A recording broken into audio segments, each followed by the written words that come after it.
All right. Good morning, El Dorado County. Today is Tuesday, November 18th, 2025. And I call to order this regular session meeting of the El Dorado County Board of Supervisors. Leading us in the invocation this morning is Pastor Drew Buell of the Cool Community Church. He's online, correct? Okay.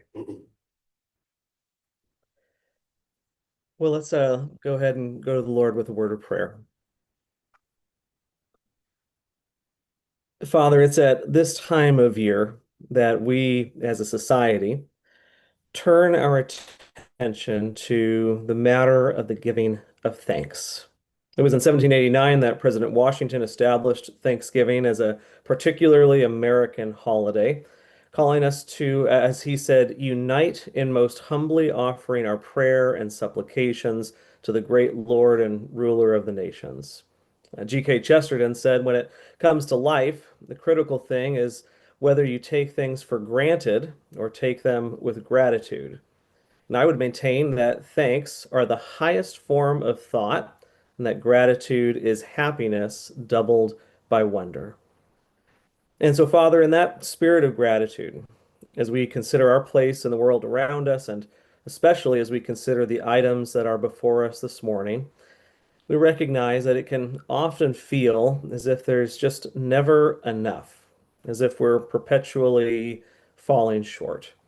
And so, knowing that this morning, God, would you help us to focus our attention on that highest form of thought that Chesterton wrote about, for we have much to be thankful for. And I know that I personally I'm especially thankful for each of the men and women who are here this morning, representing their various constituencies and government agencies. Lord, we know that government work is a tireless and often thankless kind of work. And so this morning, I at least want to give thanks for each of these civil servants. God, I pray that you would help them in their work, whatever kind of work that may be. I pray that your hand of blessing would be upon them and their families. And Father, I pray that each of them would experience the warmth and the wonder of the holiday season that we have before us. God, would you do that for these faithful men and women, not because we deserve it, but because we are asking in Jesus' name. Amen. Amen. All right. Supervisor. Please rise for the Pledge of Allegiance. Ready? Begin. I pledge allegiance to the flag of the United States of America and to the republic for which it stands, one nation, under God, indivisible, with liberty and justice for all.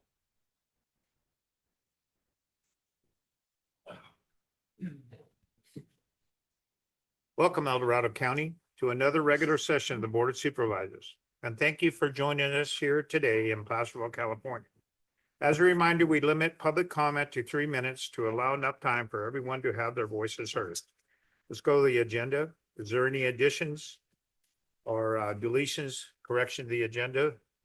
Supervisor? No, thank you. No, sir. No? No changes? Yeah, okay. All right. All right. So let's go to the consent. Okay, agenda. Do I hear a motion? Yeah, I'll move to adopt the agenda, please. Second. All those in favor by saying aye? Aye. Motion Alright. passes 5-0. All right, let's go to the consent calendar. Any changes? No, thank you. No changes. No Right. changes. Nope.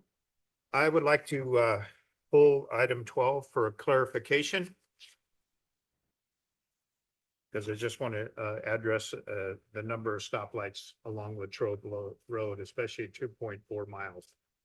And especially when we're talking about red line. All right, Raphael? I guess we'll go ahead and take, Well, wait a minute. We'll yeah. go ahead and take public comment Yes. on the on the consent consent calendar, calendar, minus item 12. minus item 12. Yeah, we're gonna pull item 12. We are now taking public comment specifically on the consent calendar. Each speaker will have 3 minutes to address the board. A timer will alert you when 30 seconds remain and again when your time has ended. We will begin with comments from individuals present in the boardroom, followed by those participating via Zoom. If you're joining via Zoom, please ensure you unmute yourself when called upon. If you're joining by phone, press *9 to raise your hand. If you're on Zoom, use the raise hand feature to indicate your interest in speaking. We ask that you voluntarily state your name for the record before beginning your comments. All right. Is there anybody in the boardroom like to speak on this? Come on out.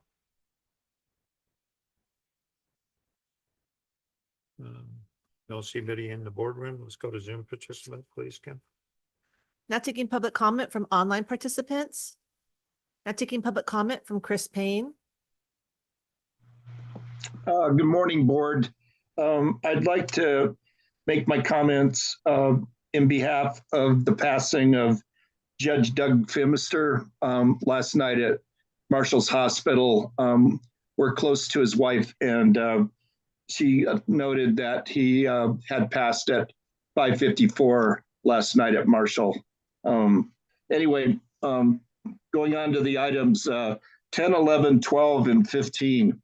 On 10, we don't talk much about the Intelligent Transportation System program, but obviously in this item, it's the annual report related to that program. That program is what makes traffic move, and it's something that Department of Transportation has been working on. It makes our movements more efficient by having the signals coordinated. And so I know on item 12, the chair is going to discuss something about that. Item 11, this has to do with the White Rock Road widening project, which you had a big discussion maybe a month or so ago. And this is Helix Environmental to the tune of $262,435. I assume that everybody at the board is happy with that discussion. Obviously, if you're going to expend that significant amount of money, you must be. Item 12 has to do with Carson Crossing Drive. My comment on it is, Chris, we pulled item number 12, Yeah. so we'll take public comment under that item. I'm sorry, I hadn't heard that. Thank you. I'll talk then. Item 15, I'm still confused about what we're doing with our Strategic Economic Enhancement Development Committee. I was at the board when we had the big discussion. As you know, I was in the Community and Economic Development Advisory Committee for many, many years. And so I'm still trying to figure out whether it's even relevant anymore in terms of the state government taking away a lot of our options. So those are my comments this morning. Thank you for the opportunity. Thank you, Chris. Now taking public comment from 390.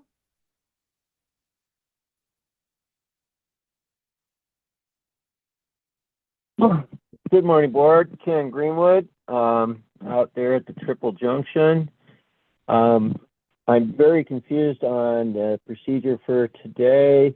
The adoption of the agenda did not allow for any public input, yet there was a vote by the Board of Supervisors to adopt it. My suggestion is that item 21 be given a time certain, as that it's mighty important and should not be tucked into department matters that could be heard at any time.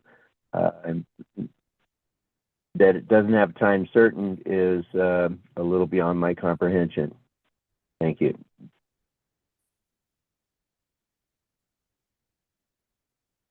There's no additional public comment. All right. So Raphael, you want to? Well, we have to vote on consent. Vote on consent and we'll Summarize, All right. Kim. Yeah, of course. Approve of the consent calendar with the following change. Pull item 12 for discussion. Move. Second. All those in favor by saying aye. Aye. Aye. All right. Motion Now I- passes 5-0. Now we'll bring up Raphael and speak one on second. items. All right. Item number 12 comes from the Department of Transportation, recommending the board approve and authorize the chair to sign road improvement agreement for the Gateway El Dorado Hills Carson Crossing Drive between the county and the developer Pacific Realty Associates LP. Yeah, just a question, because there's going to be 6 stoplights within 2.4 miles, and I'm worried about gridlock, especially when it comes to Latrobe Road. And was there any studies have been conducted and review that was been done on that particular stoplight, especially Gateway? Yes. Well, first and foremost, good morning, Board of Supervisors. Rafael Martinez, Director of Transportation for El Dorado County. Yes, there was a traffic analysis that was performed for both queuing, level of service, and for synchronization. The general rule of thumb in the highway capacity manual is that you have at a minimum a spacing of approximately 1,500 vehicles. Now, this has been a standard that has been set for many, many decades. But since then, the new ITS standards, Intelligent Transportation Standards, of which Chris alluded to earlier, which was in item number 10, where El Dorado County is incorporating intelligent transportation systems. This is intelligent signals, which, as a matter of fact, I have Jim here, and he can allude more detail if you'd like. These are signals that have the latest technology in terms of video detection, sensing of cars, progression, platooning, green light, red light optimization. And what it does is it allows for the progression of vehicles through a corridor without them having to stop at every single intersection. Before, signals operated independently. They didn't talk to one another. Now, with a lot of the incorporated mitigation that we're doing for a lot of developers, we are having them install conduit inside of the roadway ahead of time, so that then if a signal was to come in, or if new traffic mitigation is to come in, all they have to do is pull the fiber optic cable through the conduit and then connect those signals. And then now they're communicating with one another, knowing when the platoon of cars is coming one direction for, let's say, the AM, and when the cars are going the other way for the PM. So this signal is going to be approximately 1,300 feet away from Suncast, which is just underneath the threshold, the minimum. In terms of being away from Foothill, it's, I think, well over 1,500. I think it's about 2,000 feet. So that one's not going to be a problem. So for that fact that it's under the, require, or the suggested requirement, is not going to be an issue, because we are incorporating intelligent transportation systems, ITS standards, into this signal, and it should operate at an optimal level compared to most other signals, which is much closer and do not have that similar communication. Right, okay, thank you. And Sure. one of the other questions, that road that goes to that particular is going to be maintained by the developer, correct? Not the Yes, county. that road is going to be maintained by the developer. Okay, thanks for that. All right. Raphael, I appreciate it. My pleasure. All right, let's go ahead and open it up to public comment, Kim. We are now taking public comment specifically on item 12. Each speaker will have 3 minutes to address the board. A timer will alert you when 30 seconds remain, and again when your time has ended. We will begin with comments from individuals present in the boardroom, followed by those participating via Zoom. If you're joining via Zoom, please ensure you unmute yourself when called upon. If you're joining by phone, press *9 to raise your hand. If you're on Zoom, use the raise hand feature to indicate your interest in speaking. We ask that you voluntarily state your name for the record before beginning your comments. All right, anybody in the boardroom like to speak on this? I don't see anybody, Kim. Let's go to Zoom participants, please. Now taking public comment from online participants. Now taking public comment from Chris Payne. Thank you, Raphael, for discussing the Intelligent Transportation System program. I also wanted to comment on the fact that it seems that we're not considering at this location a roundabout. As you know, there's very little roundabouts on the west slope related to the county's transportation system. But but we are doing them up in the basin as you come in on Highway 50 in through Myers. I was just wondering if Raphael could comment on whether that was even considered under the circumstances, a chair, of your comment about the close spacing. It seems close spacings would this roundabout approach would accommodate that situation where you can't get your 1,500 feet between signals. Also, I was wondering, does this complete then the discussions about heritage, Four Seasons, and their ability to get into and out of their residences, and whether or not this also helps in terms of the traffic circulation in the general area? As we know, there's been a lot of discussion over the years, Chair. When I was working for you as a planning commissioner, we talked about that area down there, and there's been significant discussions about people not being happy with some of the decisions. And I was just wondering if this is part of that solution. Thank you for the opportunity to speak. Thank you, Chris. Now taking public comment from Linda Campbell. Morning, everyone. Linda Campbell, El Dorado Hills. First, I think everybody's aware of my thoughts on roundabouts, so I'm kind of glad to see stoplights going in. My thoughts are around the time. So in the contract and agreement, it says starting July 2nd, so 2025. So does that mean the developer has 2 years from July, or do they have 2 years from the signing of this agreement to complete? And then also, I didn't really see anything about notifications to the public. So has there been outreach? Is there going to be information delivered to the residents that live in that area to make them aware? So I think those are just some of the questions I had and some of the thoughts that were missing for me. Thank you.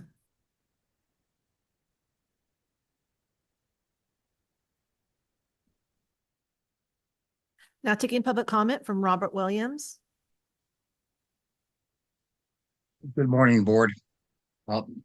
I am speaking now as a resident of Heritage.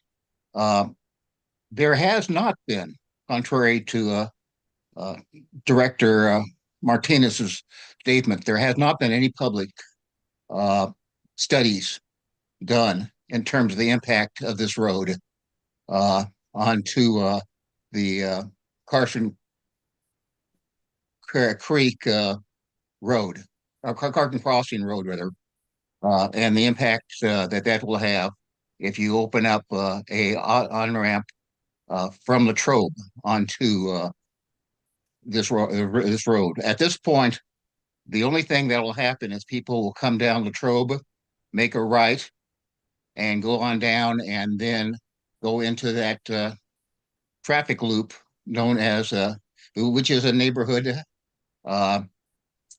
collector, and cause additional pressure on that area.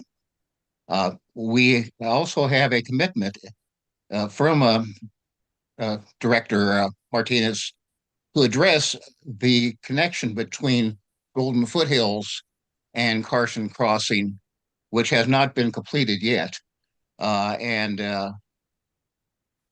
at this stage, until the signal does come in and they open up the right-only entrance into Carson Crossing, the only loop they have, it will only make the area more congested and not less congested. And the final point is that this is the only entrance and exit provided by and to a individual developer along any part of Latrobe. And that too should be a concern, I think, to the board. Thank you for the consideration. Thank you, Bob. Now taking public comment from Dean Getz. Good morning, Board. I just want to echo some of the comments that you heard previously. The planning that's going into this area, and that is the all the development around the El Dorado Hills Business Park, seems to be reactive as opposed to proactive. This particular development has put in commercial buildings that aren't filled yet and is expanding those being truck bayed buildings that we don't know what the real impact will be when in use. And now they're building a road from Latrobe that loops around the backside to Carson Crossing. The area that's impacted, I own a commercial building within that vicinity. And as I look out my windows, I can see where my neighbors have erected barricades so that their property isn't crossed because at certain times of the day, there is a scattering of cars trying to weave between buildings to get wherever they're trying to go without being impacted by traffic off of Latrobe, coming into the business park. And all one has to do is comment the peak times of the day to see how the traffic flows or doesn't flow. There was an issue related to the John Adams Academy lineup for picking up kids that was wrapping around the community as well. And I just urge the board to be sensitive to this example because it really only takes one example for the community to really get behind. Think Amazon. And you have a fire of will against the board for which we really don't need. We need to start executing as a community. And I know I can see that in the responses from the Board of Supervisors sitting today, that you want to be proactive. And so I would just take that extra step rather than accommodate the developers at their first blush and require them to go a little further. I know the road is being cut in as we speak, but until it's connected, the impacts aren't going to be felt. And once it's connected, whatever those impacts are, we live with. So I would just urge you to take a pause here and ask further of the developer. Thank you. Now taking public comment from 390.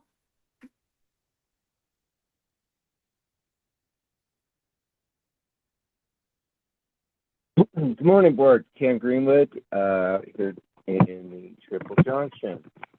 Yes, this is far away from my house, but it seems that there could have been some public outreach to find out what the people out that way think, and a little more transparency on bringing items like this before the board. Public input's a good thing. Don't be afraid of it. And I believe the Constitution suggests that you took an oath to uphold. Says that you are granted your governance from the people, not over the people. Thank you very much. Thank you, Ken. There is no additional public comment. All right, Raphael, can you come up and answer some of those questions? Appreciate it. My pleasure. Once again, good morning, Board. Rafael Martinez, Director of Transportation for El Dorado County. Just to answer a few of those questions that were raised. This connection was actually planned approximately over 20 years ago. As many of you know, this is the El Dorado Hills Business Park. Business, as in the specific plan was originally that this entire area was to be for retail, commercial, manufacturing. That was the intention. Now, about 15, 20 years ago, they decided at the time, board planning, transportation said, you know what, we wanted to accommodate for some housing. And so then they did.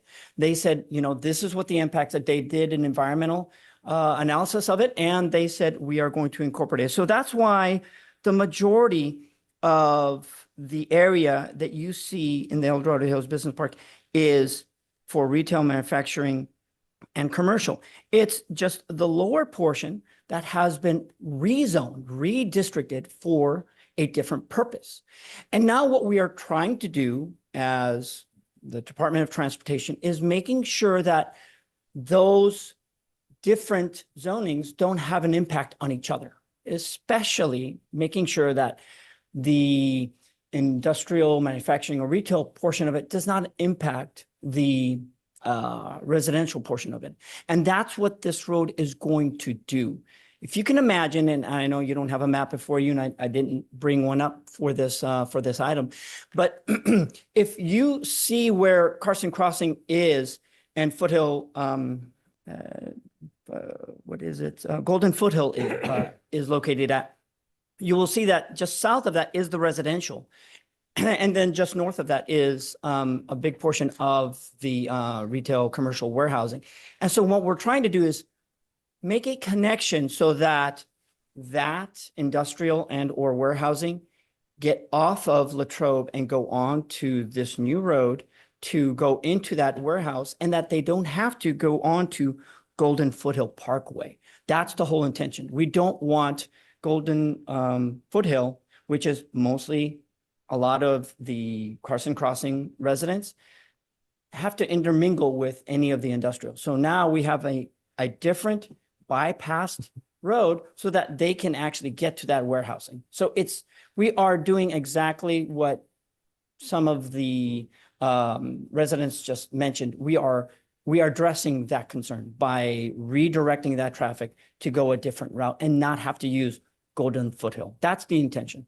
In terms of the roundabout, there is a creek nearby, and the footprint of a roundabout would probably have some complications with that creek. And so it's probably, I know it was analyzed, but it probably didn't meet the criteria that we wanted, as well as it would have been a 4-lane roundabout, which we're barely at a 1-lane roundabout here in El Dorado County. I don't think I want to stick my toes into a 4-lane roundabout just yet. Not to mention the configuration and the curve, it lended itself better for a signal. And a roundabout isn't a cookie cutter approach. We don't place roundabouts where they are not needed. We analyze roundabouts, signals, stop signs, and we apply the best application at that location. If it's a roundabout, then we recommend a roundabout. If it's not, we recommend a signal or something else. And then lastly, yes, this is intended for the usage, which is that of what the Gateway project is proposing as of for right now. There might be different usages later on, but we are willing to work with the applicant as well as the residents to make sure our number one concern is that of the residents that are there existing. We want to make sure that they are not affected by any of future traffic that would be coming in from these this access and or any warehouse that was previously zoned for this area. I think that answers the majority of the questions. If any of you have any further, I'll be more than Yeah, welcome. I just got a question. Sure. Did you guys look at, because I suggested this, a long time ago, and having that turn lane that goes from future Gateway to South Golden Foothill. So have you guys looked at that to eliminate a lot of the backup in traffic? Actually, we did, and it does relieve some of the traffic that goes onto Golden Foothill. But this is going to be new vehicular traffic that would be going to the warehouses. So we'd rather have them not actually utilize Golden Foothill. Now, it doesn't mean that we still won't propose that for any future development that might come in. That is still an option that would be on the table. And we keep that in our back pocket so that any future development that comes in, we can ask them to implement that aspect as mitigation for any of their traffic volumes that increase in that area. Okay, so future development, especially what he's got proposed, Yes. which I looked at it. Yes. So right along, that particular road. Latrobe Road. to include a right turn, it would definitely, it would decrease some of the vehicular volume and the queues on Latrobe. Yes. Yeah, so I just want to bring that up. to We, make sure we these- definitely have that in our to back bring that pocket up for to any him, future so- mitigation. Okay, Agreed. thanks, Raphael. All right. I appreciate it. Any other questions? Just All a right. follow-up question. Go ahead. On Golden Foothill, will you have some kind of weight limitation so that it's not seen as an alternative way of getting to the commercial area? That's a very good question. Now, we have incorporated that for Carson Crossing. We did implement a weight restriction there, but there are other usages that were previously zoned that have to use their only access or their most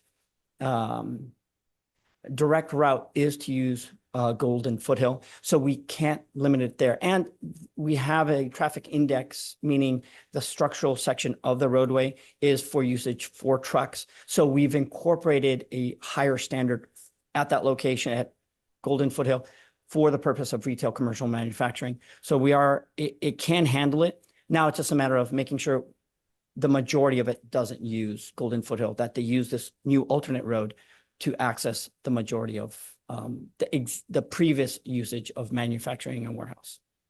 Yeah, I just know from my own experiences that those weight limits help, especially with the wayfinding and stuff. It doesn't provide that as an alternative because if one Yes. way does back up, they're going to take an alternate route, and we don't want that, as you say, commingling with the residential uses. And when the construction was going on for some of the manufacturing that was going on there, they were using Carson Crossing, which is a residential road. And yes, we implemented changeable message signs to get, and we asked CHP to go out there. And then as of just recently, we passed in the TAC the weight limit on Carson Crossing so that they no longer use that road as a cut through for big trucks. And what is that weight limit? 10 tons. 10 tons? Yes. So That still can handle a pretty big truck, right? well, what we don't want them, it does because we don't want to exclude any trash trucks because they also need to use it. And there is still some commercial vehicles that might utilize those private roads, such as either Sure. construction, concrete trucks. Yeah, So delivery of yeah, furniture. Those we're kind just of trying to things. get the dirt haulers and the dirt movers and any of the major construction to not utilize that area. Okay, Yeah. and is 7 tons an alternative? Doesn't that still allow for like garbage trucks, but it really starts to cut down on the bigger vehicles? It does, but there are certain criteria that is set pre-standard, so we'd have to look into, okay, is there, if we see an abuse of it, like we did about a year ago, where the construction companies were purposely utilizing that road as a cut through, and if we continue to see that, but it's precipitously dropped since we incorporated the new weight limit. We Okay. don't see I don't see a need, but we will study it if it persists. Okay. Right. Any other questions from the board? All right, I'm gonna go ahead and make a motion to approve. Okay. Second.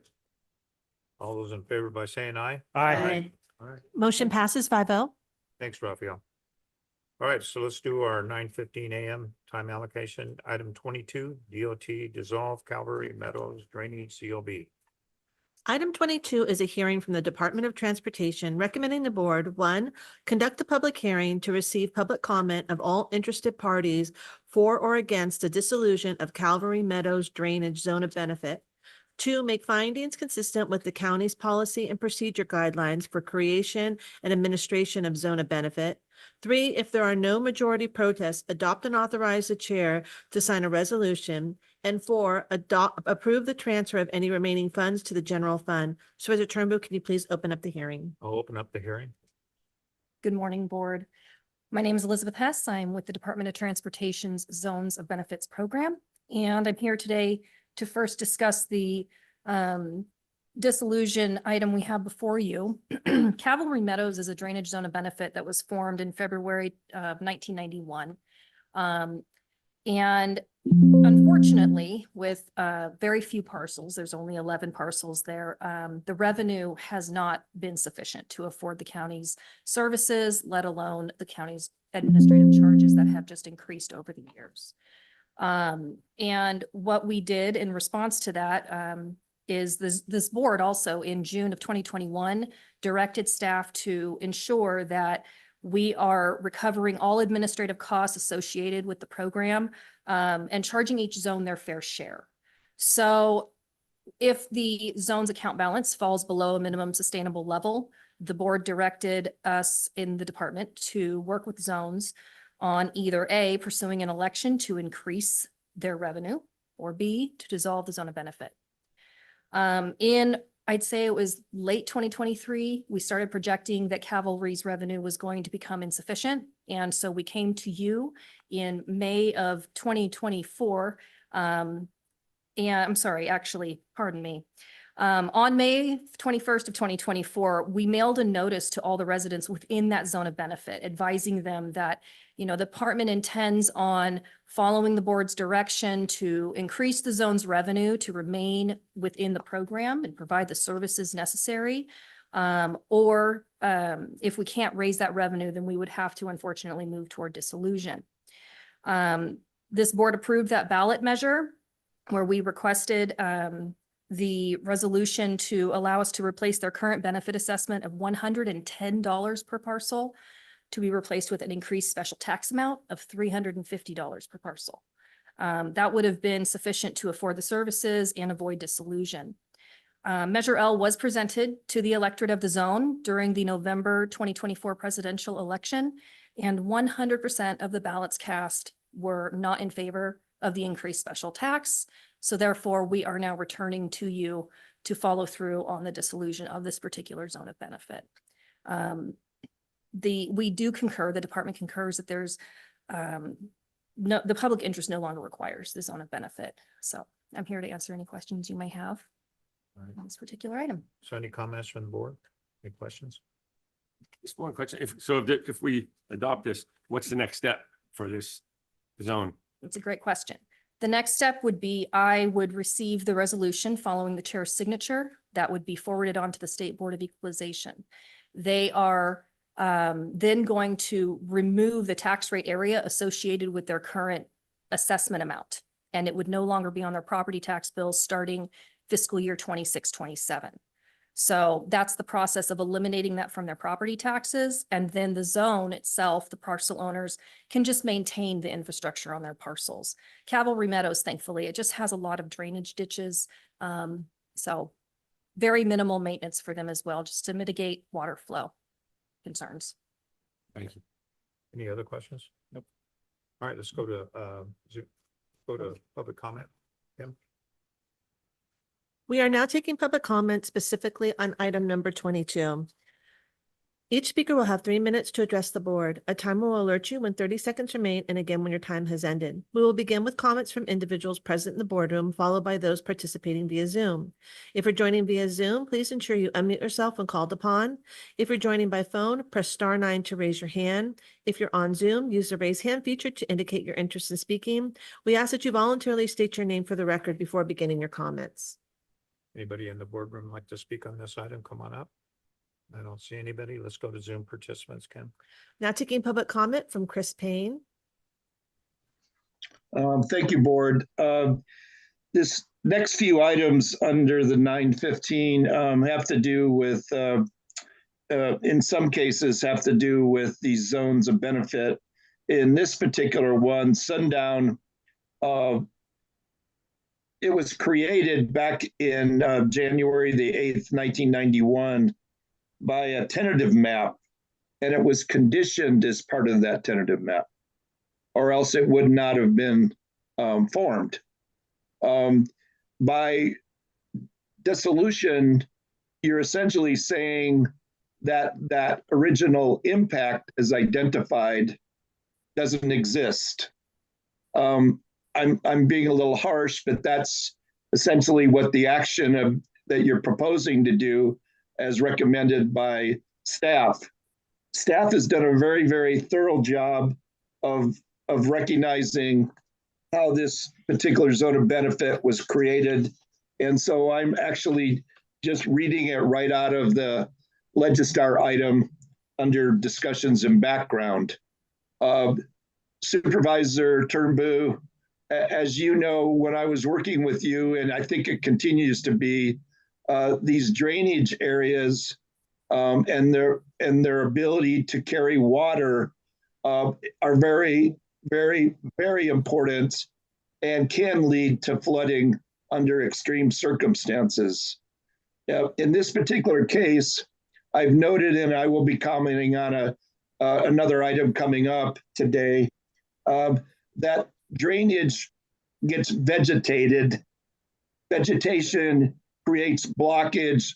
As the vegetation dies, it creates an impediment for water movement. There's only one way to be able to deal with that, and that's to have an active maintenance program that cleans out these drainages, and therefore they effectively can or do what they were intended. So in this case, I would say to you not to dissolve this, but to find some way in order to be able to provide the necessary maintenance, or else I believe it's just creating a risk for the individuals that live there who don't seem to understand by their not voting for the increase, but also a risk for the county in what may occur because of this action. Thank you for the comment. Time for the comment. Thank you, Chris. Now taking public comment from Linda Campbell. Hey everyone, Linda Campbell, El Dorado Hills. So this is just on item number 22. The fourth part of your approval actually has to do with the transfer of funds from this into the general fund, but there's nowhere in the resolution or any other documentation to state how much that is. Obviously, it's helpful to know the kinds of things that are going in. So potentially as supervisors, it would be nice for you to see the actual dollar amount as the approvals are being done. So that's it. Thank you. Okay, Linda. There's no additional public comment. Oh, I'm sorry. Not taking public comment. Not taking public comment from Dean Getz. Supervisors, I just want to highlight quickly that I think a lot of these funding mechanisms, whether they are CFDs or fees, are all nuanced in the law. And so, the public hasn't studied each and every proposal. Your agendas are, they come, as you probably recognize, pretty fast and furious. The idea that this was set up in the 90s and that it's going to be dissolved without a lot of consideration simply because it's not functioning like the county had hoped doesn't set a precedent that couldn't be challenged, doesn't set a precedent that other functioning funding mechanisms couldn't follow. And there's some of that in the public record now as it relates to Austin, as it relates to Sheets, as it relates to other counties and other accountable agencies. And so I just would urge you to pause and recognize that it was set up to mitigate an impact as was described by Mr. Payne, and that the idea that it would be swept into the general fund and forevermore cease to exist, doesn't mitigate the impact anymore. And there's a number of other impacts out there related to the county that are currently being investigated that could be done better, maybe have gotten a little off track. And so I just urge you to be aware, generally aware, that your decisions have consequences that far exceed what's being presented to you at the moment they're being considered. Thanks. Thank you, Dean. Now taking public comment from 390.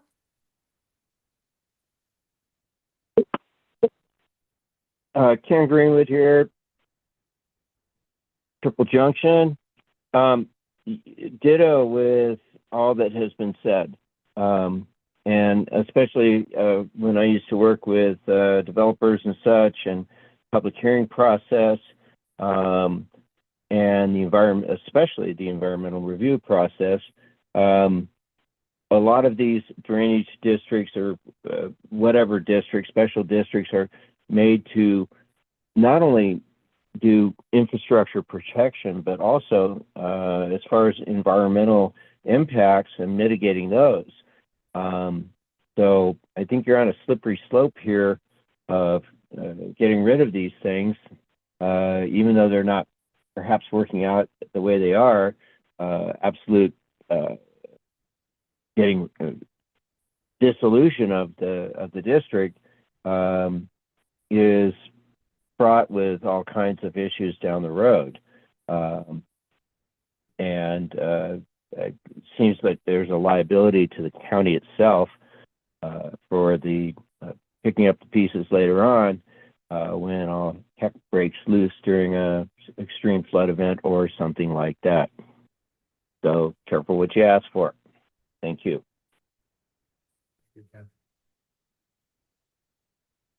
There's no additional public comment. All right, can you come up, back up and answer a couple of the questions? Absolutely, Chair. So very valid points raised by each of the callers. I will start by saying, yes, this was part of a tentative map condition. However, on the final map, the drainage easements were rejected. And then furthermore, this is a scenario where we have a zone that brings in just over $1,000 a year annually. Once the auditor controller's costs are taken out, we don't have enough funding to support providing the maintenance of those drainage ditches in this particular zone of benefit. Hence the need to go back to the electorate. The voters spoke. They were 100% in agreement that for their neighborhood, they are confident. I've spoken with a handful that have called in, a couple of them from Cavalry specifically, and they understand what's on their parcel. And they understand that they are also connected to Dunnings, which is a county maintained roadway. So it's not like we're leaving them out there with major infrastructure and no way to deal with it. They just decided for themselves during the election that this is not a cost that they want to bear, and that if they're going to perhaps do weed abatement or they need to make sure they're conveying water on their parcel through their personal drainage ditches, they've agreed that that is something that they were willing to do. So was there any other question that you'd like me to speak to specifically? Question I got to ask, because we've had a lot of problems with drainage Sure. problems all over the county. And the biggest concern is, okay, let's say that they don't want, we dissolve this and they don't clean, and then it impacts our roads and damage our roads. Are they going to be held responsible for that? That is a question that I would imagine the road department would have to work through with county council. I'm just here to manage the zone of benefit program. I think that that's a higher level question. It's a great one. But at this point, obviously, I'm just trying to answer the questions related to the zone program itself. I'm not sure if perhaps there's somebody from behind me here that might have more clarity to offer. So County council be able to offer anything on that? I mean, I can try. I mean, I think the point to remember is that, as Elizabeth noted, these are not county maintained drainage ditches, and it's maybe a subtle but important distinction to make when we talk about things that are county maintained versus what these may be funded through a public funding mechanism for purposes of maintenance, but they've not been accepted by the county for purposes of drainage maintenance. So this is really a localized issue. It is true, perhaps there could be downstream effects, but it seems unlikely, frankly, given that the concern is really the localized impacts of maintaining these particular drainage areas. To the extent that the water currently flows to county infrastructure, that is today and will always remain an issue that the county must address once it enters the county infrastructure. This is really the funding for the localized drainage maintenance. All right. I'm just going to go ahead and close the hearing and bring it back to the board. for Yeah, my any other question future back to funds. David, though, if there is a zone of benefit and if there's an expectation that they're utilizing the money for drainage, would that be a potential liability decreaser to the county because they're set up, they're supposed to be doing this, and yet something happens, washes out road, whatever? Could we use that then against them as a defense? I'm not sure if I can say on the spot whether we can use it as a defense. I think it certainly, as a practical matter, you would see with more resources put into drainage, you would obviously see, ditches cleared and drainage would work as intended. Right. So perhaps what it would lead to is it reduces the potential for there to be any sort of localized flooding because you actually have a public funding source for the drainage maintenance. Right. So I would agree that there's some value, but obviously in this case, you have to weigh it against the fact that you have a zone of benefit with insufficient funding to actually do the drainage Do the work. maintenance that So- would provide the benefit. It starts to become essentially net negative to the county once you factor in the cost of administration. And if they want to increase that on themselves, then Right. what are we doing? And then who's it left to monitor that it's not getting done? Let's put it that way. Us, I'm assuming so. Because again, we're the administrator of the zone of benefit. So in theory, I would agree. In theory. I believe because this is a county maintained road that's right along Green Valley Road and North Shingle, I'm fairly sure that if there were drainage concerns in that area, you're surrounded by county maintained roads. They're going to receive reports into our maintenance division. We're going to have staff inspect. We will get to the bottom of it. So I'm confident that this is not something, again, that they would just be left out in the cold. Okay. So in 1991, they adopted this, and that was when it started at $110 per property owner. Yes, sir. Okay. Look at the increase and the maintenance costs over the years. Yeah. Correct. So anyway. And there was one question by the public as to what is the dollar amount? Thank you for reminding me. Yes. Yes. Okay. So right now what we're saying is that come June 1st, 2026, we would like to anticipate if there is any funding remaining per the board's approved guidelines for the program, the funds may be transferred to the general fund. Very little to no money is going to be left. In fact, I've estimated it to be about $300. Okay. That is barely enough to finish out the current fiscal year and the administrative costs. Hence why we started this process a couple years ago to make sure that we didn't have this burden on the county. And I'm sure we can all appreciate the budgetary concerns we've experienced, that we don't want to have underfunded concerns out there for us. So thank you again for the question reminder. I really appreciate us having kind of the robust conversation around this one because it'll apply to the other The other ones, ones, that we're working on. But my question would be, I saw this happen. I worked with the Department of Transportation early on when I started with the county. There were some easement drainage issues in Pollock Pines. And we found out these exact circumstances where the county abandoned the easement. They did it legally, properly, and everybody knew about it. But then 20 years later, new ownership, new development up the hill causes drainage to run off differently, and therefore residences throw their hands up. So I'm wondering, is there any type of real estate disclosure that would go along with this that make sure that future owners know that this is not something that the county continues to maintain and it is a burden on the residents? A great question. Of course, I will ask Mr. Livingston to step in if I misspeak in any way, but I believe the department's first step is upon dissolution, if approved, we would be mailing a copy of the resolution along with a letter explaining that, you know, as of this fiscal year, you will no longer see this item on your tax bill. Going forward, here's what we recommend as far as maintenance of the swales in your parcel or vicinity. And then that is something that in there we could include a caveat to please ensure that this notice is provided to any future homeowners. But in theory, when somebody does buy the parcel, let's say somebody abandons the house and, you know, maybe it even gets foreclosed upon and then it gets purchased by somebody else, the title company will research and find that out. And then, of course, there's always that the homeowners real estate disclosures and stuff. Of course, I'm not going to be drafting specific DRE documents, but perhaps Mr. Livingston might have further input. Yeah, I think that's accurate. I would just add to it. I believe that the resolution formally dissolving the zone of benefit it's intended that that be recorded. So that would provide constructive notice to future residents as well. Great. Okay. So it'd be like a deed restriction. Not kind of, Yeah, at least notice. a means of providing that constructive notice through the recorder system of, you know, that this zone has been dissolved. If they pay attention to it, but yeah. Yeah, just real quick, kind of follow up on item 4, the remaining funds. So those funds they're administrative funds collected by DOT to administer the project, or were they funds that were intended for the maintenance of the? The same bucket of money. Is it? That $1,000 is supposed to support any services provided by staff for maintenance of the drainage facilities and the administrative costs and the insurance.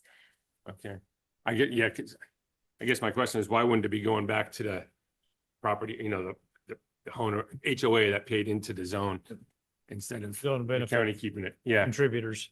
At this point, I'm misunderstanding your question, but I'm not sure there is an HOA for this particular. well, you know, benefit. the zone of benefit, the Mhm. The 11 members of people the that zone that contribute. paid into it. Why Correct. wouldn't the money be Oh, be well, in refunded to them? theory, we can't necessarily know that we're refunding the person who paid it. What if somebody bought the property in 2021, but, you know, then sold in 2024? You know, it would be probably pretty difficult to trace back every dollar to the correct parcel owner at the time. So that is not something, Mr. Livingston, do you want to? Yeah, no, I think that's a fair consideration. I will note that the county's guidelines for administration of zones of benefit, particularly when it talks about dissolution, it contemplates that any funds that remain in the account following dissolution will be returned to the general fund, except it does carve out unless otherwise directed by the board, consistent with limitations on the use of those funds. And to that end, I'll just acknowledge that I believe there was a prior zone dissolution. I think it was Gilmore Vista, wherein the funds were contributed to an existing HOA so that with a restriction that the funds be used for the same purpose for which they were collected. So that is an option. I think as being noted, it's more challenging when you don't have a single entity to whom those funds could be transferred so that you are assured that the funds remain used for the purpose for which they were collected. But I don't want to discount that. That is obviously something. And it that sounds is like a within very board small discretion. amount, but I just think it'd be, and we have a couple more coming up, and I don't, you know, the dollar amounts may be less or more, but I personally, I think it should go back to the owners of the homes that paid into it. To Mr. Livingston's credit, I thank you for reminding us of that carve out of our guidelines is, you know, in theory, yes, we would like to give it back to the individuals, or better yet, the HOA if there was an existence, because the funds have to be used for the source in which they were approved by the voters. So again, we're simply trying to make sure that we are dealing with competing interests here, right? You know, obviously the board's direction to make sure that we're not creating any kind of overhead problems, but also at the same point, yes, it's $300. Could I figure out exactly who gets what dollar amount? I'm not sure. That would be an interesting thing to try and flesh out. No, I mean, if I'm dwelling on this a little bit, but if there's 10, 11 homeowners, they're gonna have to pay the cost in the future to maintain these. I'm going to let Raphael take it. Drainage easements. Okay. Just real quickly, as Elizabeth stated very eloquently, tracking down exactly who paid what. So let's say somebody had been paying into that zone of benefit for 20 years. They've been living there for 20 years. Somebody else has only lived there for 1 year. Well, for staff to go into the process of doing all that research and determining all that information, we'd exhaust those funds within less than a day. It wouldn't benefit the public or that zone at all, because all of it would just be exhausted with our resources. So if there was like an HOA, it would be. If it was a lot an easier to HOA, it'd send be, it to one yes, entity. exactly. Okay. Yes, Okay. All right. but we'd have to go to every individual, the mailing, Yeah. posting it out, getting all of that information out. It's just too exhaustive. All right, I can accept that. Yes. Thank you. Yeah, I got one more question, Raphael. Let's just say hypothetically, let's say that they start an HOA, tomorrow or the next day or something like that, then those funds would actually go to that, correct? No, because it would have already had to have been in Okay, existence. that's what Yes. I wanted a clarification. So if it Yeah. ever brought up. Yeah. That's why I wanted that clarification. Thank you Yeah. for that. Okay. Okay, All right. Thanks, Raphael. all right. So I'll bring it back to the board. Move to approve. Second. All those in favor by saying aye? Aye. Motion passes 5-0. All right, let's move to item 23. DOT dissolve Sundown Estates Drainage, DOB. Item number 23 is a hearing from the Department of Transportation recommending the board, 1, conduct a public hearing to receive public comment of all interested parties for or against the dissolution of Sundown Estates Drainage Zone of Benefit, 2, make findings consistent with the county's policy and procedure guidelines for creation and administration of zone of benefit, 3, if there are no majority protests, adopt and authorize the chair to sign a resolution, and 4, approve the transfer of any remaining funds in the account to the general fund. Supervisor Turnbull, can you please open up the hearing? Go ahead and open the public hearing. Thank you. Again, Elizabeth Hess, still with you from the Department of Transportation. We are now discussing the Sundown Estates Drainage Zone of Benefit, which was formed in January of 1991, very similarly to Cavalry. Same circumstance where it was part of the tentative map process. However, upon the final map, it was, the drainage easements were rejected.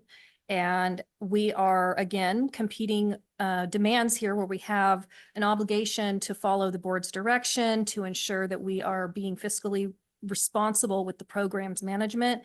And we have a zone with 10 parcels here. It's off 49. They pay each $100 per parcel. The annual revenue after the auditor controller's costs is $840.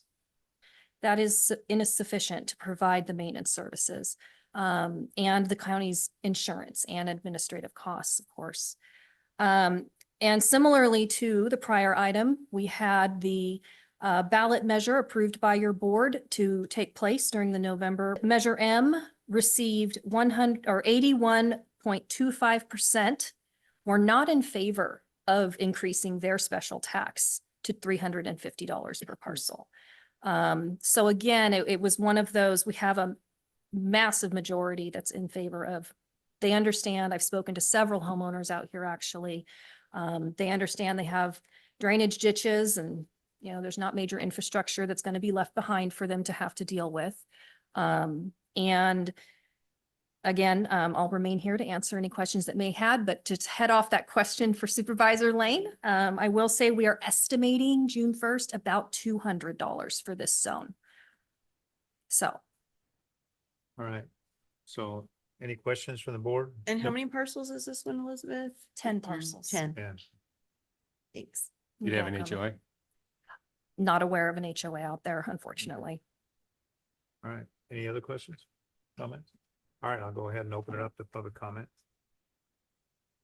We are now taking public comment specifically on item 23. Each speaker will have 3 minutes to address the board. A timer will alert you when 30 seconds remain and again when your time has ended.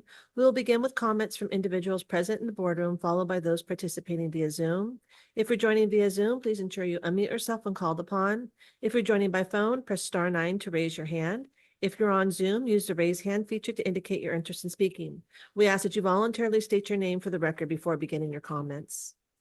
Anybody in the boardroom like to speak on this item? I don't see anybody, so let's go to Zoom participants. Now taking public comment from Chris Payne. Thank you, board, for the opportunity here. As I said before, all these drainage zones originally were conditioned by tentative map, as noted in the staff report in Legistar.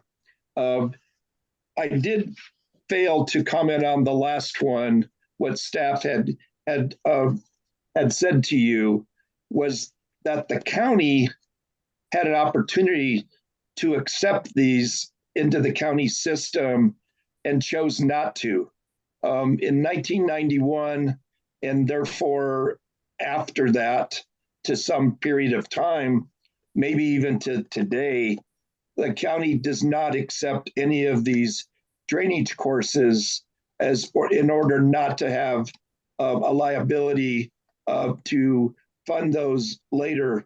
Certainly under the circumstances of this past year, this would be one of the reasons why the county doesn't accept these drainage courses into their maintained system.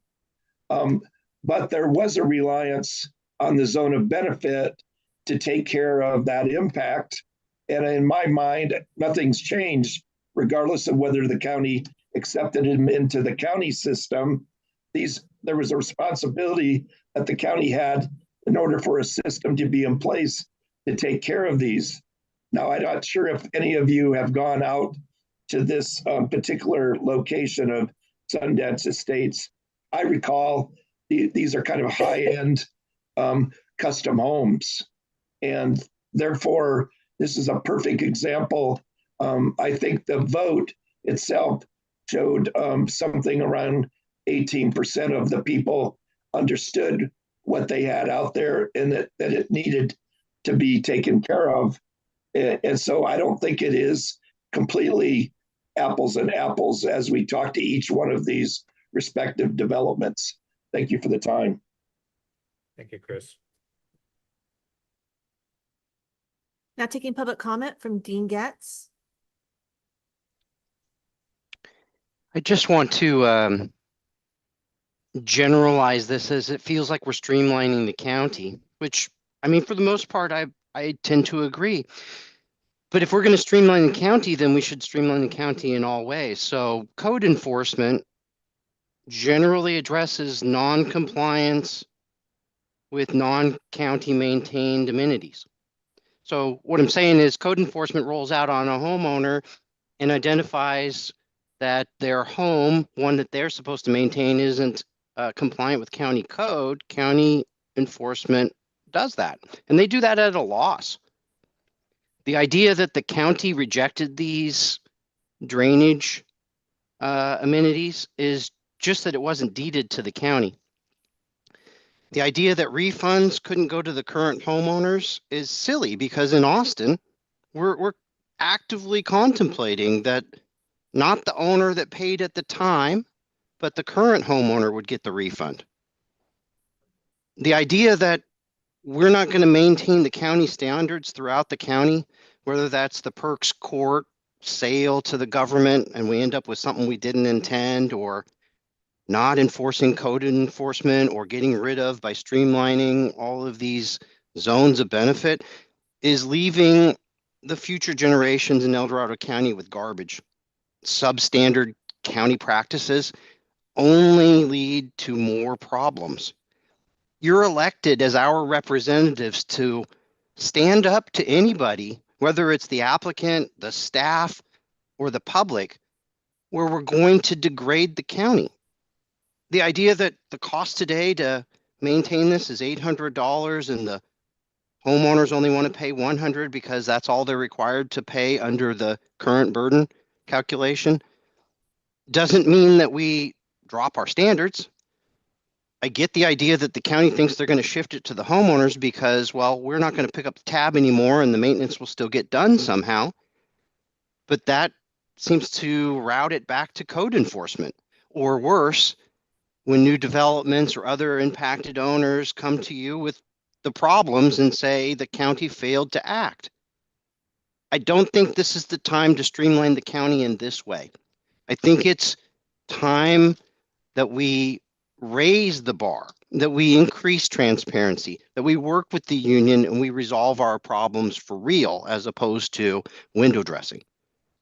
These were created for a reason. They should have been aggressively pursued with an inflator, that is a cost adjustment on an annual basis, And good customer service gets that done. Being transparent with the community gets that done. I think that the Board of Supervisors, again, is doing a better, increasingly better job of discussing these items. Thank you. Now taking public comment from 390.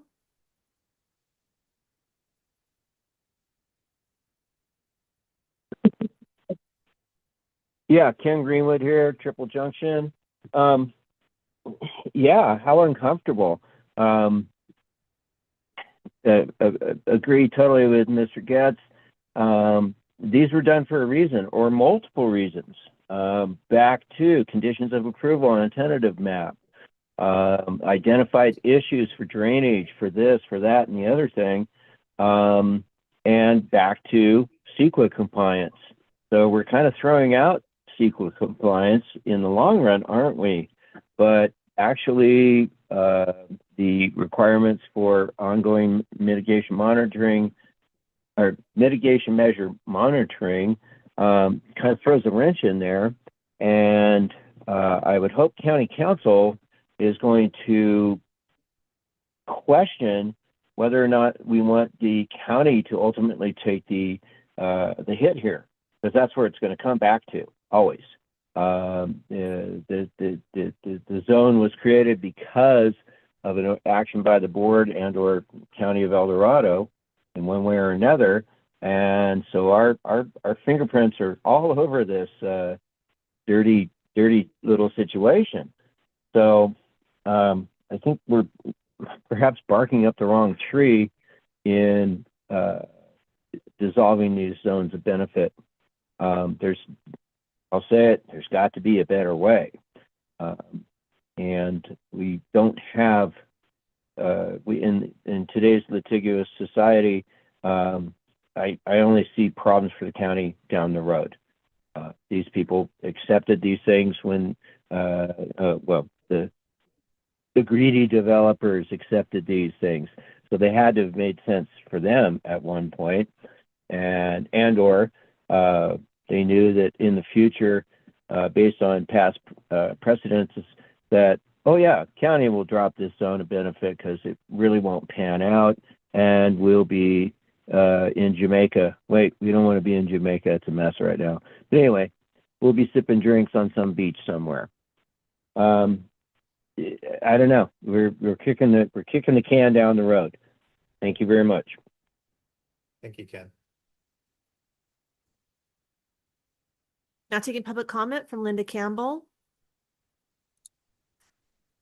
Hey everyone, Linda Campbell again. I just want to say thank you for the robust discussion that you had on the last agenda item. Obviously, it contributes to this as well. It's positive for me to see you kind of dig into these things to get better understanding, and hopefully it improves the data that's made available in agenda items like this, and obviously also increases your understanding of what you're approving. So I just wanted to say thank you.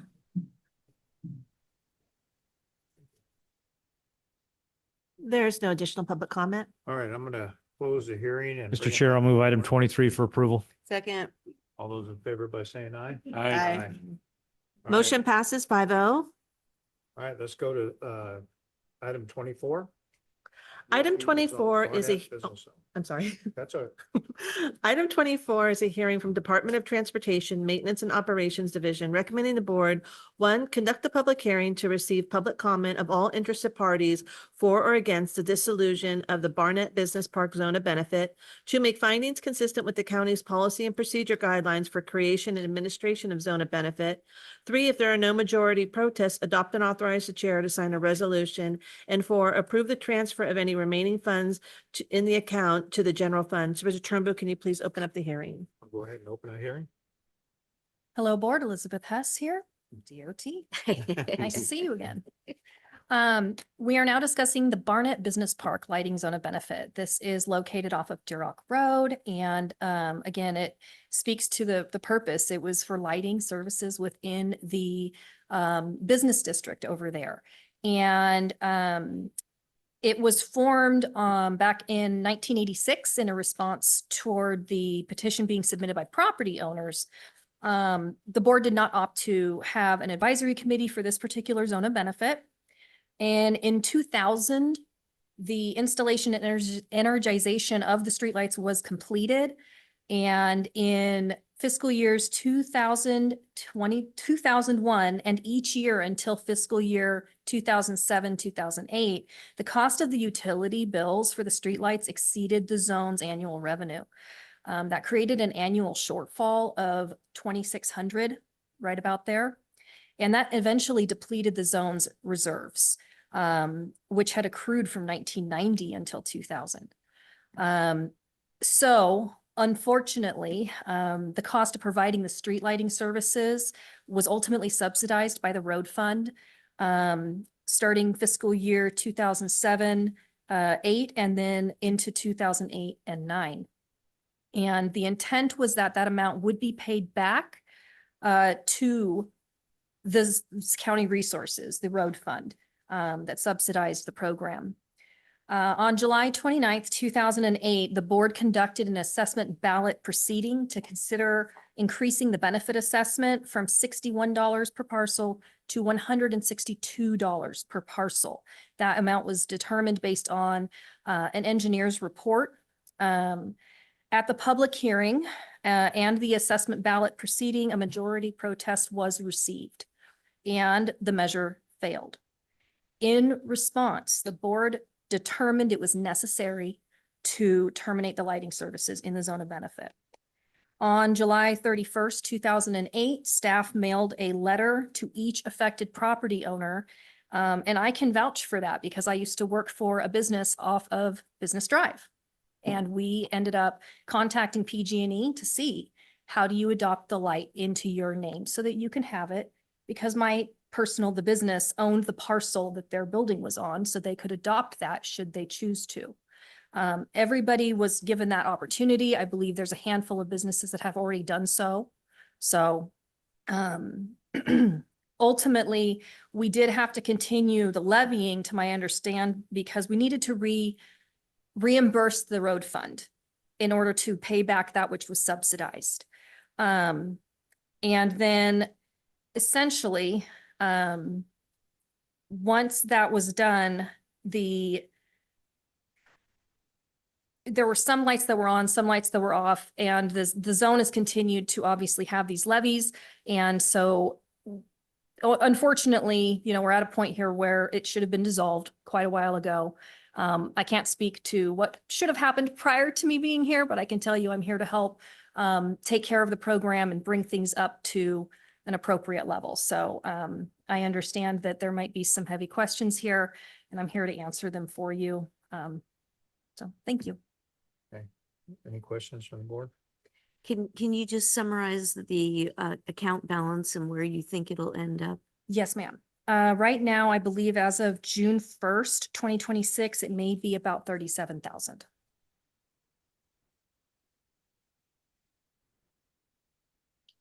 So was the road fund reimbursed for the 2 years that they can continue to have the lights on? Yes, ma'am. Based on my investigation, it looks about fiscal year 11, 12 or 12, 13 is when that reimbursement That was reimbursement completed. but for whatever reason, the assessment continued on.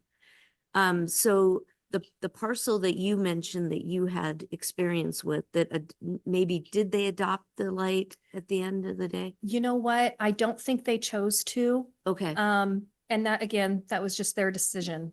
Okay. So were there any parcels that you're aware of that adopted the lighting and continued to pay the subsidy, even though we weren't providing any services? I believe there might have been, I'd have to go out and double check, to be honest with you. But I can say, for instance, I believe Doug Veerkamp's yard has some operating streetlights out there. There's a handful of businesses that have done so. Okay. I don't know the exact number though. And how many parcels are we talking about in this zone of benefit? 60. Okay. So would you consider this zone of benefit to be a little bit different in the other ones that we talked about, just with regards to the amount of money that we're talking about? Would you consider this zone of benefit to be a good candidate to do the administrative work to figure out what refunds. It's Maybe. possible, but a lot of businesses have left. For instance, the business that I worked with, they shuttered, they sold their parcel to another property owner that may have only been paying that benefit assessment for maybe the last 5 years. Whereas then it was my prior employers that had been paying into it for many, many years prior. So I appreciate, yes, there are some distinctions, right? There's no major infrastructure that the county is just leaving out there. It's truly PG&E's infrastructure that can be adopted by the parcel owner. So in theory, you know, the voters already spoke. They did not want to increase it. You know, I wish things had been handled a little more proactively in the past, but I'm here to help kind of clean it up. I do agree that there might be some wisdom in trying to figure it out. But again, just as we discussed prior, the guidelines are pretty specific. It allows us to understand that the program is just built this way. I could also offer Raphael if you'd like to speak more to this, but I think it's one of those uncomfortable moments here where figure that out. If I could, Yes, and sir. I think it is, I think the board's acknowledging that this one might be a little bit different position than some of the others. And while I'm not sure I'm completely in agreement that we couldn't do refunds to the current owners, notwithstanding whether the current owners may have paid.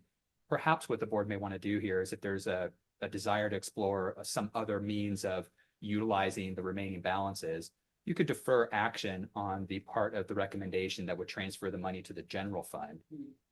Essentially leave it in kind of a holding account of sorts, with direction to staff to explore other mechanisms to ensure that the money can be utilized by the property owners for a purpose for which it was collected.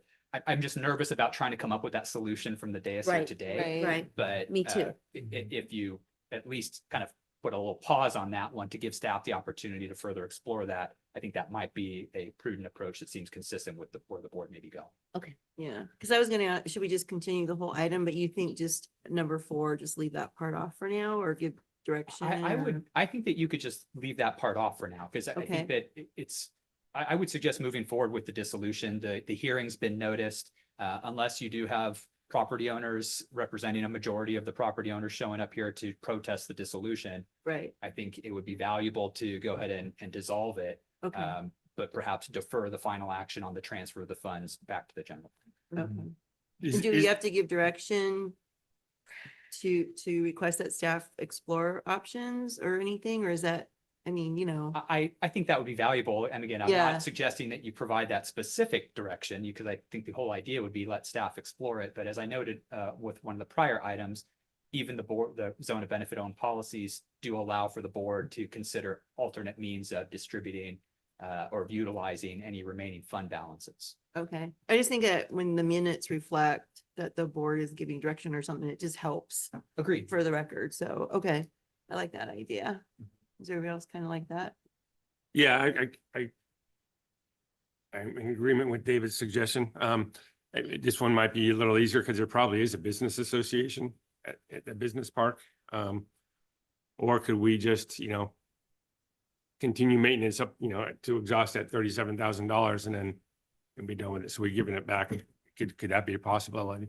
Well, I think the direction is going to be to explore that, so we don't want to really, Predetermined. belabor Leave it that right open. here. All right. But I think it's clear that the board wants to explore, Yeah. have staff explore things and county council, would that be brought back to us then for the decision probably? Yeah, because Some I think that options? you would need to process the budget transfer. So Okay. that would come. I think back that'd as a subsequent decision. be probably, sounds like what everybody's leaning towards Yeah. is Yeah. to not include item 4 of this and instead give direction to staff to explore options for what to do with remaining fund balances, and that'll be brought back to the board. Yeah. I think that seems to get everybody head nodding in the right way. Yeah.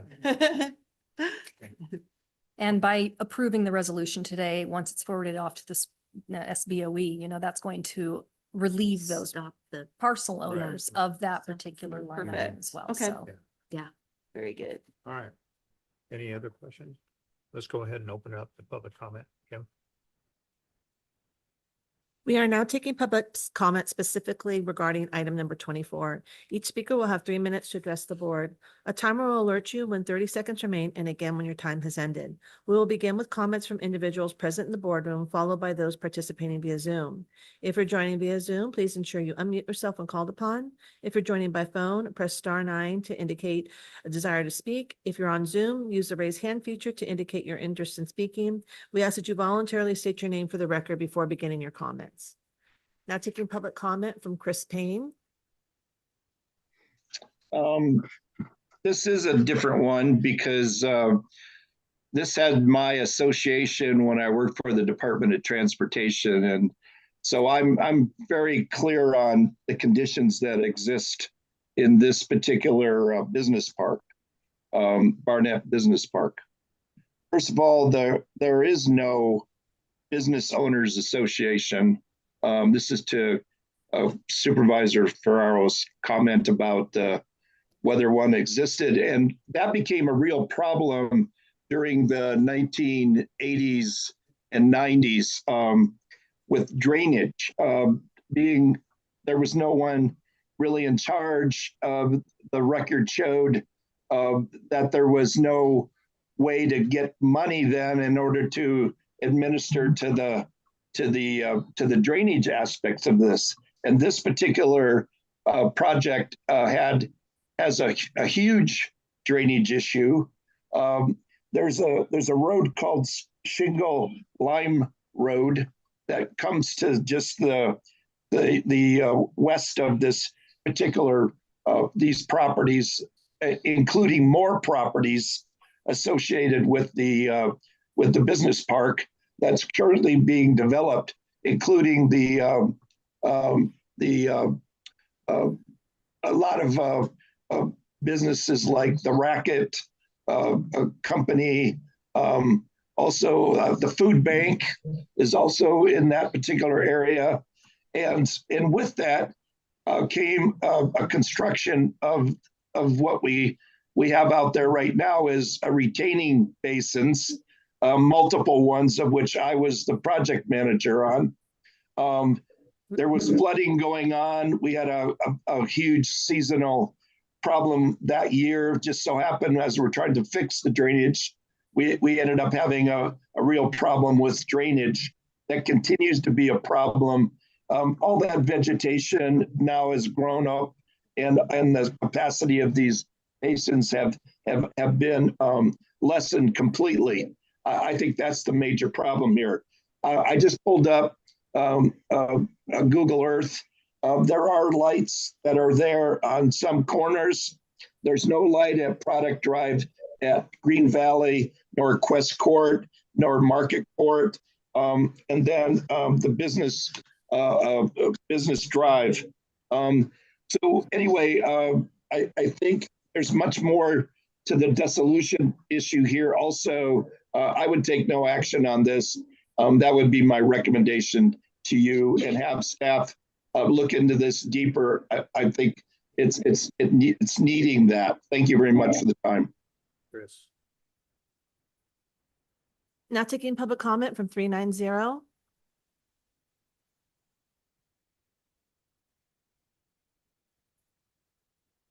Good morning, board. Ken Greenwood here. Yes, this is different because water, unlike electricity and light, don't flow off onto other people's parcels and cause problems. But I'm curious as to who's going to pay the bill if this district is dissolved. I'm a little unclear on that. And isn't there mixed use in there, as I recall, with respect to multifamily residential? Perhaps I'm thinking of the wrong business park. Anyway, I just don't understand, like, who's gonna pay for it, or are these lights just simply gonna go dark? Thank you very much. If you could address that during the follow-up discussion, I would appreciate it. Thank you. Thank you, Ken. Now taking public comment from Dean Getz. Again, I want to compliment the board and staff for addressing the concerns that are being raised item by item by the public. I know that the general consensus from the public is that you all don't listen to us, and I know it's hard to conduct as much business as the county does and listen to every concern that's presented to you. So when you do address concerns, we very much recognize it and appreciate it. That being said, the idea that the public would raise, hey, you know, in the Austin case, for example, you're contemplating giving the current owners back money, and that could be applicable to the items that you're addressing today, whether that was brought up in the first time you did it or the last time you did it. We all learn from each other, and so I would hope that as we move ahead, the public's comments are increasingly viewed as valuable, because I do think there's value in us all coming together. The staff aren't the end all be all, they can't know all. And there's always those little tidbits of information that seem to pop into my head, at least after the public comment is closed and the staff is answering questions. Like, for example, in a prior matter, we had mixed use residential in the El Dorado Hills Business Park. Well, the business park in the last few years de-annexed the property, and so it's not in the business park anymore. And so the statements aren't exactly accurate, but you folks, the board members, don't know that when it's happening, and you make your decisions based on less than complete information. And that isn't the best practice for the community for which you all live in and are trying to represent to the best of your ability. Again, I just wanted to stress that these were in place at a time where it made sense, that future improvements hopefully will have escalators in them, that whether it's your accountable agencies or the county itself, good customer service goes a long way. And that I really genuinely hope that these dissolutions result in the parcel owners that are affected, which I think none of them are there or speaking to these problems right now, step up and take care of them so that they don't blight the community or otherwise have unintended consequences. Again, thank you, staff, particularly Council Livingston, for acknowledging the latitude here and looking beyond just what was presented to you with this action item. Thank you. Thank you, Dean. There's no additional public comment. All right, I'm going to go ahead and close the public hearing and bring it back to the board. I just wanted to say one thing. That business park, Barnett Business Park, was started by KFRD, which is the Wilkinsons way back when. So, Mr. Chair, I'd be really willing to try to motion. okay, go ahead. I would move approval of items 1, 2, and 3.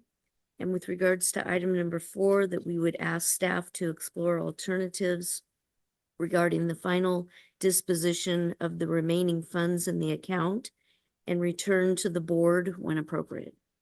I will second that. And I do want to make a quick comment though.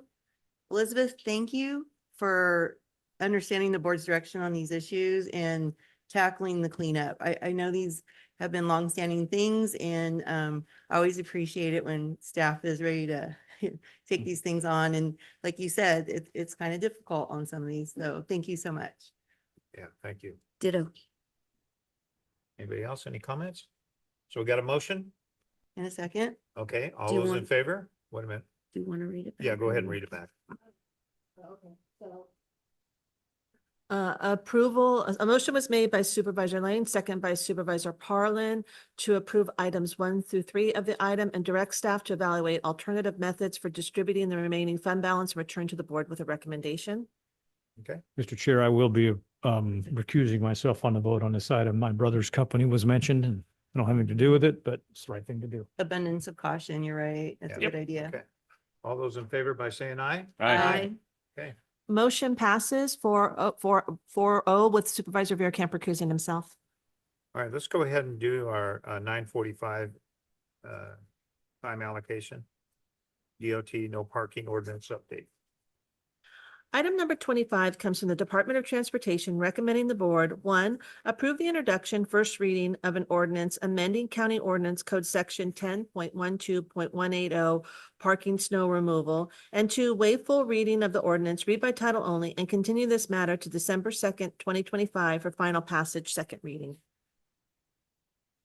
Good morning, Board. I'm Jim Honeycutt, Traffic Superintendent for El Dorado County. Today, we're presenting the first reading of Ordinance 5249, which amends our snow removal ordinance in the Lake Tahoe Basin watershed area extending to Strawberry. The South Lake Tahoe Traffic Advisory Committee reviewed and approved this item on August 14th, 2025, and the board gave conceptual approval at the November 4th meeting.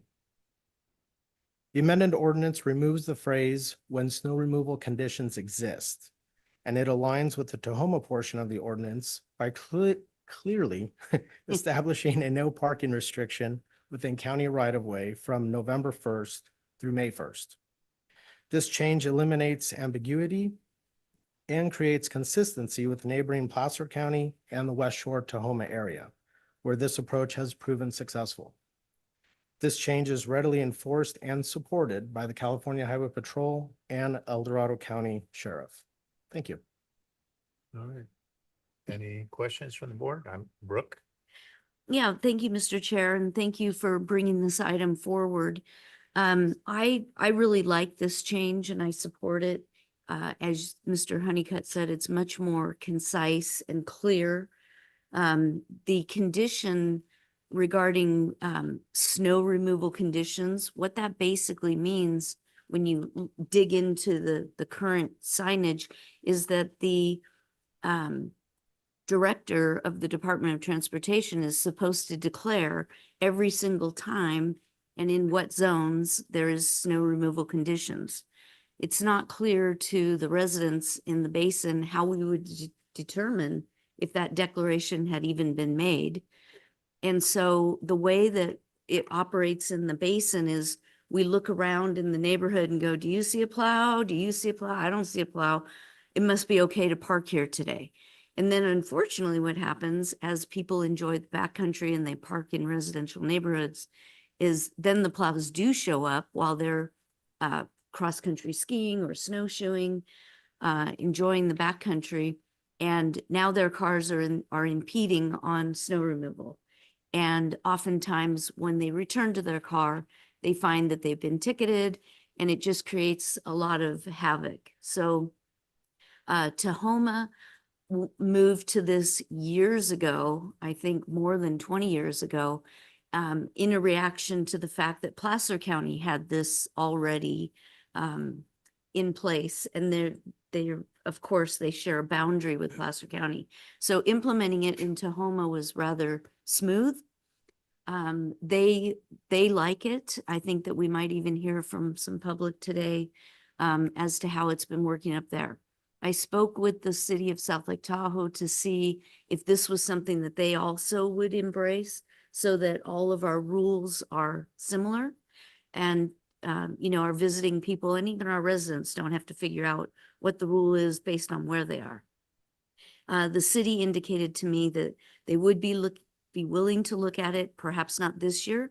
It's pretty close to snow removal season. They hadn't budgeted for new signs, etc. But they did also indicate that they do have some specific areas of the city where this has been implemented.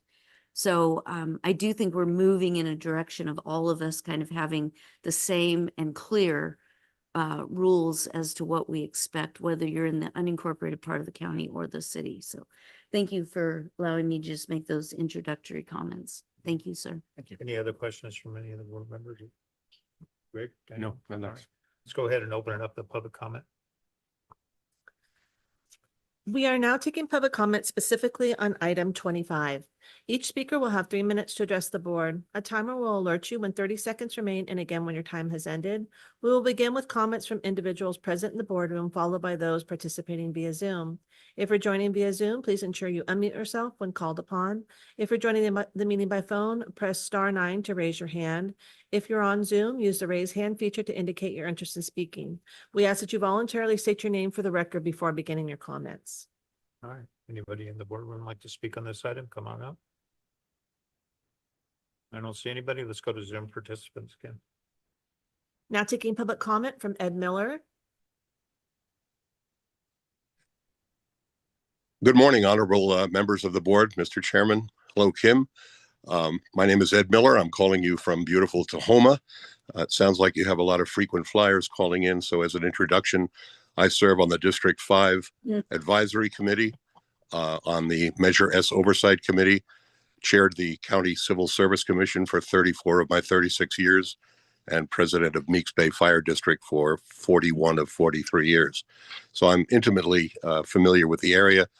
I can't remember how many decades ago it was, but I went to the Board of Supervisors and requested that you make the West Shore north of Emerald Bay parking regulations consistent with that of Placer County, since the white line down the middle of the road very often is the designation between the two counties. It's worked seamlessly up here. It's been an aid not only to snow plowing, but also to emergency responders, not having roads blocked by cars parked on the streets as often as we did in the past. And I would highly recommend it for the area of the county from Strawberry to the east and on the eastern slope. As I said, it was seamless. We had no complaints about it. The county has posted signs very similar, if not identical, to the Placer County signs, large yellow signs at the entrance to the subdivisions that all say no parking on county roads and right-of-ways from November to May. So I would support this measure, strongly encourage you to pass it at the next meeting and have it become an ordinance. Thank you very much for the opportunity to speak. Thank you. Now taking public comment from Chris Payne. Supervisor Lane, this was on the first reading. This came up as a public question, and I'm not certain that it's been answered. So for the record, can people park in these snow removal interference prohibited areas if there's no snow? Thank you.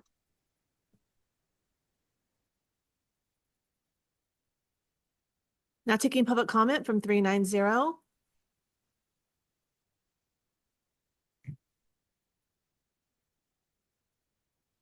Yeah, Ken Greenwood here. I agree with Chris. If there's no snow, why are we doing this, if you will? I brought this up last time this was before the board, questioning a blanket application of November 1st of each year, continue to the following May 1st, except in areas specifically designated by signs to permit such parking. It's just, I get it. Snow removal is quite a challenge, no matter where you are. And we do have an ordinance down on the west slope that basically above 3,000 feet, no parking in the right of way during snow removal conditions. But again, is November 1st to May 1st reasonable?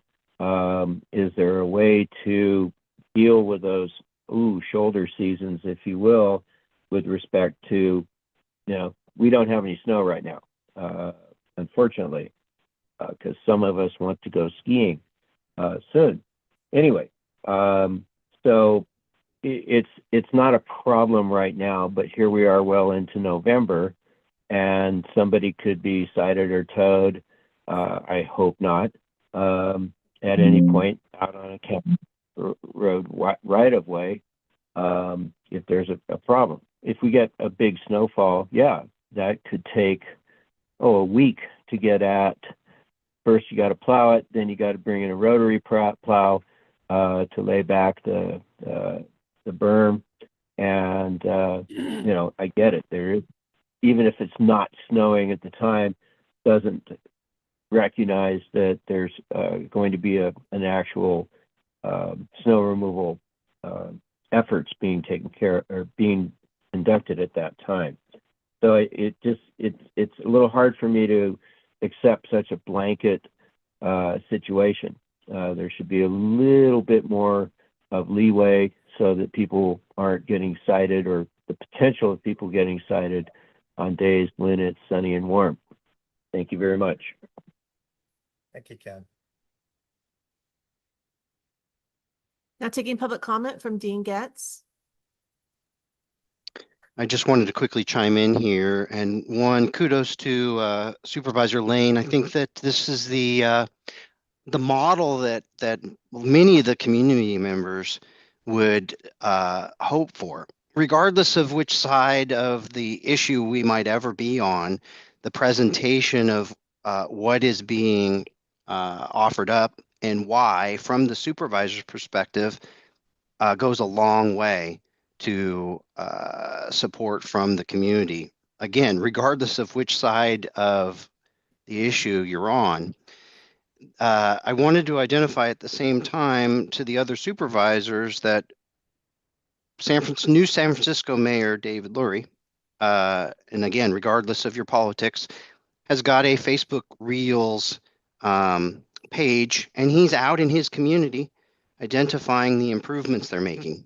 Everything from sitting on a sidewalk, identifying that permits are no longer a fee for service for putting chairs in front of your local establishment, to crime fighting. And that works for you supervisors, and Supervisor Lane is highlighting that, where she's obviously fully engaged in her community as it relates to this particular policy. And while it doesn't affect me until I come up there to visit, the positioning and the presentation makes all the difference in the world. And I just wanted to encourage you all that you have the right to do that. When we elected you, you could talk to us. It doesn't stop after we elect you. Thank you.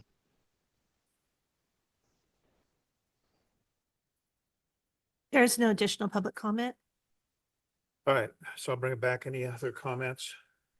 Mr. Chair, may I just ask for staff's comment on the question about what about when snow conditions don't exist, but it's within that time frame? I would defer that to CHP as their discretion. Yeah, and I think in full application that is how it works. I think the CHP makes a determination. Having said that, though, we really want people to get in the habit of starting November 1st, not parking their cars on public right of way, because you could park your car at 9 o'clock in the evening and there's no snow. Yeah. And you can wake up to 18 inches. So it's intended to keep people in the habit of not doing that, but it does allow for CHP's discretion. Also, there's some verbiage in the ordinance that I just would like a little clarification on. And the reason, well, let me ask the question. The wording says, no person shall park any vehicle on a county-owned public road, highway, or right-of-way, except in areas specifically designated by signs to permit such parking.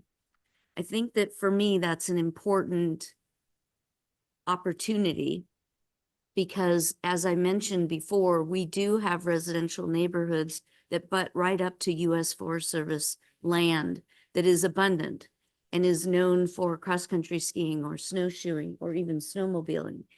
And so does that language allow for an opportunity for the county to identify certain areas where parking is well-known and accesses trails that are also well-known?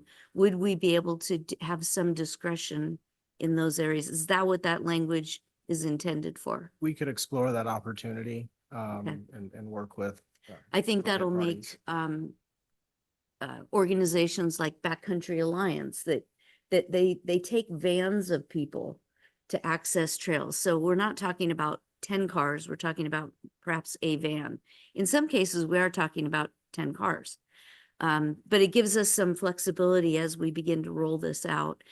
My other question is with regards to Supervisor Lane, may I just interject? Because as I'm looking at the red line version, that language you just cited appears to be intended to be stricken from the ordinance. And I'm wondering if you identified perhaps some language that might need to remain. The language that I'm looking at is paragraph A. What language are you seeing? Well, I'm Where looking it's at the red struck- line version in paragraph A, and the clause, except in areas specifically designated by signs to permit such parking, appears to be proposed to be stricken from the ordinance. So this is my red line version. I'll pass it down to you, but it's not struck from my version. Wow. Am I looking at? No, mine is, well, are you talking Yeah. about, No, other side. oh, the other, I think she's on page 1, David. Well, I'm looking at the Legistar. Page 1, A. I underlined I it in see. blue. but on the back side where it's talking about extending where the primary revisions are being made, that language is stricken. So it's not stricken in the language. Yeah, that I was looking at. Although there are red line strikes in that version, so it seems inconsistent. Well, and that's what I'm suggesting. I'm is that- glad you brought it Yeah, up. I think I think you seem to be identifying that maybe there's language that I'm not sure it was intended to be stricken from this companion section. Yeah, so I was looking at page 1, it appeared where that language is not stricken, although there is other language within that paragraph that does have red line. But it sounds like on page 2, there's inconsistency with what was proposed on page 1. I would like to leave that flexibility in there. Is that section 1012-184? Now I passed my. Yeah. papers Is that down. okay? Yeah. Okay. And section A of that one, of 184, it's stricken out. So it is inconsistent with the first one. So thank you for pointing that out, County Council. And then my other question would be, how close are we ready to roll this out? You know, it's November 18th. We're very close. We are currently waiting for a new printer for our sign shop, which would expedite this process. Weather pending, we could have this completed by mid-December. Very Okay, close. I'll talk to Mother Nature and have her hold off. Hold off. Okay, you have until the 18th of December. Okay. You got to get the ski resorts open. Okay, thank you. That Thank you. concludes my All right, questions. okay. Thank you. Any other questions or comments? All right, Brooke, you want to? Yes, I would go ahead and make a motion if there's no further comments from my No. colleagues. That we approve the introduction, the first reading of the ordinance amending County Ordinance Code Section 1012-180. And that we that we waive full reading of the ordinance and read by title only and continue this matter to December 2nd with the one caveat that the language regarding except in areas specifically designated by signs to permit such parking be included in the final draft. And to be clear, Supervisor Lane, I think you just now referenced only the amendments to section 1012-180. I think you're also referencing 1012-184, and it's within that section where you would like the language except in areas specifically designated by signs to permit such parking to remain within the ordinance. You nailed it. Yeah. Thank you. Thank you for Yes. that. Yeah, That, that and, was my intention. and the department is going to look into it, because we actually don't know exactly how many locations could be that are within the basin that have areas such as this. Some of these areas that are utilized for parking are also utilized by our plow drivers for stocking of the snow. So this is the place where we dump the majority of it, and then we can clear the rest of the roadways out. So we are going to look into that, but we can proceed forward this way and then get back to the board with any other further information regarding any specific locations. Yeah, I agree. And I see that exemption as being very minimally used. Yes. You know, otherwise it defeats the purpose of, Yep. of what we're trying to do. So Yep. I understand snow storage and Yeah. that need. Thank you. Absolutely. All right, so we got a motion. Okay. All those in favor by saying aye. Aye. So, Motion passes 5-0. so being the DOT's here, you, let's just go ahead and move to item 20. And then we can do Bryce's here right after that, because I think it's only gonna just, the update's just a short one for that. No? Well, it could be a long It could be a long conversation. one. Yeah. The library thing actually will be pretty quick, I Yeah. think, right? Yeah, all right. And let's go Bryce is ahead. here too. Okay, Bryce. I got your back, Bryce. Item 26, library ballot measure resolutions. Item number 26 is a hearing from the Library Department recommending the board, one, adopt and authorize the chair to sign a resolution setting for election of a measure proposing renewal of library special tax in County Service Area 10, Zone F, South Lake Tahoe. And two, adopt and authorize the chair to sign a resolution setting for election a measure proposing renewal of library special fund in Tax Service Area 10, Zone G, Georgetown. Supervisor Turnbull, can you please open the hearing? I'll go ahead and open up the public hearing. Go ahead, Bryce. Bryce Lavelle, Library Director. Good morning. Library Department is requesting that the board approve two resolutions that authorize measures to be placed on the ballot during the June 2nd, 2026 primary election. These resolutions propose the renewal of the library special tax in County Service Area 10 for Zone F, South Lake Tahoe, and Zone G, Georgetown. If approved by the voters, the levy of $25.50 per year per parcel of real property within those zones of benefit would be in effect for a period of 20 years. Annual increases would correlate with the Bay Area Consumer Price Index, but never more than 3% each year. The renewal of the levy would help to continue to fund library services, hours, and operations out at the South Lake Tahoe Library, that's Zone F, and at the Georgetown Library, that is Zone G.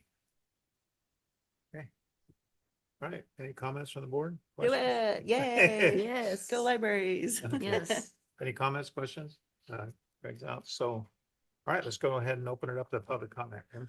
We are now taking public comment specifically on item 26. Each speaker will have 3 minutes to address the board. A timer will alert you when 30 seconds remain, and again when your time has ended. We will begin with comments from individuals present in the boardroom, followed by those participating via Zoom.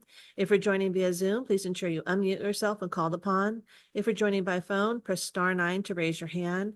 If you're on Zoom, use the raise hand feature to indicate your interest in speaking. We ask that you voluntarily state your name for the record before beginning your comments. All right, anybody in the boardroom like to speak on this item? Come on up. I don't see anybody. Let's go to Zoom participants, Kim. Now taking public comment from online participants. Now taking public comment from Chris Payne. Bryce, I thought it'd be important to recognize that this item today is for the renewal of two specific library special taxes, South Lake Tahoe and Georgetown. And I was wondering, what's the status on El Dorado Hills, Cameron Park, and Placerville? And why aren't they before the board today? There must be some specific reason, and I'm asking for what that might be. Thank you for the time. Thank you, Chris.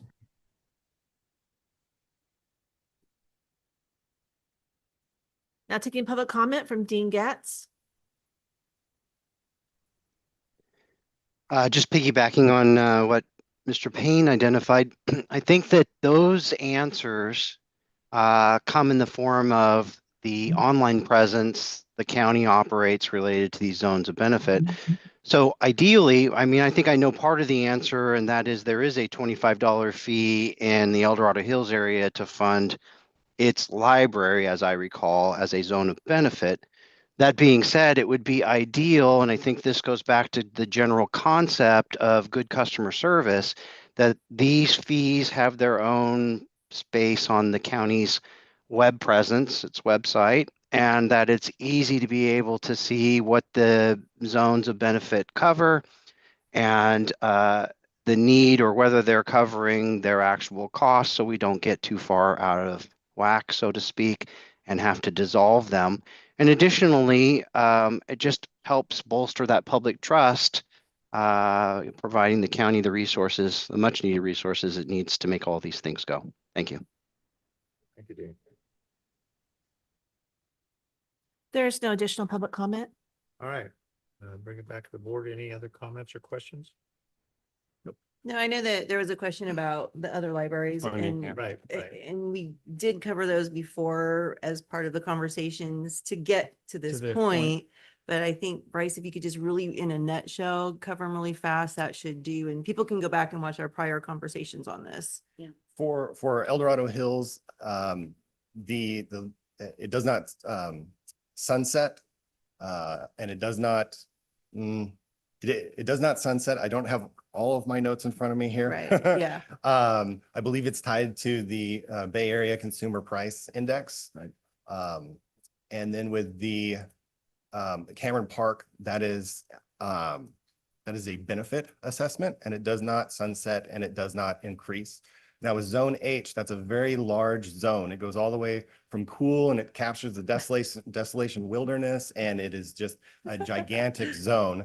So with the ad hoc committee for library funding and sustainability, it was discussed that if a measure were to be placed on a future ballot, first that zone would be shrunk. Yeah, Targeted. yep. Yeah. And maybe consider putting Cool in with the Georgetown district at some point too. It makes sense. Divide. So. but Yes. We'll do that Mhm. at a That- future, Mhm. future time. First, let's just get these renewed. So if there aren't any further board questions or comments, I'll go ahead and move the item. Second. And Mr. Chair, can I confirm that you closed the public hearing on this? Yeah, matter? I'm gonna Yep. go ahead and close it right It is closed and we have a first and a second. now. Okay, all those in favor by saying aye? Aye. Motion passes 5-0. Thank you, Thanks, Bryce. Thank you. Appreciate it very much. All right, let's just go ahead and move to item 27. Community Action Council presentation. Item 27 comes from Health and Human Services Agency, recommending the board receive and file an annual report from the El Dorado County Community Action Council. Morning, everyone. Morning. Morning. Thank you. She only does 5 things at the same time.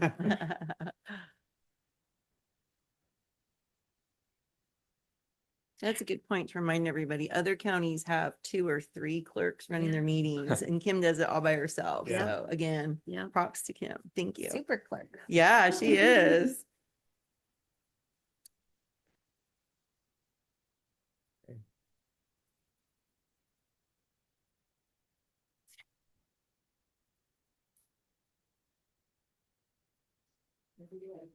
Okay, thank you. As I said, good morning, everyone. It's nice to be here. I am just going to go over a little bit of an overview on our El Dorado Community Action Council. And I'm not going to read word for word every slide. Did everybody get a copy of this? Yes. Yes. Great, thank you. So let me start out with the purpose and objective. Community action agencies are mandated through the receipt of community service block grants, also known as CSBG. In El Dorado County, the Health and Human Services Agency administers CSBG and facilitates Community Action Council meetings. The Community Action Council, also known as the CAC or CAC, seeks to involve the community, including elected public officials, private sector representatives, and especially low-income residents, in assessing local needs and addressing the causes and conditions of poverty. In order to reduce poverty, in El Dorado County, the CAC or CAC focuses on available local, state, federal, and private resources to assist low-income individuals and families to acquire useful skills and knowledge, to gain access to new opportunities, and to achieve economic self-sufficiency. So I'm just going to skip around a little bit, but in order. The history and the governing documents. Community action agencies are private or public nonprofit organizations that were created by the federal government in 1964 to combat poverty in geographically designated areas.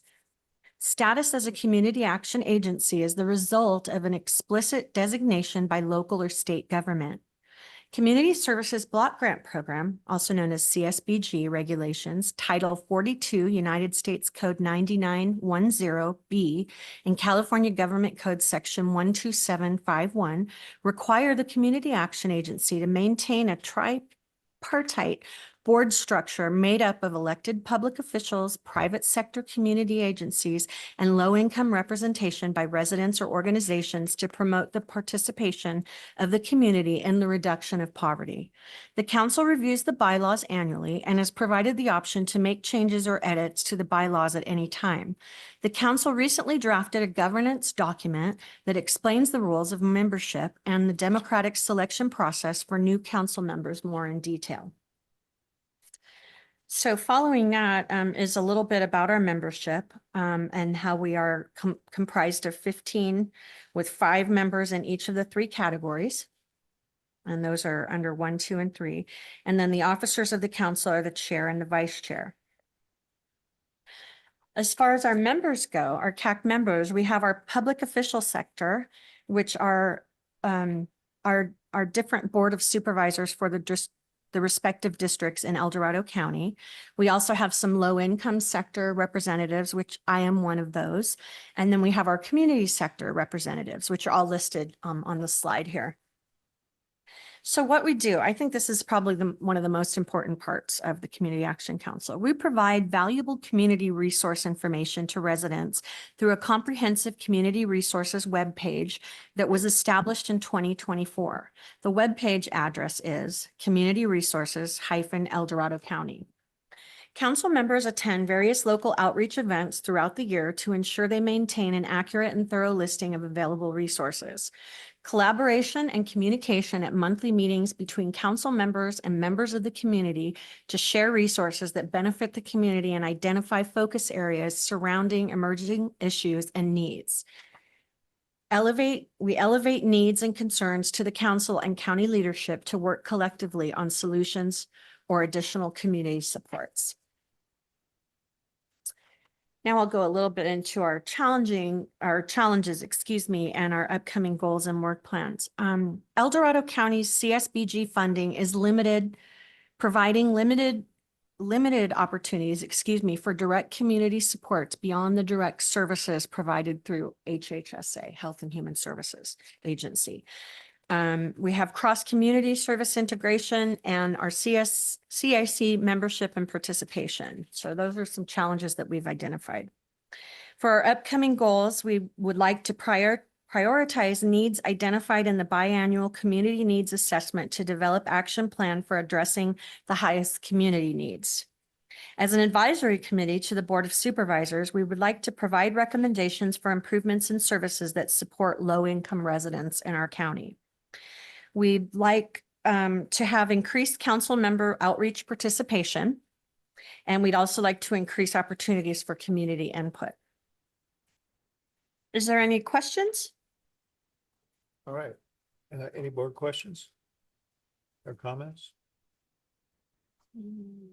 I got a comment, or actually a question. Okay. So with everything that's going on in Grizzly Flat, we're still trying to find some kind of funding to help the people to rebuild, especially there's 27 homes. Yes. We're going to have a dedication for the first Title 25 home. Is there any research that you guys have done to look and see if there's anything out there that would help those residents? Okay, well, as a resident of Grizzly Flats myself, thank you. Thank you for bringing that up, and thank you for all the hard work that you've done as well. We appreciate Mark. He's an integral part of our council for sure. Specifically, no, we have not. I would say there has been the most research that's been done, and the most anything that's been done has been as a result of you and Mark's work and what you've done. But I'm certainly willing to take on the charge of doing more research or doing anything else that we can to help facilitate that. I know a lot of my friends and most of my neighbors lost their places. And some of them, most of them actually moved out of town, had to relocate. But there are some still living on their property in trailers and small houses and even tents. We have some in tents still. And that especially hurts my heart with the weather, incoming in the winter. So I think in the past we have not done anything specifically, but we're ready to do more Timlin. Can I add a little bit? She helps Good me. morning, supervisors, Timlin James, HHSA. I just want to say, I believe the CAC has done, I think you're selling yourself short a little bit. Because they do bring a lot of different opportunities to the Community Action Council meetings, and they talk about events that are being held in Grizzly Flat, True. regularly. They also talk about opportunities that might be available to support, you guys Oh, actually were just yes. having a conversation We were out in about- the for lobby Saturdays. area, yeah, for event. Saturdays, as well as the different funding Mhm. opportunities with Caleb's Oh, the nonprofit foundation, yeah. and then also the of course, I'm gonna forget because I'm Ma- standing up Mac here. and the veterans one, or? Yes, Homemade Sacramento. thank you, Homemade Sacramento. So while they maybe have not produced something tangible as a result, yes, they are having conversations and looking into We ways definitely to are having support efforts conversations. and identify additional funding sources that maybe haven't been identified. Thank you. You're welcome, sorry. No, that's great. Hey, Timlin, don't go away. Yeah. I could not get the link on the PDF I downloaded to work for the web page. Okay. So I don't know. I wanted to go look at it. And I don't know if anybody else, I did the Oh, download from Yeah. Legistar and I couldn't get it to work. So, Okay, I can make sure that it gets emailed out to you guys. okay, I appreciate thank you. Thank you for that, Lori, too, for pointing that out. Yeah. I was just reading off the slide and I Yeah, hadn't and that's why actually I checked myself. that was so a technical thanks. thing. So I thought, I'm not gonna ask you, Kelly, I'm gonna ask Timlin. Yeah, So, and you know what? She's absolutely right.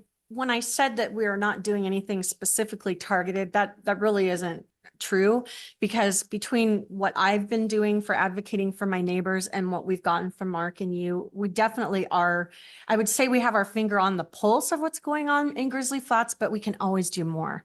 And so that's what I'd like to do. I'd like to do more targeted stuff. And Caleb's no longer with us on the Community Action Council. So we did lose him as a resource, but we have other people that are ready and willing to do stuff. So if there's any suggestions, I'd love to hear them and bring them back to my meeting. Yeah. So any projects you're kind of working on besides, let's say Grizzly Flat, anything else you're working on? Specific projects. Yeah. I think you're identifying resources to come to your Community Action Council meetings has been. a topic. Yeah, well, and that's one of our main things is sharing resources from all the different sectors that we are. A specific project. I don't know. I can't really think of them. Well, I think that is a specific project would be. Bringing the information back. Bringing the information sharing it, back, and increasing your outreach activities. Yes, because that's they- one of our goals. That's a big one. And that's something that the whole, that we've all agreed upon is that we want to be out more in like these hub events and stuff to be doing things. I mean, I know personally myself, I've been trying to be wherever, since the fire happened and the evacuations, where the food is being given out, where the resources are giving out and stuff. So to say that we haven't been doing anything, that wasn't true at all, but we are advocating and we are keeping our ears out for things. But I mean, as far as a specific project that we're working on besides outreach, Well, the other thing would be that as part of CSBG recipients, we do do a biannual community needs assessment. And so one of the goals that they've identified is really looking at that community assessment need and identifying the top needs and focusing a project based on the top needs, which is something that the CAC in recent years has not done, but that is what they've identified as the goal. yeah, that's for coming something year. we'd like to change for That's sure. good. I'm glad for that. Yeah. Okay. Any other comments? Question, Mr. Chair. Okay, go ahead. Thank you for the update. It sounds like the CAC is more of like a resource to communities. I'd like to think so. A distribution of information is kind of how it's coming through. But the part that's confusing to me is that it says that this community group is mandated through the receipt of community service block grants, which is administered by the HHSA. So there's really no financial lens that we're looking at through this report. So can you kind of recap a little bit about grants? And so different entities use CSBG grants differently. And of course, I know because we are a smaller county, our grant is fairly small. HHSA uses the majority of the CSBG block grant to help fill in gaps in our community services programs. And so a large portion of it does go towards our staffing, because otherwise we wouldn't have a large enough budget to maintain our staffing for some of our other programs. We use it for the analysts that help support the CSBG program, as well as the Community Action Council, program coordinator, 2 program managers. One of our program managers is in homeless, and then the other one oversees veterans, LIHEAP, Community Action Council, and senior activities. And then also a program assistant, and then 2 office assistants. And I'm listing the positions. It's only 0.2% of the position that's Small. funded through CSBG. The office assistants, one is with the homeless programs and one is with the rest of the community services programs, as a clerical receptionist at Spring Street. Okay. So we have about 20,000 that we put towards direct services. And then CSBG also, we typically annually receive a discretionary amount. The discretionary amount sometimes is $10,000, sometimes it's $60,000. The discretionary funds are funds that we put towards direct services, but are difficult to plan for because it is dependent upon the amount that we're awarded. And we don't have control of increasing or decreasing those amounts. So you get somewhere between $30,000 to $90,000 annually from this grant?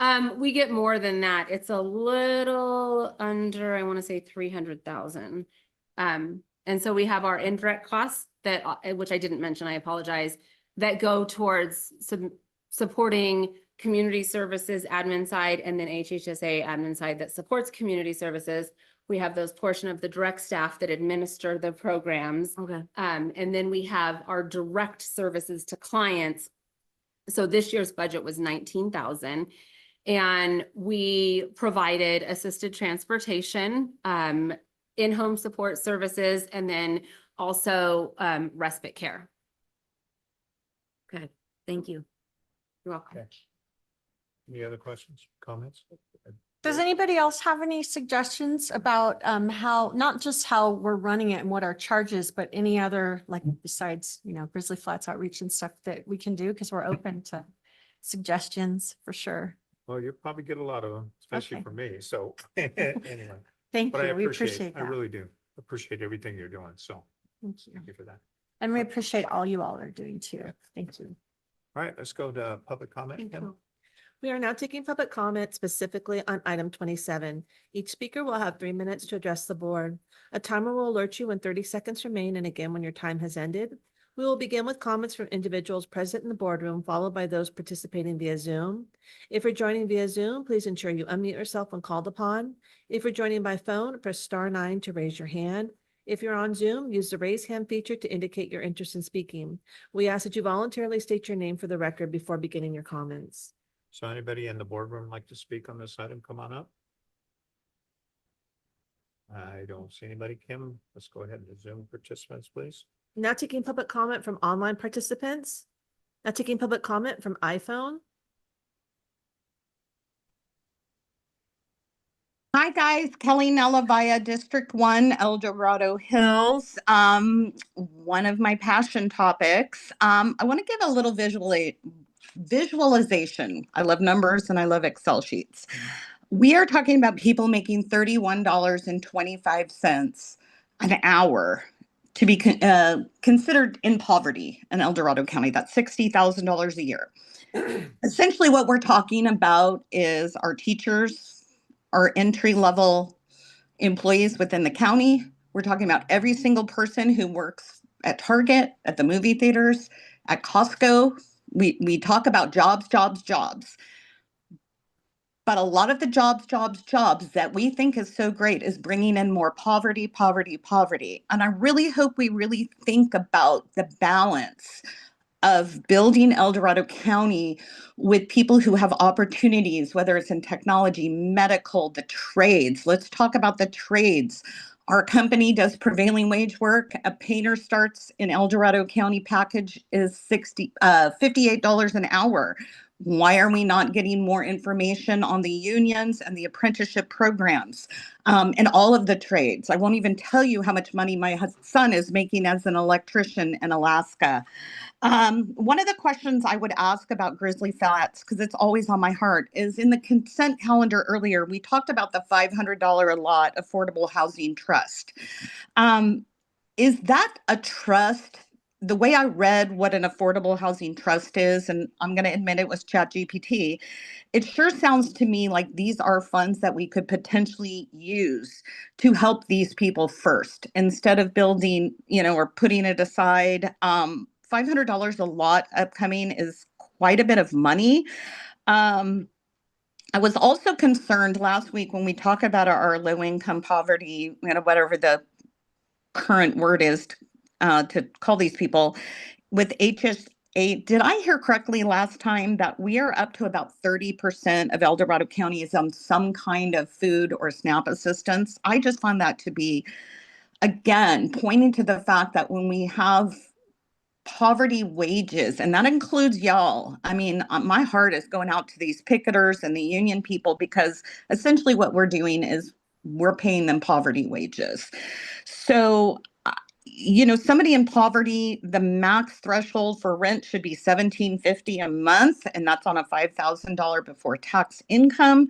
Find that for me. And instead of building 4,000 homes in Marble Valley and Lime Rock and all these very expensive luxury homes, and maybe we can solve this problem. Thanks, guys. Thank you, Kelly. Now taking public comment from Chris Payne. Thank you, Kelly, for your comments. I am more specifically pointed at the presentation today. I'm looking at what I'm trying to understand is what is the annual report. I understand by the presentation given in the PowerPoint, and then subsequently the questions being asked by the board, I'm beginning to understand what the report is. But at the same time, I'm focusing on slide 6, which is what we do. And I believe each one of those 4 items of what you do should have some specific actions that you've taken this past year, or some things that are very positive to the board as to showing that this commission or this action council, that it actually is functioning and being successful. So success is the key word here.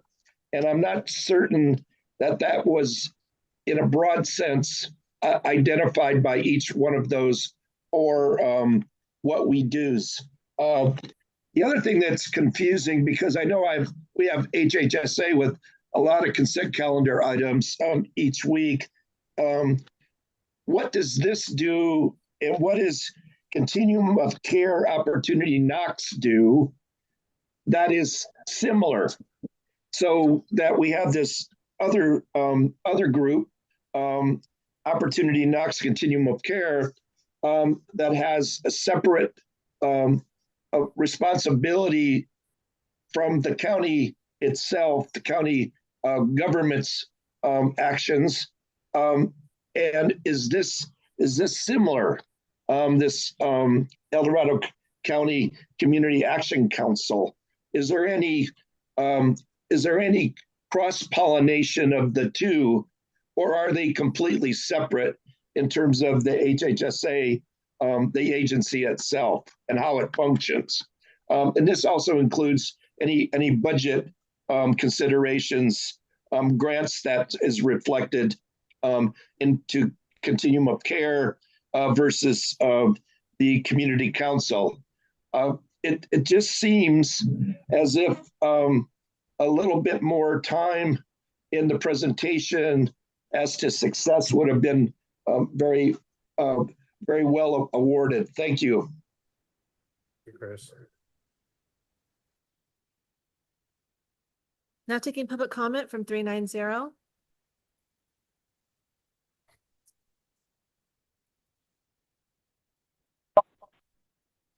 Afternoon, almost. Good morning, board. Ken Greenwood here. As a retiree, PERS retiree, and Social Security recipient, I'm pulling down about $30,000 a year, which Kelly is suggesting is half of what it would be. The HHS has a lot of programs that I honestly have taken advantage of since I qualify for them, to upgrade energy efficiency, blah, blah, blah. Anyway, but I think Kelly makes a very good point that part of this whole thing is balancing out our equation as far as the type of jobs we might want to create, the types of housing, etc. Thank you very much.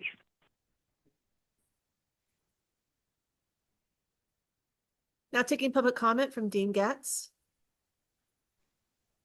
I think this is a great rounded conversation, and I appreciate the county looking at all of the sides of this and again, being proactive and being good stewards of the community. I have seen those statistics about the poverty level in the county, and if you spend all your time on the El Dorado Hills end of the spectrum or the South Lake Tahoe end of the spectrum, you might miss what the vast majority of the community really is feeling.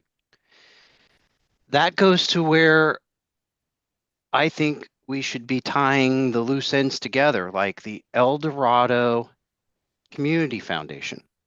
There's a nexus here. We've got a board member, a sitting county supervisor, and Brian Veerkamp, who sits on the board of BAWS, and you would think that through those kinds of connections, and this isn't the first one, that the efforts of the El Dorado Community Foundation would be more transparent, more collaborative with the county itself, and their visions would be a force multiplier, if you will, with the county's effort, because they certainly are out there with their presence throughout the community in the various causes and concerns. That's not what I'm finding. What I'm finding is that we don't have transparency, we don't have collaboration, and we don't have a overall game plan. And I would just urge Mr. Veerkamp to take the lead here in making those kinds of connections happen, using his ability to create a new agenda item as we move forward and bring those kinds of visions to life for the betterment of the community as a whole.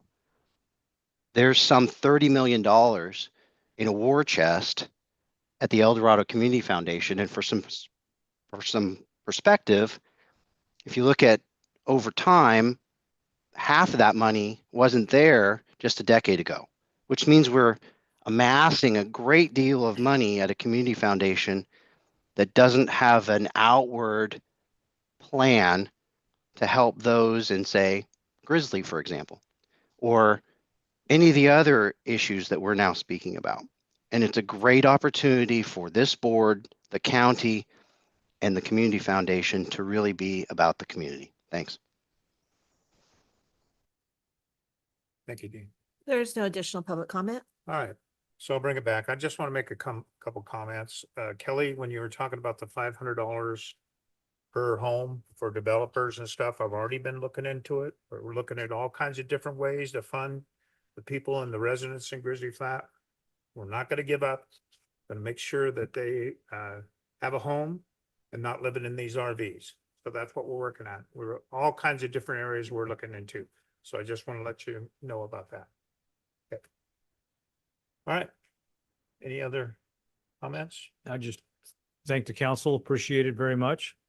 And we will continue to work together collaboratively as we do. And many of you know that we are through different groups. Yeah.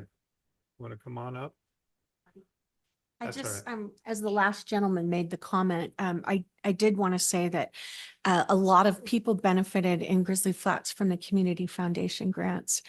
Well, I personally didn't because I missed a deadline and I wasn't 50% or more loss of my home. I didn't, but a lot of people did. And I really want to thank the foundation. And I needed to say that because I know a lot of people that did. Yeah. So thank you. Yeah, and I gotta say one more thing on the community foundation, because there was gravel, there was water totes and everything, working with Bill Roby That's to right. make sure the residents had adequate water, especially when that, the Grizzly Flats Water Agency was down at a period of time. Because these, people had animals to be able to, Right. you know, they had to maintain, so. And I want to reach out to the Community Foundation for all the support they have done, so thank you. And as a matter of fact, along that same lines, we still have a water tote. I mean, it's like, it's kind of a little joke among us locals because it's like, what would you say, like a souvenir, if you will, of the fire and the evacuation. We have one that I mean, it's too heavy to move anywhere. We wanted to move it down under the deck so we could use it as a source of water, right? But then there was all kinds of other problems about getting it done, but we do definitely appreciate it. So thank you. Yeah, Thank you, yeah. Foundation, and thank you, Mr. Dick. Okay. All right. So it's just a presentation, I guess. That's Yep. it. So there's no board actions. So right now, I guess we can go to closed session, if everybody's okay with that. Thank you guys very Thank much. you. Thank you very much. Thanks for all your hard work. I appreciate it. All right, the board now recess into closed session to hear items 28 through 30 as specified in the agenda. Anyone wishing to provide comments concerning those matters may do so at this time. Tim, will you please open it up to public comment? We are now taking public comment specifically on closed session items. Each speaker will have 3 minutes to address the board. A timer will alert you when 30 seconds remain, and again when your time has ended. We will begin with comments from individuals present in the boardroom, followed by those participating via Zoom. If you're joining via Zoom, please ensure you unmute yourself when called upon. If you're joining by phone, press *9 to raise your hand. If you're on Zoom, use the raise hand feature to indicate your interest in speaking. We ask that you voluntarily state your name for the record before beginning your comments. All right, anybody in the boardroom like to speak on closed session item? Come on up. I don't see anybody, so let's go to Zoom participants. I gotta say that, you know. You're hiding. Now taking public comment from online participants. Now taking public comment from iPhone. Oh, hi, Colleen Olivia, El Dorado Hills. No surprise, just echoing what was been said before. We really urge you to be very cautious on the Perks Court. I guess I really misunderstood. I thought for some reason we were donating it or they were seizing it. Now I see that it's a negotiated sale potentially, which really has me nervous that the county would continue a trend of looking for land sales to the state. In negotiations, if it's potentially possible to know exactly why they want this land and what they're going to do for it. I do not think it's an appropriate location for one of their multi-tower apartment complexes, being that it was intended to be as part of the interchange of that area of the freeway, no more than I thought it was an appropriate place for the navigation center. So if we can get out of it, let's get out of it. But let's be really cautious in understanding exactly the intentions of the state of California. Thank you. Thank you, Kelly. Now taking public comment from Chris Payne. Yes, board. Also, item 29, Perks Court. I'm not going to get into the comments that we had during that long discussion a few weeks ago about the appropriateness of this property. As you know my background, having been there associated with that property for a number of years. But I do want to reflect on the fact that there was a comment, I believe, that public comment that was attached to this item related to giving away the discretionary rights that you currently hold on that property by the sale, meaning how tall, how high can a multifamily apartment be built? Is it going to be similar to what we have looking at now off of Pleasant Valley Road by Hospice? That those things are pretty tall. I think at 3 stories, can we go as high as 5 stories or 6 stories? And will you have a right to control that with your sale? That's what is important to the community. We don't want to have an eyesore there when you complete this work, or out of character with the surrounding area. You know, there are guidelines through your Diamond Springs El Dorado Community Advisory Committee's work.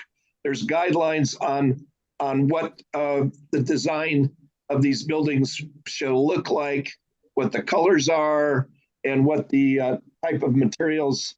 Will you lose control of that aspect? This goes into the question of what you tell your negotiator and what you are negotiating in our behalf of the public. I think this is very sensitive, and certainly you've gotten a lot of a reflection of that sensitivity. So thank you, Kelly, for bringing that up. Thank you. That completes my comments. Now taking public comment from Dean Getz. I think just to piggyback on what's previously been said, as I recall, both Kelly and Chris commented as I did leading up to the Perks Court designation, and now the board having directed negotiations with the state of California. The comments were that the county will retain whatever's put on that property, even if it's owned by the state of California within its jurisdiction, and that deed restrictions could be placed on the property. And, you know, I don't know if that's still a viable option at this late stage in the game, but we, the public, did identify that we should have been able to see what the inquiry from what agency and why the inquiry was being made in the first place, which was not a part of the agenda package that staff put together. Now we're negotiating without knowing what they want to do with it, the property, and the county again should be representing the county's interest, which is our interest, restricting that property's use, which is what we're speaking to, and knowing what you're negotiating away, not just negotiating the land away for whatever they can come back and apply to or force to be put on the land. Thank you. Thank you, Dean. There's no additional public comment. All right, we'll go ahead and recess to closed session.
All right, greetings, El Dorado County. We are back from lunch in closed session. We will continue our regular session of the El Dorado County Board of Supervisors meeting.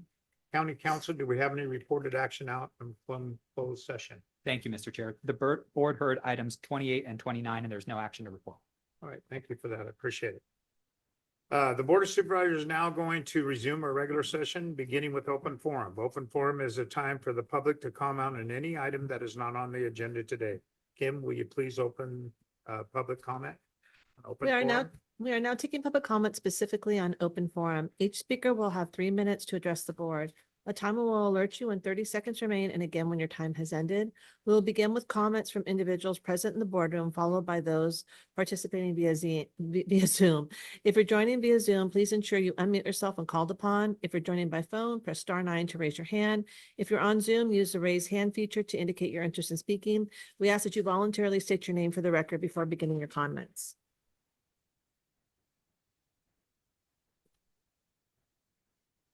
Good afternoon, Linda Colombo, District 2, George Turnbull's district. Travis was terrified. I'm reading from Paradise, Lizzie Johnson. Travis was terrified to return to where he had left Paul and Susie, terrified of what he would discover. Paul had tried to shield his wife's body with his own, but Susie's pants had melted off and her shoes had liquefied. Several inches of her golden hair streaked with silver were charred. Paul's new leather boots, which he bought 2 weeks earlier, were plastered to his shins, his feet baked into their soles. They were alive for now. He stared at Susie's feet. He could have sworn she'd been wearing shoes when they left. The couple were too injured to drive. Susie couldn't stand on her burned feet, and when Travis reached for Paul's hand, the skin slipped off in his palm. He would have to leave them in order to find help. Travis paused to unlock his telephone and called 911. There was just one problem. They were in the middle of nowhere. Travis knew he wouldn't be able to describe their location to the dispatcher. Travis needed to backtrack to find help and guide them to Paul and Susie, but he also didn't want to leave his friends behind. Travis drove through coils of smoke towards his house. His neighbors, Mike and Jeanette, were dousing flames in the gutters and ripping chunks of siding off Travis's house. For the past hour, they had hunched behind the southern edge of Travis's home, using the structure as a windbreak. They had planned to submerge themselves in a creek, but the fire had moved too fast. It was just as well. The stream was close to boiling. We would have been wiped off the earth if we had gone to the creek, Mike told Travis. Travis explained that Paul and Susie had been badly burned. He called 911 with Mike at his side. A team was being dispatched to South Libby, where Paul and Susie were. As Travis left to intercept the crew, he crossed paths with a man driving from the other side of Edgewood. The fenders of his green Jeep Cherokee were melting. The bumper had liquefied. His clothes were wet, pinpricked with holes where burning embers had struck him. Whatever you do, do not go down to the end of the road, the man stammered. Travis drove about 200 feet down Edgewood anyway to see for himself. Up ahead was a jumble of cars burned to their frames and submerged in a sea of molten aluminum. Their tires had evaporated, leaving the rims flush against the gravel. Even the door handles had burned off. Travis didn't see any firefighters or passengers. He slowed down, peeking in the blasted out windows. Upright in the seats, staring blankly ahead, were 5 skeletons. At 1,500 degrees Fahrenheit, they had been cremated in their vehicles, the campfire's first fatalities. Another skeleton was crumbled face down on the ground near eviscerated Winnebago. Travis recoiled in horror, bile rising up in the back of his throat. He whipped his four-wheeler around, sped towards South Libby Road to wait for the firefighters, thinking only of Paul and Susie. Thank you very much. Have a happy Thanksgiving, guys. You too, Linda. Shannon Starr, Operating Engineers, Local 3. So I have to say, I see the eye rolls when I walk in. I hear the groans. I know you guys are tired of hearing from me, but I'm doing my job. And my job is to remind you about your employees and the lack of respect that's being shown for those employees. Last month, when CBS News questioned the county about the automatic raises for those tied to the 504, they were told that it was necessary to keep those wages competitive. What about the hardworking rank and file employees? What about keeping them competitive? This county wastes untold sums of money in the constant turnover of employees, constantly doing backgrounds, constantly bringing in new hires, who as soon as they qualify as a lateral, leave for an agency that respects them and pays them better. I can personally attest to that. After over 20 years as a 911 dispatcher and almost 12 and a half as an employee with this county, I left, I retired to go and then took a job where I knew I'd be respected and I'd actually get better pay. Let me point that out again, better pay. I answered 911 for a living for more than 20 years. I listened to people kill themselves. I listened to screams. I helped people in distress. And I make more money standing here talking to you than I did as a 911 dispatcher. Again, I'm going to ask that you respect your employees and start showing them what they're worth.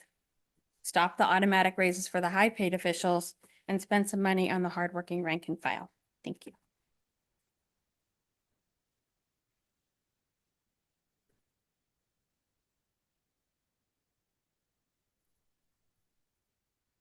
Melody Lane, founder of Compass to Truth. On July 17th, I submitted a PRA requesting signed copies of all contracts or consulting service agreements between EDC and former CAO Don Ashton. On July 24th, I received an anonymous response, presumably from County Council, stating that no responsive documents exist. However, he stated that Don Ashton is an affiliated consultant for MRG LLC, which the county has a contract for other work. The El Dorado Hills CSD also has a contract with MRG where Mr. Ashton has provided consulting services.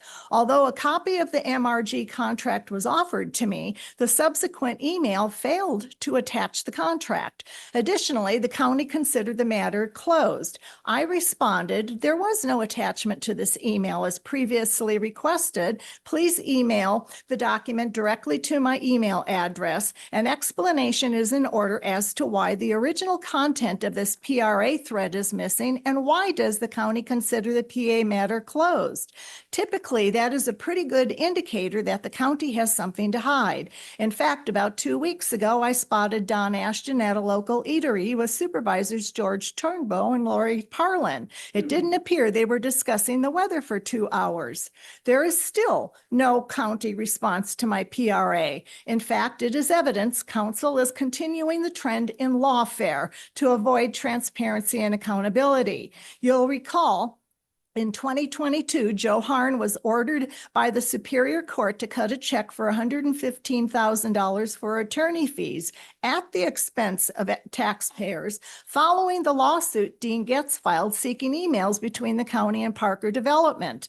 The Mountain Democrat reported David Livingston insisted that Getz's request is a rare exception. In fact, the thousands of Public Record Act requests the county received over the past 10 years, this is the only request that has led to litigation.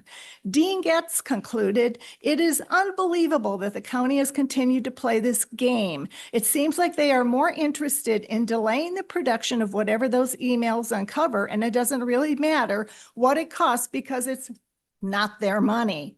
In another example of bureaucratic shenanigans, District Attorney James Clinchard had the audacity to email me. We have responded to your PRA and no further response is forthcoming. Feel free to exercise your right to prosecute for violation of PRA laws. The point is the county is not above the law, nor should it be necessary for constituents to resort to lawsuits just to obtain documents that the government is required to produce. Mr. Livingston, your public response, please.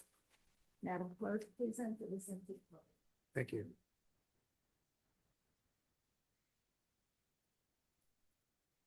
Anybody else want to speak on open forum? Come on up. It's in the boardroom. Let's go to Zoom participants again. Now taking public comment from online participants. I'm taking public comment from Chris Payne. Good afternoon, board. Continuing the idea of transparency and an openness by the local or our local county agency. My focus today relates to the functionality and administration of closed session items related to specific court cases. A few weeks ago, I had commented at the beginning of closed session that I wanted to know, and it was not to specific issues related to the court cases, but what type of court cases we have. Meaning, if you look at the closed session, even today, there's items in here that reflects different litigations that are going on. For instance, conference with legal counsel, that's pretty clear. But pertaining to most specifically, I want to know, have you reached a settlement on a court settlement on the case with Cheryl Blychester? Currently, there's two lawsuits. One lawsuit is the whistleblower lawsuit, and lawsuit number 2 is the building permit for construction of an ADU for a health disability use. Both of those are independent of each other, and so I don't and have not noted any closed session item since I believe June the 10th, when both of the lawsuits were listed under item 53 and 54. This Friday, there's going to be another session of the courts, and they're going to discuss the court cases, and legal counsel is going to need to have some kind of understanding with your board, and I don't believe that can be reached without having a closed session. In that regard, I see none. I see none today. I see none last week, weeks before that. What does that mean in terms of how does legal counsel, especially if they're an outside third party counsel, how can they, which would be under contract, how can they get information from your board in terms of whether or not you'd want to settle without you having that item on closed session? Thank you for the time. That's my interest today. Thank you, Chris. Now taking public comment from iPhone. Good afternoon, Kelly Nellavia, El Dorado Hills, District 1.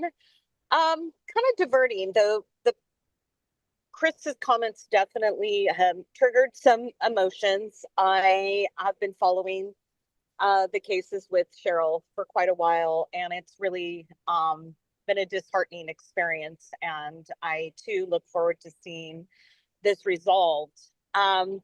Really what I wanted to say as we approach the final week before Thanksgiving is, contrary to sometimes I'm sure how it feels for you all, I'm really thankful for our county.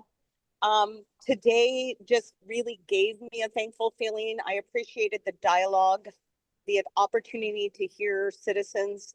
What I really want to think were heard, and that we're growing more together to say that it's not always easy to be a public advocate. You know, there's about 20 of us that are regularly involved. I'm sure been the conversations and some closed items. You know, sometimes we feel a little unheard, but it doesn't change the fact that I am really thankful for this county. I spent a lot of time in other cities being in the industry that my husband and I are in, which is commercial public works. And I see what's happening. And when I come home, I'm thankful for what we still have and what we're trying to maintain. And over this holiday season, I really hope that you all feel the same way, that we're on the same teams, that we can listen to each other, that we can take so many, and I'm not including myself, people that you have at your disposal that have spent decades, much more than, I'm going to say many of you, not all of you, have and invested in our county, in its layout, in its programs. And I think we can really achieve what we want to achieve together in the new year. I have gone down a really big Senate Bill 35 and 79 rabbit hole. And I think there's a lot of information y'all need to know and understand that maybe hasn't even been understood by county councils and agencies that want us to think that we're having to abide by certain things. And it just does not appear it's necessarily the case. I appreciate the last 3 weeks because it really felt like you're taking the time to think and listen and not just jump into development projects that might bring us a few bucks. So I wish you all a prosperous Thanksgiving with your families, and we'll talk to you after the holiday. Now taking public comment on 390.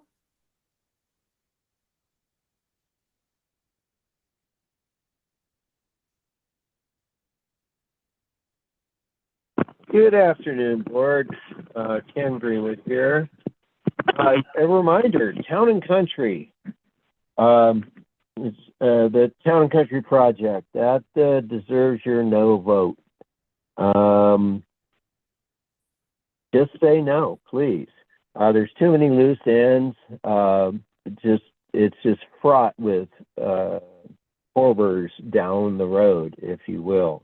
Also, it will result in some irreparable harm to probably the longest stretch of original pavement material of a Lincoln highway in the United States, I'm beginning to believe. And yet they want to take 3 or 5 or 1,000 feet of it and put in a 6 or 12-inch sewer line. Regardless, it's going to be a lot of heavy equipment in there, and it would be very damaging to this very unique resource that we have here in El Dorado County. Thank you for the engineers number 3 to remind us that she quit a public service job and doesn't have to listen to people's screams anymore. I can only imagine. Bless our 911 people. And also just fair pay. I remember we fought for that in the 15 years I worked for the county. Seems that we got the same day, SS, different day. Also, I'm curious about the adoption of the agenda. Why was there no opportunity for public input? Because there is an item on the agenda that we can't talk about right now, but still in a general manner, that's a public vote. That should be subject to some input, no matter what the agenda items are, because there may be a better way or time certain or something like that would serve people's purposes and instead of hanging on for 4 hours now, when I have plenty of other things to do, as do you. But we will finally get around to that sooner or later. And cell towers, 1 mile radius. Make sure that all schools, especially down there in the what's it called, business park. There was that discussion earlier. We keep forgetting that there's a variety of different land uses that are not business park related, but may be in or adjacent to the business park. Thank you. Thank you. Now taking public comment from Dean Getz. I just wanted to chime in here and generally identify to the board that I recognize that you get the public's ire and not enough praise, especially when your heart's in the right place and maybe we just don't see it. That being said, the county's elections department has just shy of 139,000 registered voters. 71,000 of those have provided their email address, and those that are in tune with this county's politics are starting to figure out how to mine that list and engage with those folks, which is really going to change the dynamic in this county in the long run.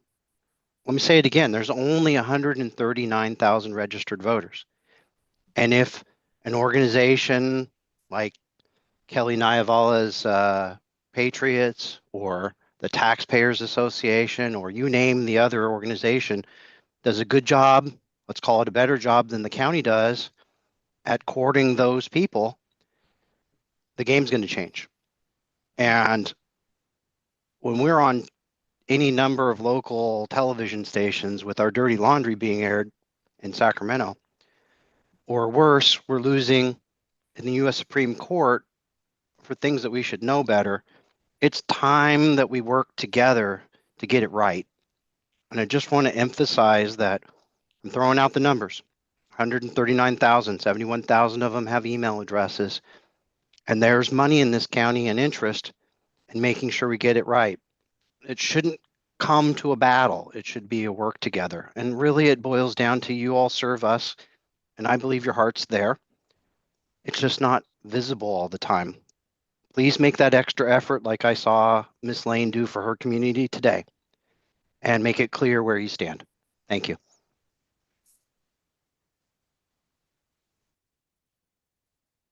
There is no additional public comment. All right, so I'll bring it back. I don't think we can comment on any of those other items, correct? County Council? Concerning the active litigation matters? Yeah. That's correct, Mr. Chair. There would be no comment to be provided. Right. Thank you. Okay. Appreciate it. All right. Okay. So right now, let's go ahead and move on to item number 20. Mr. DOT. Chair, I forgot a big clump of papers on my desk, so if you would excuse me for just for a moment, carry on, but I just wanted to make it known why I was gonna run off, and I'll be right back. Okay. Sounds good. Thank you. All right. Let's move to item 20. Item DOT number Road maintenance update. Item number 20 comes from the Department of Transportation, recommending the board receive and file a road maintenance update presentation and provide direction if necessary. Good afternoon, Board of Supervisors. Rafael Martinez, once again with you here with the Department of Transportation. Essentially, as many of you know, the Department of Transportation has for many years been giving a presentation on road maintenance division's plans for future projects every spring. And this has been ongoing, as I stated, for many years, just to inform the public as well as the board what the department is planning for in terms of budget, in terms of projects, and letting the public know what to expect. But also earlier this year, we heard from the grand jury and from the residents that, they want to hear more.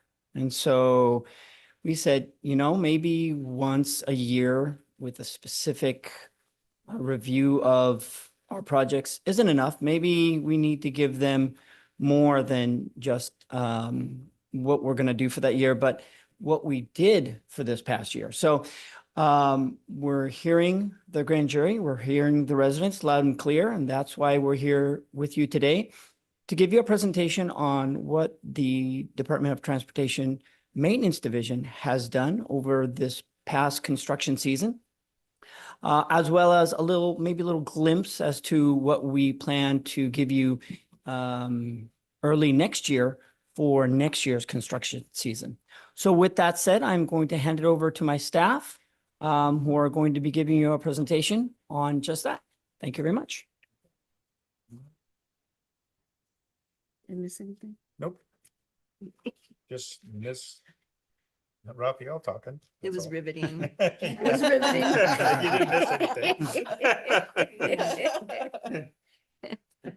Good afternoon, Board. David Marino, Highway Maintenance Superintendent. Do I have control of the slides or? You can, however you want. I can control it, you can control it. Okay, perfect. Next slide, please. Maintenance and Operations Division units. We have 5 units in our division. I'm going to just briefly touch on the Fleet Services unit. I want you guys to be aware that yes, DOT, the Fleet Services maintain DOT fleet vehicles, but they also maintain county-wide fleet vehicles. Next slide, please. Moving on to the next 4 units. Maintenance Operations Division has the next 4 units, which is the bridge crew, the traffic and signal crew, the equipment shop, and the road crews. So bridge crew is responsible for bridge maintenance and inspections, curb gutter repair and sidewalk repair, graffiti removal, and guardrail repairs. The traffic signal crew is responsible for traffic signals and signs, lighting, and then also striping, markers, and legends.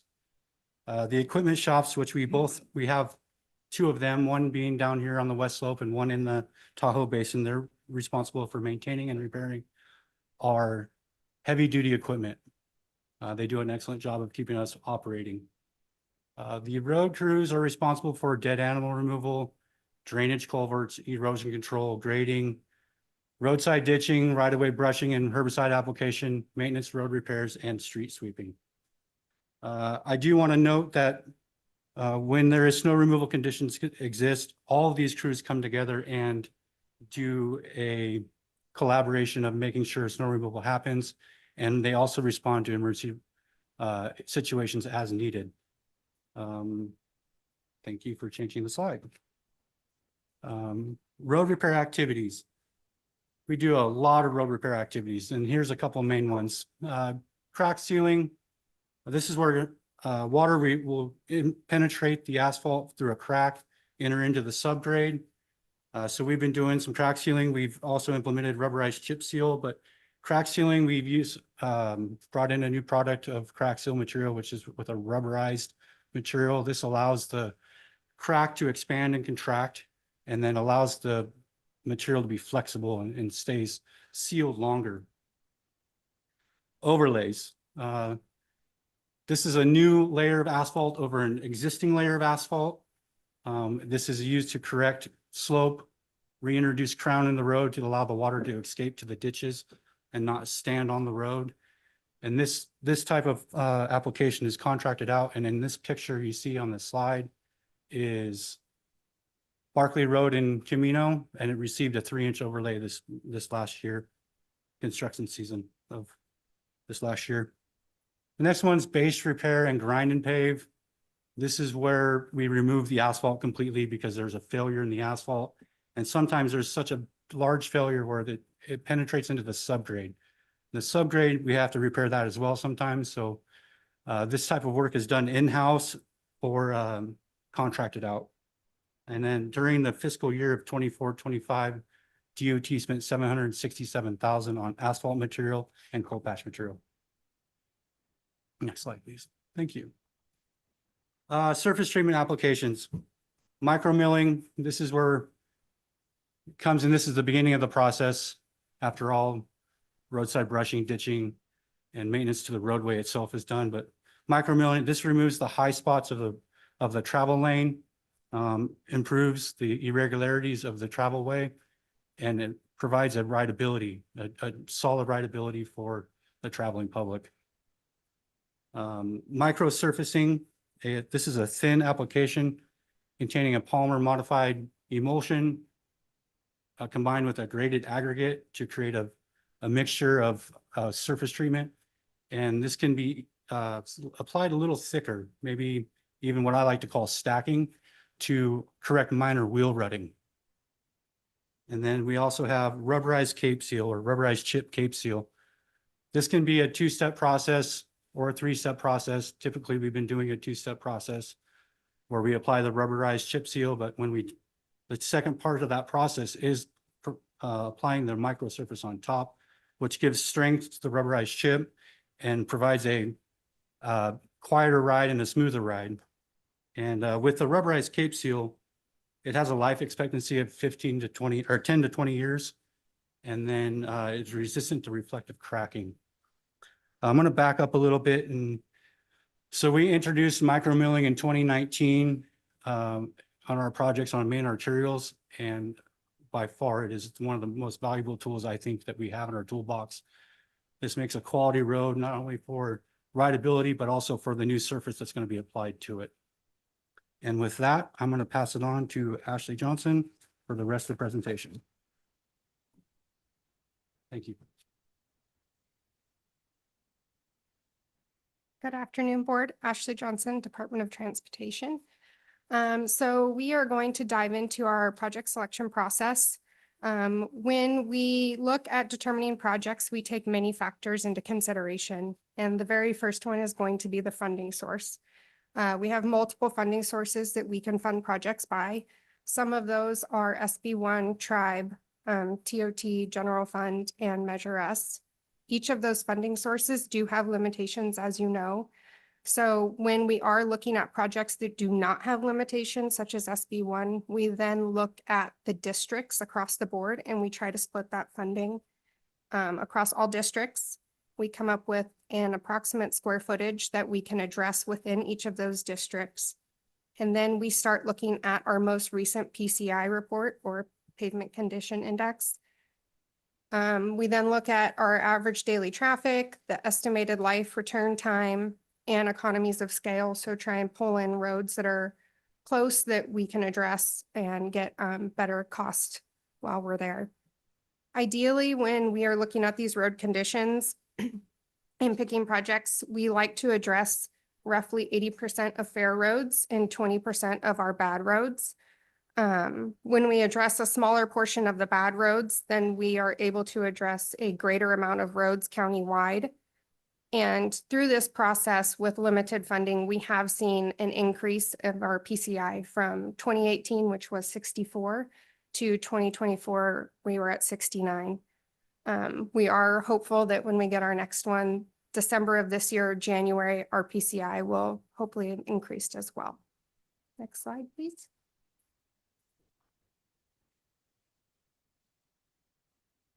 So here is a list of our recently completed projects. Most of these were funded by SB1. So we had the Governor's Subdivision Phase 2, E16 Phase 2, which extended from Pleasant Valley Road to Four Corners, Larson and Barkley Phase 1, Salmon Falls Phase 2, which was roughly Gallagher to Green Valley Road, Christmas Valley area Phase 1, which were the residential roads off of South Upper Truckee, which we had addressed South Upper Truckee previously. And then we had one additional road, which was Cable Road. It was funded by an AQMD grant, and so we were able to apply a double chip seal on a portion of the dirt section in order to mitigate dust and whatnot. So that was an additional project. Next slide, please. So here's some really pretty pictures of roads that we just completed. The striping and the surface treatment and the curbs look really nice. So we just figured we'd show off some of the work. Next slide. Moving on to future road maintenance projects. Fiscal year 25-26, the one that we're currently underway, we will start addressing the different phases in order to get these projects going next summer. They were all brought to you back in May of 2025 under the SB1 resolution. So we are looking at addressing Larson and Barkley, the second portion of that Phase 2, and the first phase for North Canyon. There is the Sly Park Road Phase 2 project coming up as well, and that will extend from Mormon Immigrant to Pleasant Valley. And then we are also going to pick up, while we are there, Leisure Lane and the county maintained portions of Park Creek and Mormon Immigrant Trail. We also will be in the Highland Village and Lake Ridge Oaks areas of El Dorado Hills. And we are going to continue the Green Valley Road project. This will be a Phase 2. We previously had completed in a prior fiscal year, Green Valley Road from County Line up to Cameron Park Drive. And so now we're looking to extend from Cameron Park Drive all the way up to Lotus Road. Beyond that fiscal year 26-27, we do, like I had mentioned, receive our PCI reports. We have a group that goes out and looks at all the roads and then gives us an updated PCI report from our projects from this summer. So it takes them a little while, but we typically get that from our lab around December of this year, early January. And then that's when we start evaluating those new reports to determine the fiscal year 26-27 projects. And then, as always, we will bring that SB1 resolution before you, ideally around March or April of next year for your approval. Moving on to roadside vegetation removal. So this is largely thanks to the board You did allow us to have an additional 650,000 over the past couple fiscal years to start, of tribe funding, I should say, to start addressing additional roadside brush removal that was much needed around the county. In 24-25, we spent approximately $889,000 on roadside brush removal, which was removing brush along roughly 40 centerline miles of roadway across the county. So the work was solely funded by that tribe fund. And in addition to that, we also like to coordinate and utilize Growlersburg, Ponderosa Camp Crews, and the Tribal Fire Department. Likewise, when we have SB1 projects, our force account or internal staff goes out and takes care of the brush removal along all of those SB1 projects before we get in there and we do any type of surface treatment or grind and pave. We also complete ditching as well prior to the work. Next slide. And the last one, I know this is a big one. So our complaint tracking system. We have been fully aware that our complaint tracking system is not efficient and not super user friendly. So for the past year, we have been reaching out to local agencies, surrounding government agencies and counties to see what types of systems they are using. And to be entirely honest, I don't think I came across one county that was really happy with what they had. So we started completing demonstrations with various companies. And after multiple demonstrations, we did make a decision and we have decided to go with, it's called GovPilot. Through their application, we will still have a link on our website for the public to access. So if they wish to do it in that manner, they're more than welcome to. But there is also a mobile app. So people can put Gov reporting on their phone, and while they're out there, for better or for worse, they will be able to take pictures of everything and send it to us. When we get that, it is a cloud-based reporting system. So we will be able to instantly get that from them. It's not something where we have to go in and check an email. It comes automatically into the system from their app. And with that, we have generated paths to where if it is a guardrail issue, it will automatically be sent to our guardrail supervisor so they can start looking at it immediately. Or if it is something that they can hold off on, they can make that decision in a moment's notice. And it also provides automatic responses to the reporting party. So it lets them know that their complaint has been received. And it will give them notices when we put it into pending status or when we're out working on it or when it's completed. It gives them those notices instead of us having to write them back and let them know where their complaint is at. One of the nicest features that I think is that we were able to include only county maintained roads. So now we currently get lots of complaints where it's city roads and they're letting us know when we have to respond back and say, unfortunately, sorry, please reach out to the city or Caltrans. This new system allows them to only report on county maintained roads. So that will take, some of the staff time that we've spent having to respond to those types of requests and allow them to have a little bit more free time to address other items.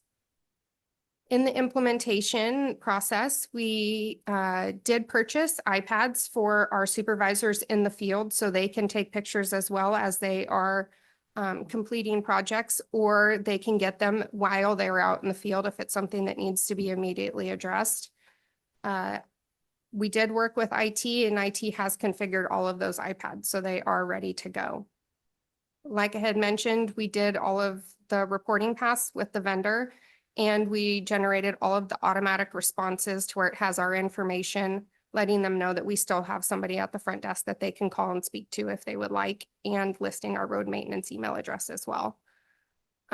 We are currently testing the system. Ideally, we would like to go live by the end of this year. And I have reached out to our public information officer, let her know that it is coming. That way we can complete a press release and notify the public prior to making that transition.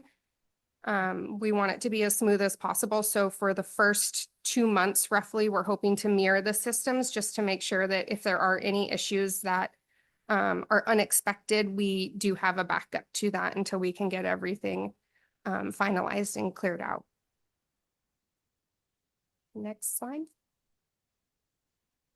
And then we're going to end on a video. This is our internal staff. They were paving this. Oh, it's kind of glitchy. Sorry. They were paving in South Lake Tahoe this summer. So sorry, it's a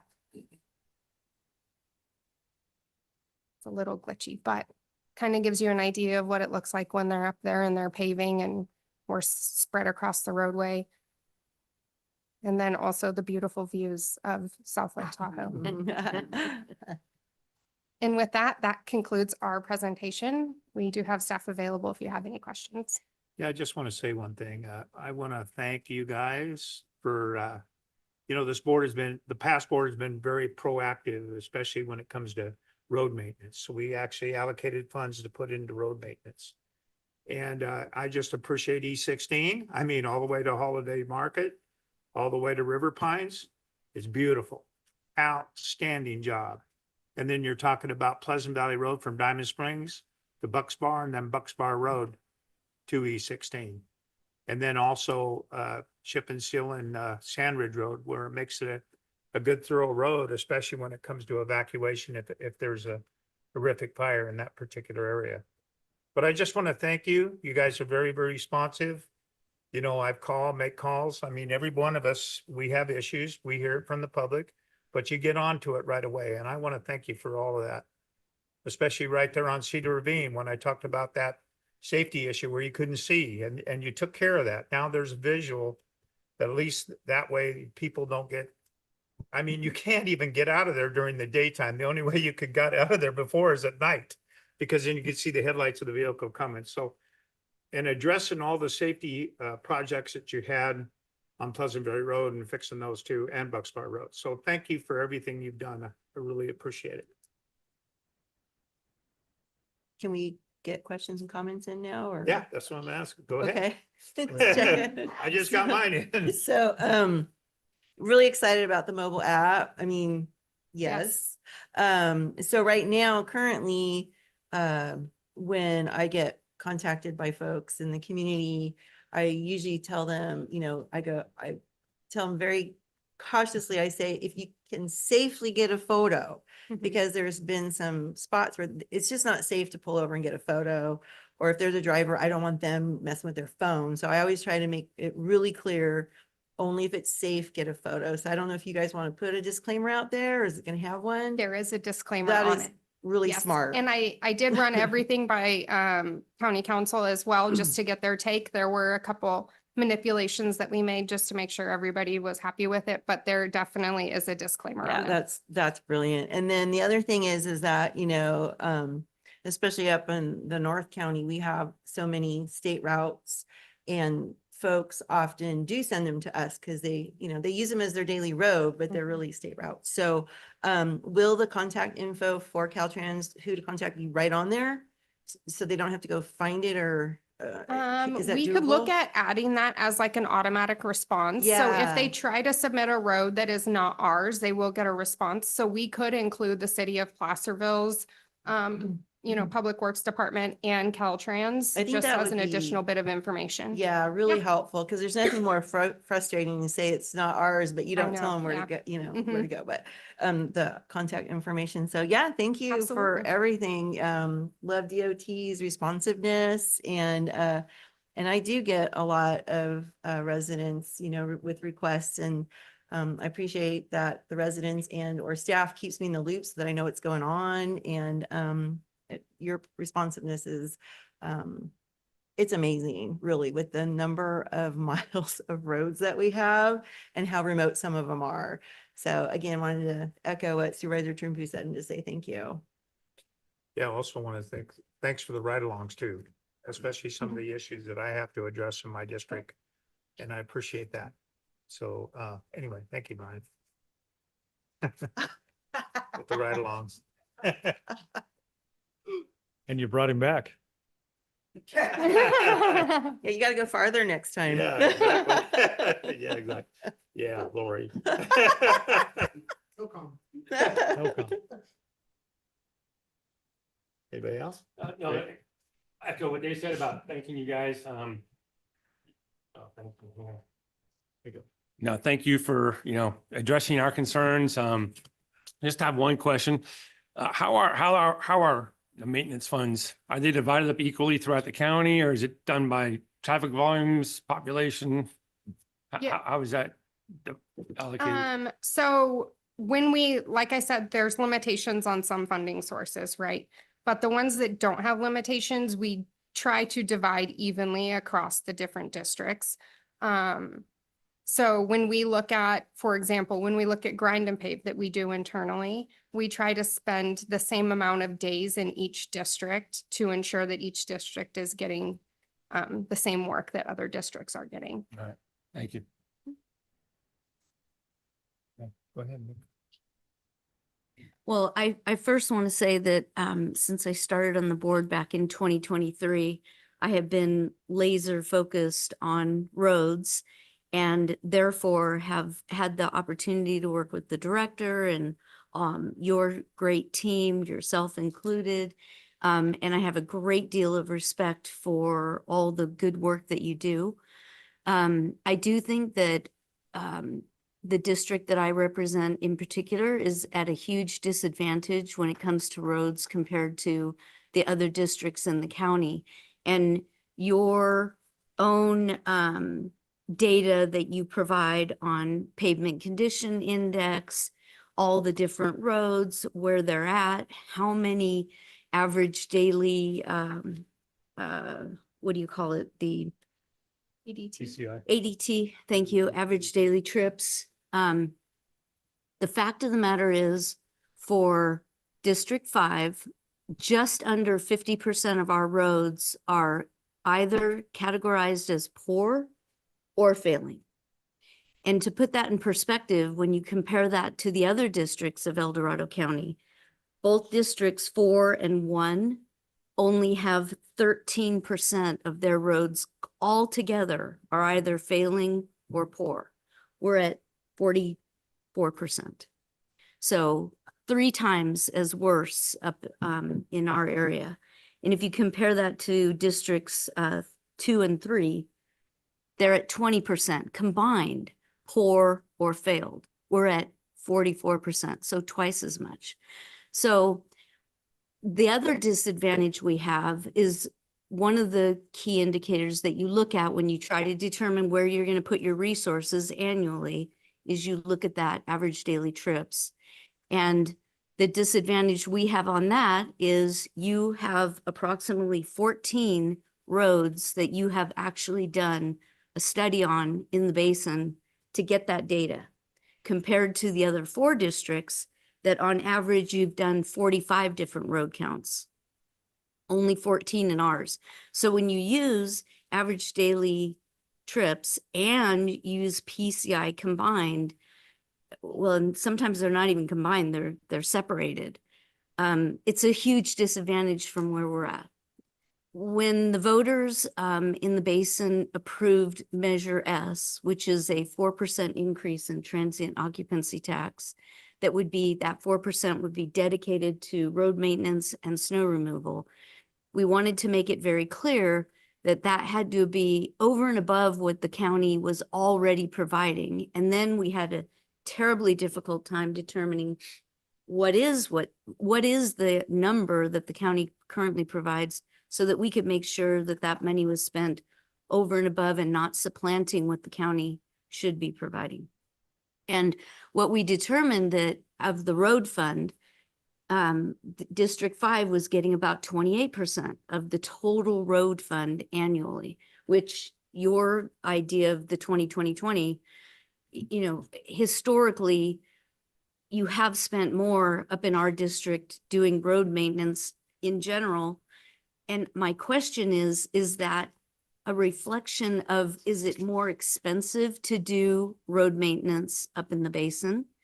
So the 28% doesn't mean we're getting done 30% more work than others. It's just that the cost of doing that work up there is more expensive. You get a better efficiency down here if you can do a road in District 2 and a road in District 4 that are right next to it. You know, they link together, so you can go from one district to the next, and the cost of that is much less than having to bring equipment up to the basin. So the other issue I want to just mention is the TOT funding. So one of the board's goals in our budget book is that we set aside $5 million per year for road maintenance. But really that was funded out of TOT.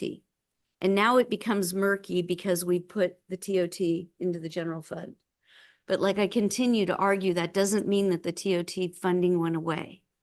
And so theoretically, of that $5 million that gets put aside every year for road maintenance, 2/3 of that is supposed to be spent in the basin. My concern when it comes down to all of this is last year, we tasked a lot of every department to come up with department savings due to budget shortfalls that we knew we were going to have to deal with. And I felt personally like within the Department of Transportation that a large amount was taken from the basin to try to make that work. For example, we had a little under $1 million set aside for Fallen Leaf Road. Not DOT's fault, not the department's fault. At the same time, the funding from the Forest Service started to fall apart. So that money was taken back because A, we didn't know that we would have the matching dollars, but B, it's money that we set aside for a project in the basin, and it basically got clawed back. Not only that, but we also had the Tahoe Mountain. We had a really big project scheduled there for the summer, and the whole thing got tanked because of the budget shortfalls and the perceived loss of not having the TOT funding, which it's not a loss, it's just in a different place. We have to think about it differently. But that money got clawed back in an effort to try to make the budget balance for the department. So I also have to give credit where credit is due. The department head reached out to me the other day and said, hey, good news. We had some money left over from another project. We are going to do some grind and pave up in the Tahoe Mountain area and fill some potholes. And all of that is appreciated. But we are so far behind all the other districts that I feel like there has to be some kind of plan for how we're going to catch up. There's got to be a 5 or a 10-year plan that's realistic about not every district gets 20%, but that we have districts that are twice as the number behind other districts and 3 times in other cases. I mean, you guys have roads well, I'll give District 1 as an example. 65% of your roads are in excellent condition. In Tahoe, 29% of our roads are in excellent condition. So how do we strike that balance? I wish not to take from other districts. I need everyone in the county to have accessibility, but we have a clear distinction between needs here. And I just don't know how we balance that. That's a lot. I'm sorry. Yeah, no, you're fine. Excuse me. So I think with limited funding, it is difficult to figure out how to address that. I can say that in Tahoe, the arterials are one of the districts with the highest main arterial PCIs. The subdivisions are, but there's 5. The subdivisions are one of the worst, right? Right. It is older subdivisions, whereas District 1 has newer subdivisions that the roads are being funded by developers and they're new and they're built to current spec. I think that in the current funding situation that we're in, Measure S is substantial and you're going to see a big increase in those subdivisions. We are continuing to stick with our 20-20-20 across the districts, and fingers crossed in January, you will see the grind and pave contract come to you guys for approval. that is utilizing the Measure S funds. And we have decided and spoke to the committee that we are going to use those funds and spread it across all the zones. So everybody is seeing that work in, you know, their areas. It's not just one big long road that some people might not actually utilize. So all of our projects do come before you guys for approval. If at any point, you know, everybody wants to make changes, we always ask for your input that you can give us when we bring those items to you. But we do try to be fair. I mean, the districts are generated off of population, right? And so everybody that's here deserves the same amount of road work. And so we do try to keep it fair across all districts. I just want to make a comment, Brooke. You made a Yep. comment on just the basin. Yeah. Your district also, remember, you got Pollard Pines too. Oh, so yeah, Don't Pollard- forget about them. Oh, they don't help us in that regard. I Well, mean, their I'm roads are just pretty saying. bad too. But here's the thing, there's some things in the works right now. The US Forest Service just allocated, $70 million basically to, they're gonna do some fuel breaks around the basin and around Ice House in Union Valley. So a lot of that will be helping us with funding, especially when it comes to road maintenance. It's an unpopular conversation every time I have it, and I apologize, to my colleagues for pointing out these distinctions, but they're just facts. It's in the data that you're provided as well. You can do the math I yourself understand. and see it. No, but to caveat on that, I mean, the facts are also that District 1, we're paying the most property taxes. I'm sure we're paying the most in SB1 funds, just based on the population and the amount of, vehicles that are registered in District 1 and District 2 for that matter, El Dorado Hills. So it is hard to kind of facilitate how do we divide this up? But I mean, that's the number one complaint that I hear in El Dorado Hills are the roads we have are in good shape, but they're insufficient. And I think that's because of exceptions to development that's been that's taken place prior years. But I'll argue for District 1 that we're paying the majority of the taxes for this county, and we have expectations for our roads also. Yeah, I will say, I work on the budget side of our division. So when we receive the SB1 funds, it's just a monthly payment, a lump sum for the county as a whole. We don't, it's not split up, or we aren't notified where those funds are coming from. So I can't just say definitively that is. an No, when I accurate said, I'm just statement, talking, but I we see have the greatest density of logically, population, yeah. which probably equates to the most cards registered, which is gonna equate to the most gas purchased. Thank you, Ashley. I'm hearing a few high level points here, relative PCI between the districts. I'm hearing DTOT getting back to Tahoe. I'm hearing population center. Those are all viable perspectives, but I want to drive home a point that Ashley made. We're doing it by district, by population. When we have money that can go anywhere in the county, we're trying to our best to split it up evenly. Okay. If the board wants us to do things differently, here we are. We serve you guys and we're happy to do the split however you want. But without that clear direction from the board, we're not going to do anything controversial with splitting up the money. I hope you guys can understand that. Yeah. Understood. But We do. tell us what to do, give us different direction and we will do it. Thank you. Yeah. Well, and to highlight a point that Ashley did say was that in El Dorado Hills, we have a lot of the newer roads. And so they kind of like bring up our PCI throughout the county just by being a new road. So it's kind of it's not as straightforward as a lot of folks, I think, want to make the issue of divvying it up. It's really not. And how, how many road miles or how far things are. I mean, it's not easy, simple math. And then to make it even more complicated, I remember, and it was in the presentation today, I distinctly remember Supervisor Novosel asking the question one day, why do we spend more money keeping good roads in good shape, and we spend a smaller amount, about 20%, on trying to bring up the really bad roads that are crumbling? We only spend a smaller amount. Is because they are so expensive, and it's better when you look at your dollars to spend the most of them to keep good roads good, so that you don't have that drain so we are literally spending fewer dollars on the crumbled roads. So it does kind of seem like it takes longer to get those up.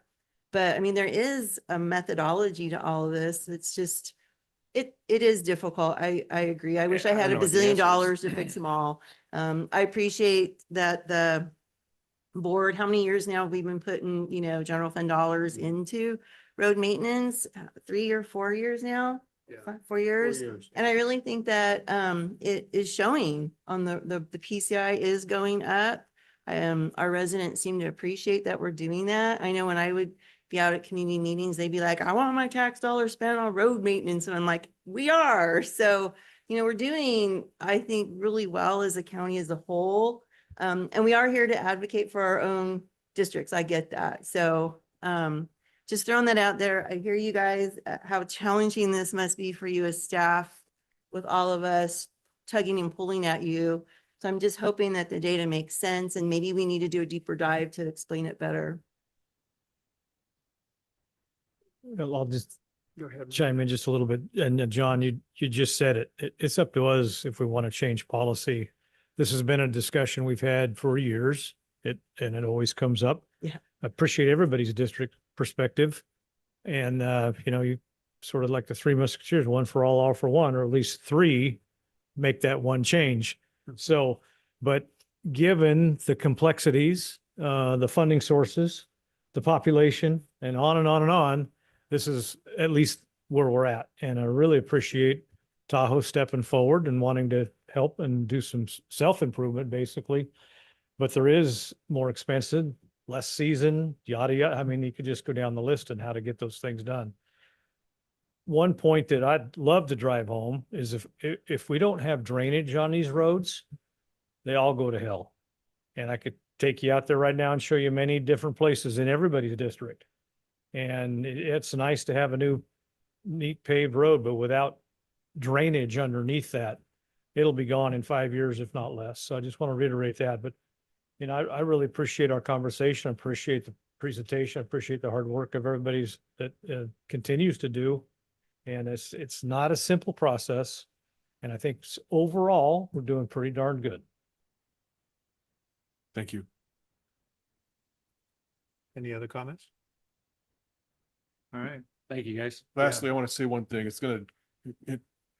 If you knew our relationship, you'd know how much it kills me to say this. I have to give a lot of credit to Brian Mullins. It kills us to hear that.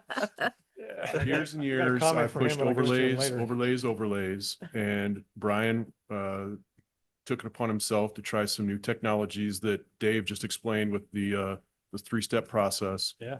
And because of that leadership, we're getting way more bang for our buck when it comes to maintaining our roads and providing a much better ride surface and longevity. So, well done, Brian. The technology. Thank you. Exactly. Yeah. Anyway, and Brian, like you said, there were some of the things that you taught me a little bit, and my dad, built a lot of these roads in this county, goes back a long time. And he gave me a picture of the day back when he was a county road foreman, late 50s, early 60s. So I appreciate this picture. Anyway, and you were talking about crown issues and stuff, and that's where the biggest part of the problem has been with our roads, so right they there. don't puddle up. So, and you explained everything to me when we were out there, and I appreciate that. And the knowledge that you have and how you, put it all into place and made this happen, especially in E16, because if anybody hadn't driven on E16, you need to, because it is absolutely smooth and beautiful. It really is. So thank you. Well, racing, George. Well, I'd like to, trust me, but I'm going to do that. All right. Any other That's questions? very good. Appreciate it very Thanks much, you again. guys. Yep. So we'll go ahead and open it up to public comment. Oh, yeah. We are now taking public done. comment specifically on That item was yesterday, I think. 20. Woody Each must have a meeting. speaker will have 3 minutes to address the board. A timer will alert you when 30 seconds remain, and again when your time has ended. We will begin with comments from individuals present in the boardroom, followed by those participating via Zoom. If you're joining via Zoom, please ensure you unmute yourself when called upon. If you're joining by phone, press *9 to raise your hand. If you're on Zoom, use the raise hand feature to indicate your interest in speaking. We ask that you voluntarily state your name for the record before beginning your comments. Come on up, Woody. Good afternoon, Board. Chair Turnbull, Woody Deloria, Executive Director of the El Dorado County Transportation Commission. I just want to applaud DOT. I don't think they expressed how successful they have been. Ashley mentioned a PCI average of 70 here in the county. The average in rural California counties is 61. And that includes all the counties that are self-help. So they have a sales tax measure that goes to pay for maintenance projects. So I think it shows your leadership and dedication to maintenance and improvement to the roadways, which is what all of us hear from constituents all the time. So congratulations to you and DOT for the great work. That's something that the commission really doesn't have a role in at all. And that's just DOT's maintenance effort, and we really applaud that. Secondly, I just want to mention Supervisor Lane, you started that difficult conversation about kind of geographic equity of these funds. Those are conversations that are being had here at this board level, at my own road committee meeting for Oakley Circle, the local level, at the state level as well. The funding that goes into SB1 is generated through the gas tax, and that's the declining revenue source.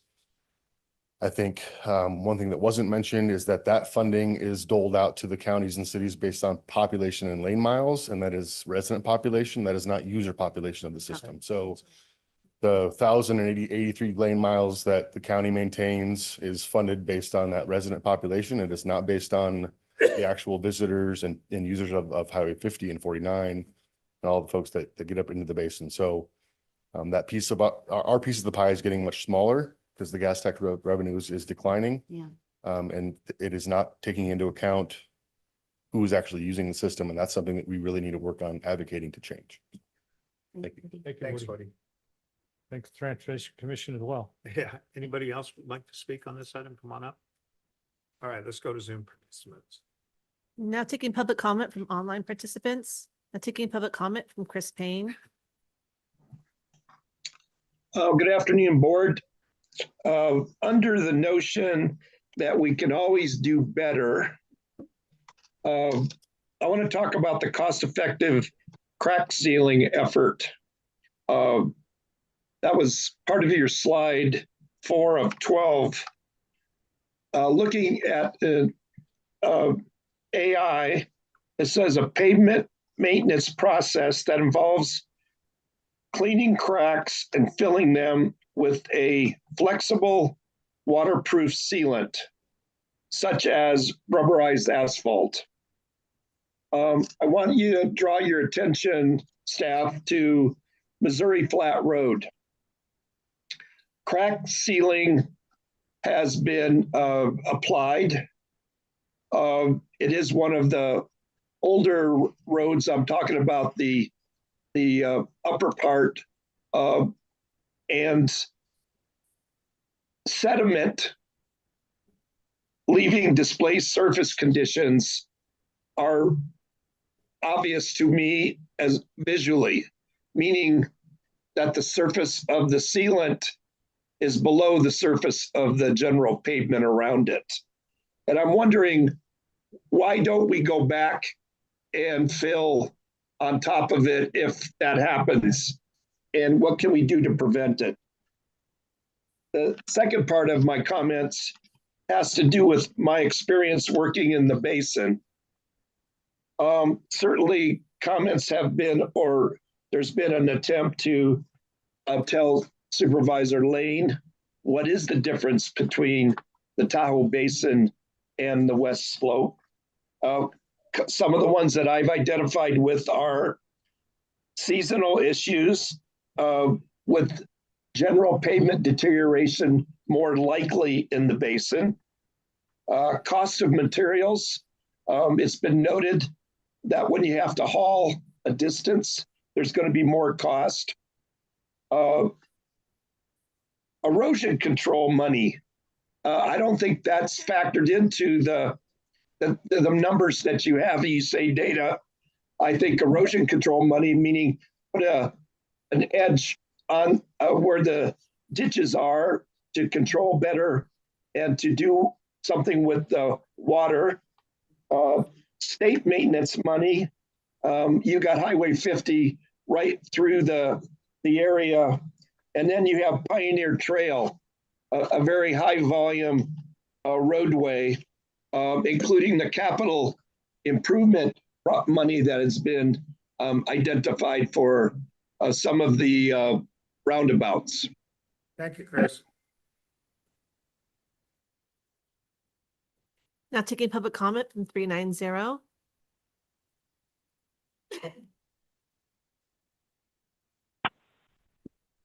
Oh boy, we're almost there. Ken Greenwood from Triple Junction, which is Supervisor Turnbow is talking about E16, smooth as a baby's butt, perhaps, but not Sly Park Road. The lower part has been subject to lots of wear and tear, as well as PG&E coming in and doing a new technique that they did not do up above where I live at the Triple Junction. We've got those plates covering that, but anyway, down low, it's horrible, and it was not made any better by PG&E coming in and doing all the very poor trenching covering with asphalt that they did. So I'm hoping that that's going to be some clarification on that. But now that it's winter, are we going to be able to do a good job because of the rainfall? Supervisor Veerkamp pointed out drainage for road beds and such. God, I wish my neighbor understood that on our private road. The portion we have with a good inboard ditch and good outsloping drains off real well. Past his house, it sucks. Anyway, that's a private road, not county maintained.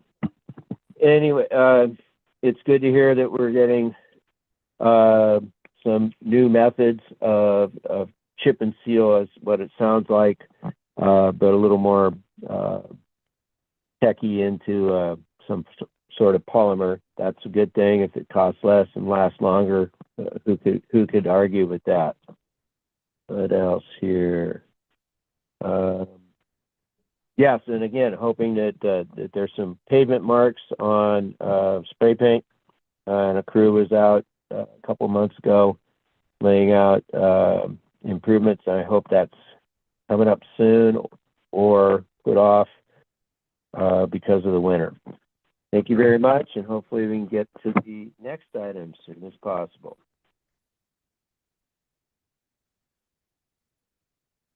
There's no additional public comment. Yeah, I'm gonna comment on Ken's comment. If he would have looked at the agenda item, it says here, future project, Sly Park Road, Phase 2, Mormon Immigrant Trail to Pleasant Valley Road, Leisure Lane, Park Creek, and Mormon Immigrant Trail. If he would have looked at it, he would have known that. So anyway, I'm just telling you, Kenny, you can look at this and you can find out that's a future project. Okay. Any other quick questions? So, very good. Okay. Again, I just want to thank the Department of Transportation because I've been pounding on these issues and I've learned a lot from all of you. You've always been very forthcoming with information, whether it's budget information or specific projects, and you've always been honest about what's going on. And so I just want to thank you for that ongoing relationship, and I look forward to pounding on you some more in the next coming year. Yeah. Anyway, I just want to thank every one of you guys. You know, everything is, you guys have done a great job and you're very responsive to our calls, and I appreciate that very much. You know, thanks. Yeah. Yep. Okay, all right. All right, so let's go ahead and can we take a break for a minute, please? A couple minutes? I would Yeah. like to have a break. I gotta use.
Okay, back from a break.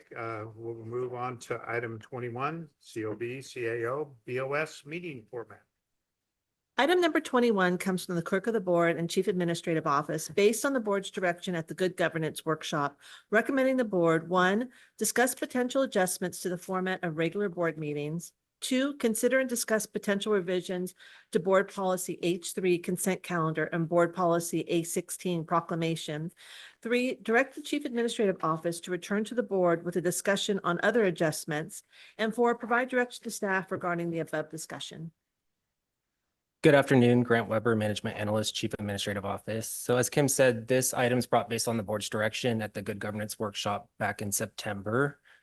Kim's going to pull up a list of talking points that we compiled, and we can go through the list and see if there's any appetite to explore any changes based on these topics. And when we get to the policies, she's going to pull those up as well. If direction is given to change a policy today, we will come back to the board with a red line version for approval. I'm going to try to capture all of the decisions that are made, and at the end, I'm going to share my screen to make sure I captured everything for the board's action. I put this list together in a order that I thought would flow nicely, but we don't necessarily have to stick to this order, so feel free to skip around if a topic we're discussing naturally segues into another. But we thought it would be a nice framework to at least get us started and make sure we hit all of the elements of a board meeting. So the first potential discussion topic we have is the process for adopting the agenda. Okay.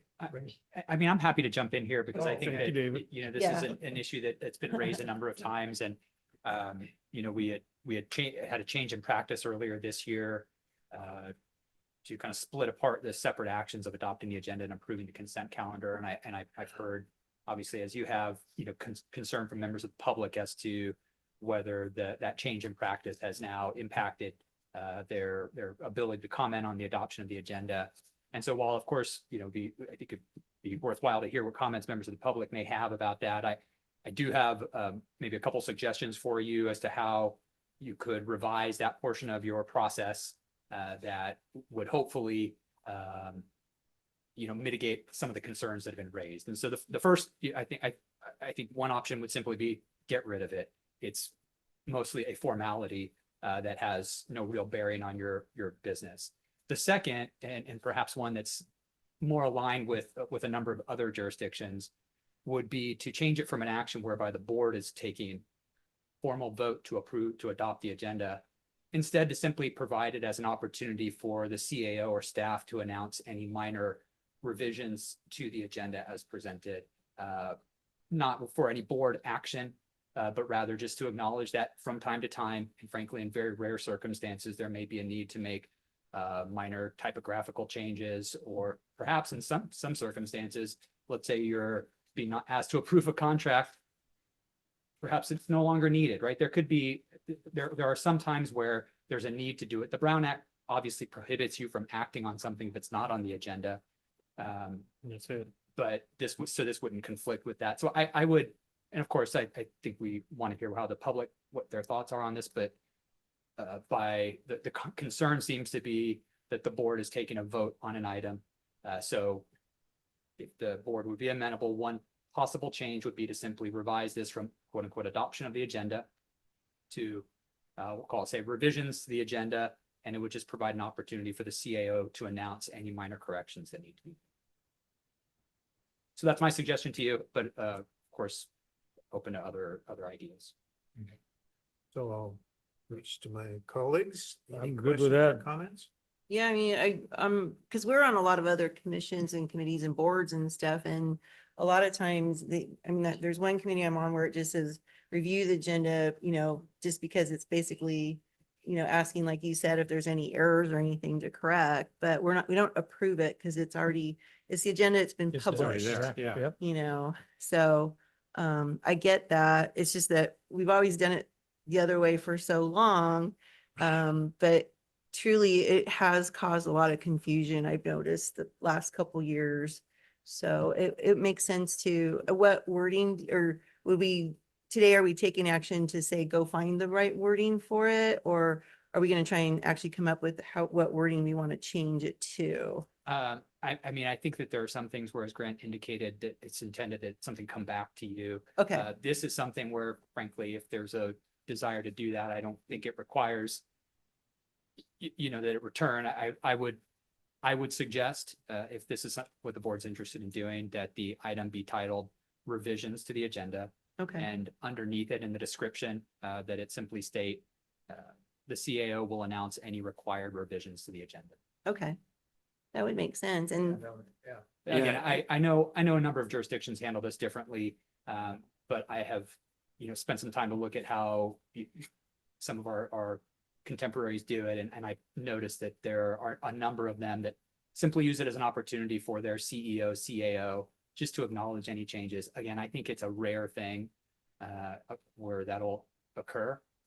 And then, of course, as the items are called, depending upon how this rest of the discussion goes, then there'll be the opportunities to comment on the substantive item as they're presented. that makes sense. And I mean, and if any board member really had some concerns about after the agenda is published and they see something, then you go talk to the CAO. So that's where it would come from anyway. And remember, again, I'm just going to keep saying it over and over and over. On Mondays, we get agenda review materials. We all do. That's really our chance to look at, what is being drafted. And if we have any concerns about what's on the agenda versus consent, we should reach out to the CAO then. Are you right? CAO is the right person to reach out, right? If we see anything on agenda review, right? The draft? I can facilitate any of those Right. discussions, getting to who needs to be. Yeah. And we have that meeting with you anyway, Mhm. that particular day. Yep, and that anything Monday. that's on there, so. Yeah, but I'm talking about folks that aren't in the Right, actual right. agenda review. We all get the materials. Well, that's what I'm saying, but we So- can discuss it when we have a Yeah. meeting with the CAO, if there's any comments. Yeah, I think so. Sorry, I just want to add, I think that if I would add maybe one limitation I would pose that would be in here is that, and I think this is what's been the cause of some consternation for members of the public, a recent item whereby the board continued an item to a later date during the course of its adoption of the agenda. I think that, under what I'm proposing, that would not happen. That item would, since it shows up on the agenda, that item would be called.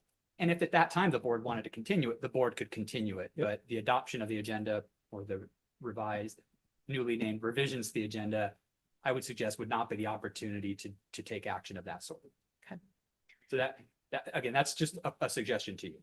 So if you wanted to pull something off calendar, you would come Well- to the CAO prior to the meeting and you would do that? So or I'm how- sorry, This to be isn't clear, consent. if you're talking about the consent calendar. Okay, we're not there yet. Yeah, I Okay, would okay. put that in a different category Okay, because okay. I think that, and we will have, I see on the list a discussion about how those procedures Okay, go. sorry. So that's why I do think this is a fairly, rare occurrence where you might even see some changes because we're talking about those items other than the consent items on the agenda, which again, as you noted, when your other committees and commissions that you serve on, this action is usually one that's kind of a pro forma Yeah. routine thing.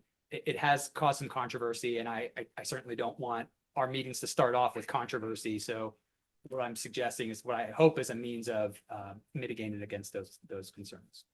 Well, and I always like trying to think of like the devil's advocate kind of approach to it. And so I have a little bit of concern of putting the CAO in the middle of it because that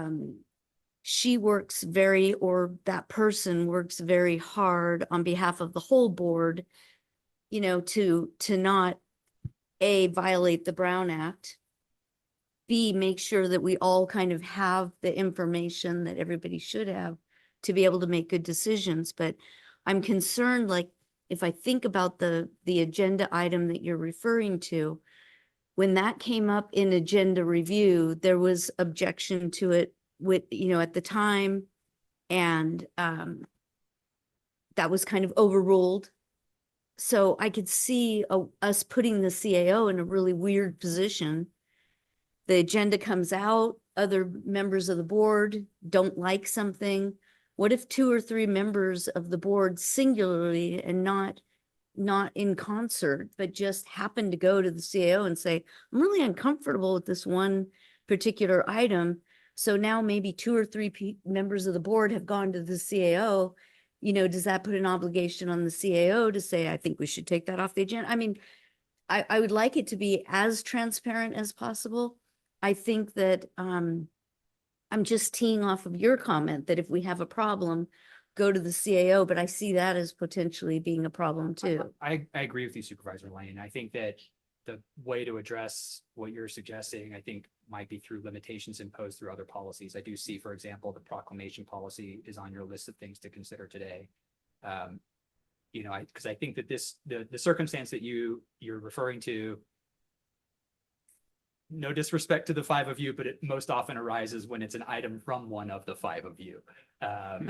So I do think that providing some safeguards within other applicable policies might be a way of getting that, because I agree. I don't think the CAO should be put in a position of having to make those determinations. Frankly, all I was considering with this item would be we needed to add there was an attachment missing from this item. The dollar figure stated was misrepresented it by 3 cents. I mean, it is truly the most minor of corrections that need to be done. Or like if a department matter we think should be, give it a time, you know, because that's happened before too, where we had a Yes. department matter kind of floating out there.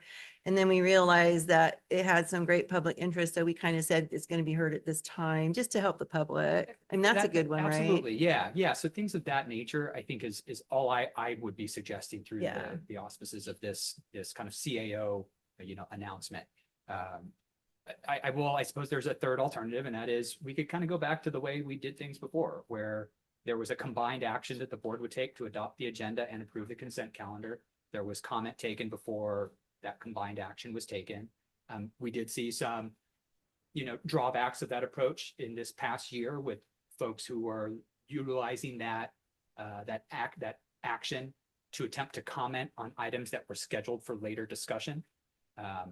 But again, that is, I think, another alternative that you could consider. Yeah, I know on, just to tee off of your comments, that we all sit on a variety of different boards and commissions. And in my case, I even sit on some state boards. Oh, I think you guys do too. And some bi-state boards. And when it comes to the agenda, it is handled in that manner. Are there any changes to the agenda? Executive director, CAO, whoever that point person is, whatever they say needs to be changed. Yeah. The chair will often deem the agenda approved as amended or as presented originally, if there were no changes. Does that wording deemed approved as presented or amended cause any concern for you? Is that language we should use, or not even take that little step? I think you can. I don't know if it's necessary. I've had the conversation with some of you individually, and again, the Brown Act provides a framework for the creation of your agenda. It sets forth that you publish that agenda at least 72 hours prior to your meeting, and you can't talk about anything that's not on that agenda, with some minor exceptions. So I think the act of even deeming it approved and deeming it adopted, I think is kind of a vestige of a kind of prior set of rules, kind of the parliamentary procedure that we might have followed at one point. I have no objection to it. I don't think it materially changes the kind of the public comment related analysis, insofar as I think that the concerns about public comment arise out of allegations that the board is taking some official action.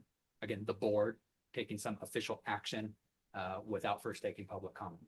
So if your suggestion is simply that the chair, deem it approved, acknowledge it approved, I don't think that materially changes things. Okay. Any comments? Any more on this one? Nope. So are we gonna go item to item, or are we gonna open it up to public comment on each item? I'd suggest you go through the whole thing before. Okay. you Yeah, I appreciate it's that. our meeting. Okay. Okay. All right, let's go to item 2. So just to clarify the first ones, are we leaning towards the board chair will announce any changes? That's right. Yeah, CAO. Oh, CAO. The CAO, yeah. Okay.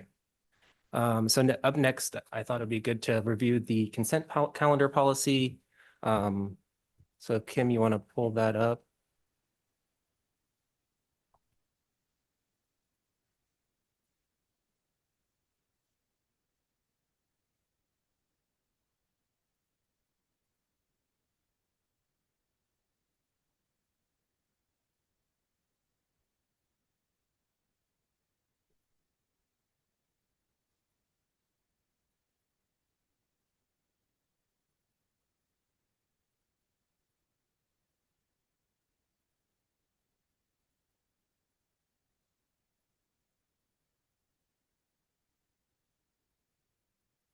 So when this policy was adopted in 2023, it really just memorialized the process that we used at the time and currently use with regard to the consent calendar. So things you could discuss on this include what types of items go on the consent calendar or the process for pulling items off of consent.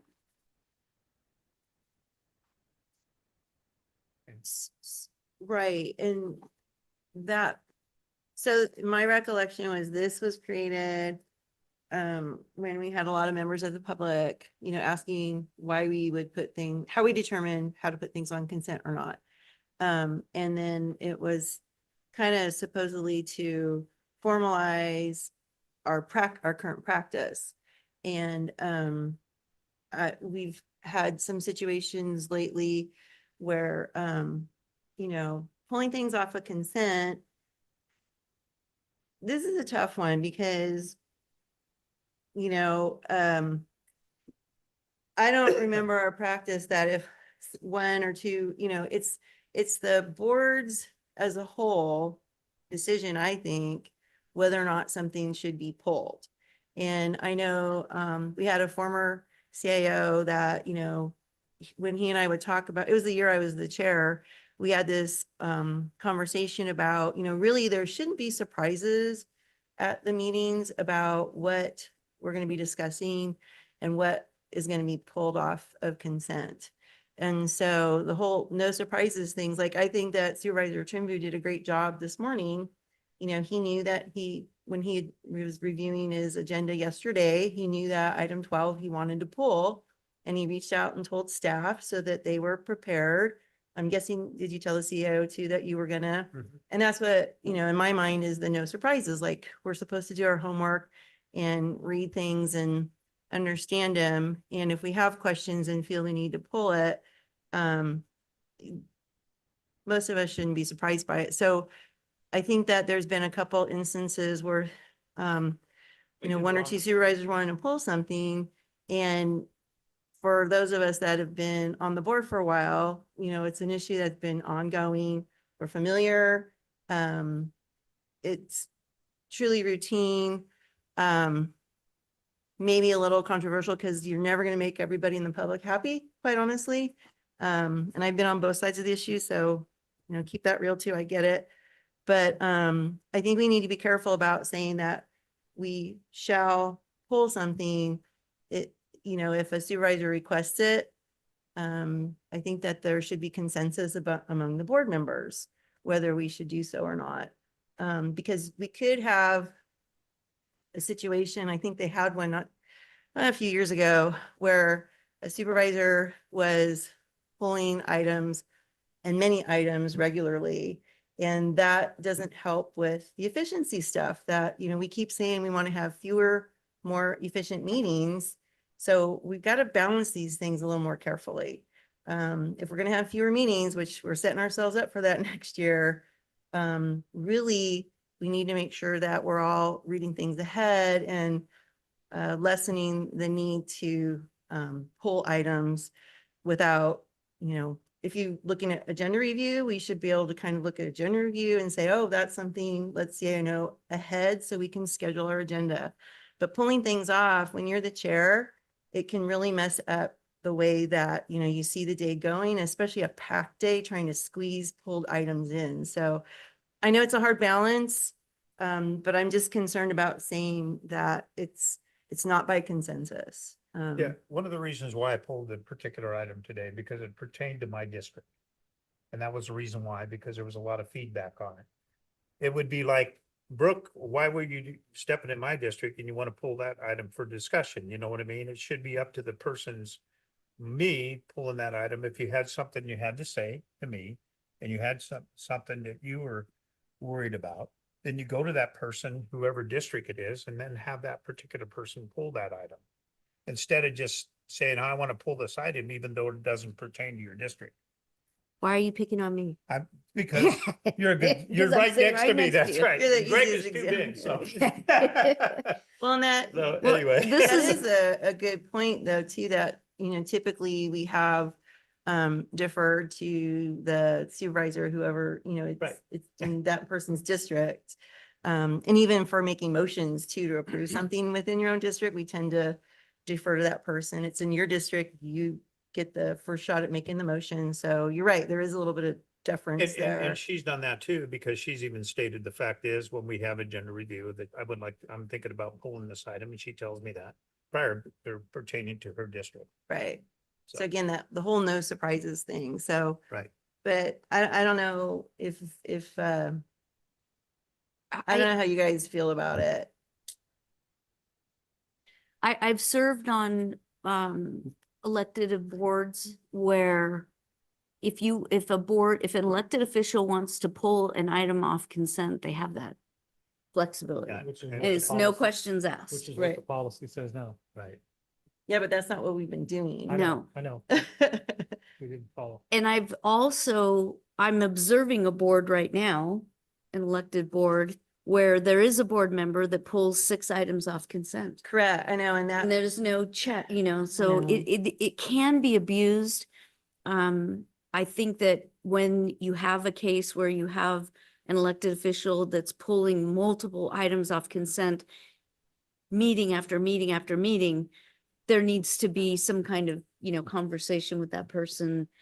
We kind of maybe try to take care of it internally. I'm very concerned about the fact that I could have an item that is within my district and I'm not happy with the way the consent item is written. I want it to be discussed in public. And maybe in this case, the chair agrees with me, but my other 3 colleagues say, no, we don't want to have that conversation. We had it 5 years ago. You weren't here. It's been vetted. We don't want to do it again. And it gets overruled. That to me is shocking, and that's happened. So whether it's specifically in your district or not, we all represent El Dorado County at the end of the day when we serve on this dais.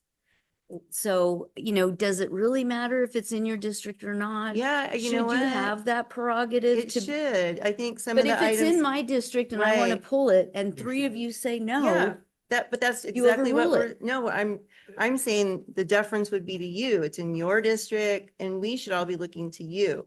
We've had a couple things this year that were pulled that were not in the people's district that were pulling it. They did not give deference to the supervisor whose That's right. district it was Yep. in. And so that's where, well, none of We had that, some none of content- that is captured in our board policy. Why don't Right, we well, this stick with board the policy's Why don't new. we stick with the That's what we're policy? trying to Yeah, say. and then we just have a caveat that if there's numerous items that continually start to get pulled, we'll then readdress it. I mean, Yeah, I don't That's see, very I rare. don't see, yeah. I don't want to have to go to a vote every time we pull something. I mean, you're using me as an example. I tried to pull something my first couple months on and it was in, Me, I think it was yeah. in Brian's district. I got overruled wrongly. But I just wanted a 5-minute explanation on that to see what it was. And Yeah, I would have yeah. voted in favor of Most it. of And I your- think that's You're right. Most of the 90% time of it's a what 5-minute. we're pulling is just for further information. I know. And I don't see it as a problem with our board now. So I well, don't, we've had a couple, Greg, where things were pulled. They weren't in your district, you pulled them.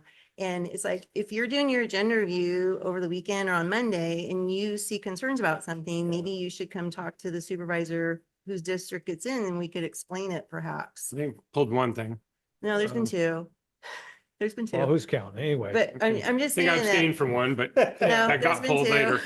Just trust you. I- That's all right. There has. Well, And so, And also there's no lesson plan for being a supervisor. You know, No. it's a learning process and you're learning on a job and I apologize for any mistakes no, I've it's not made. that. It's just But I come still don't talk think to we need to us. shotgun the whole policy because of a couple mistakes I've made.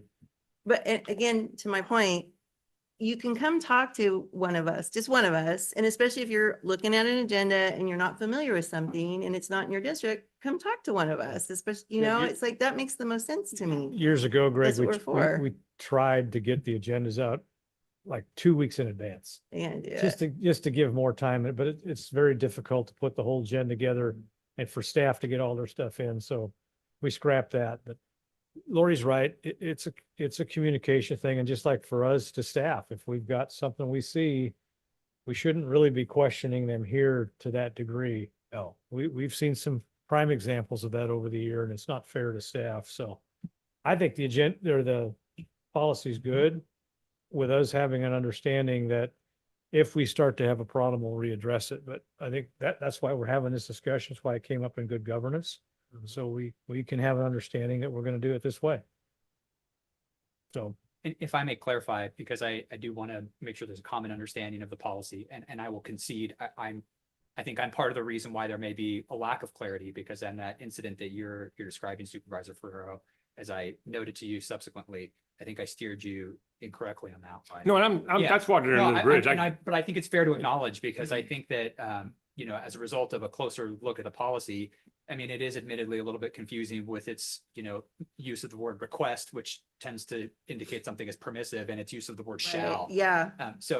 But I think that upon closer review of it, I think that the position that you're saying now, that it should be read in a way where a single supervisor has the right to remove an item from the consent calendar. I think that is what I believe now that policy is saying. And so I just want to make clear. Yeah, it is. Okay, It is. and I just want to make sure there was a common understanding. Yeah. Because again, I think I made a mistake in describing that to you previously, and I want to make sure that there is a common understanding of how that works. Regardless of what you choose to do on this, I would like to suggest that if you also make a change to what we described in the prior item, since this policy does talk about the process by which adoption of the agenda occurs, I would suggest that you direct staff to make conforming changes to this policy to reflect whatever changes you make in the first bullet point part of the conversation. And other than that, though, it's completely up to your discretion.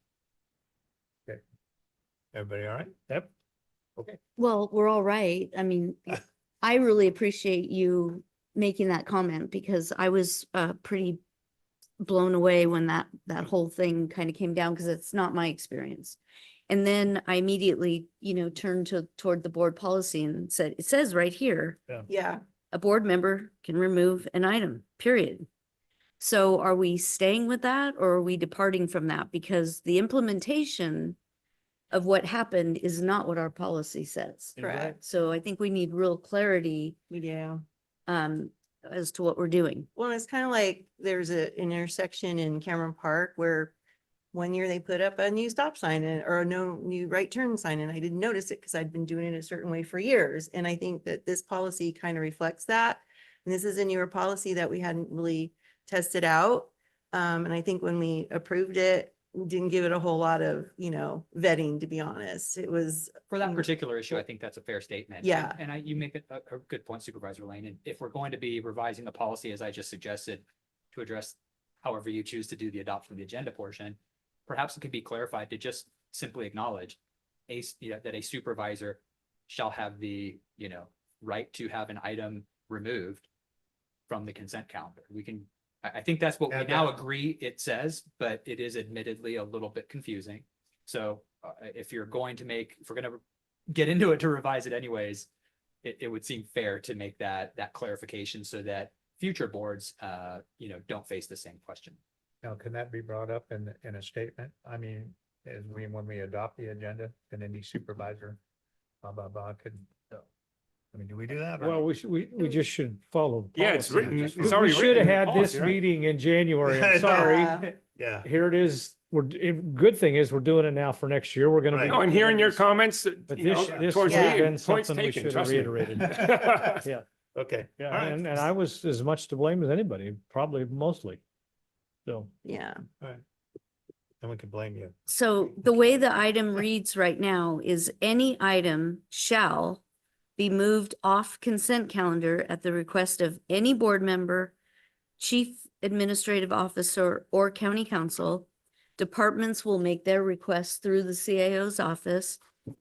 When a board member, CAO, or county council requests an item be moved off the consent calendar, the board chair shall decide where to place the item on the day's agenda. Yeah. That is the way we've been doing it in the past. No, not exactly, but Well, yeah, you recently, fit it in. but I'm concerned still about the deference to, if something is district specific, because not everything is, but if something's district specific and that supervisor has already gone through the issue and has worked with their community and is familiar with it, I really think that there should be some deference there. I do. So, and you even indicated that earlier in your conversation that you don't want to be overruled by somebody else if you've already worked on something. So I don't know. I'm a little bit concerned about it. So can I make a suggestion? Yeah. I think the language as it's stated could be sufficient if we all agreed we had an understanding on it. We would go back and, in my opinion, I would rework it and kind of flip it to say any board member or the CAO or staff may request, and then go on to just specifically say what we stated here today, that item will be removed.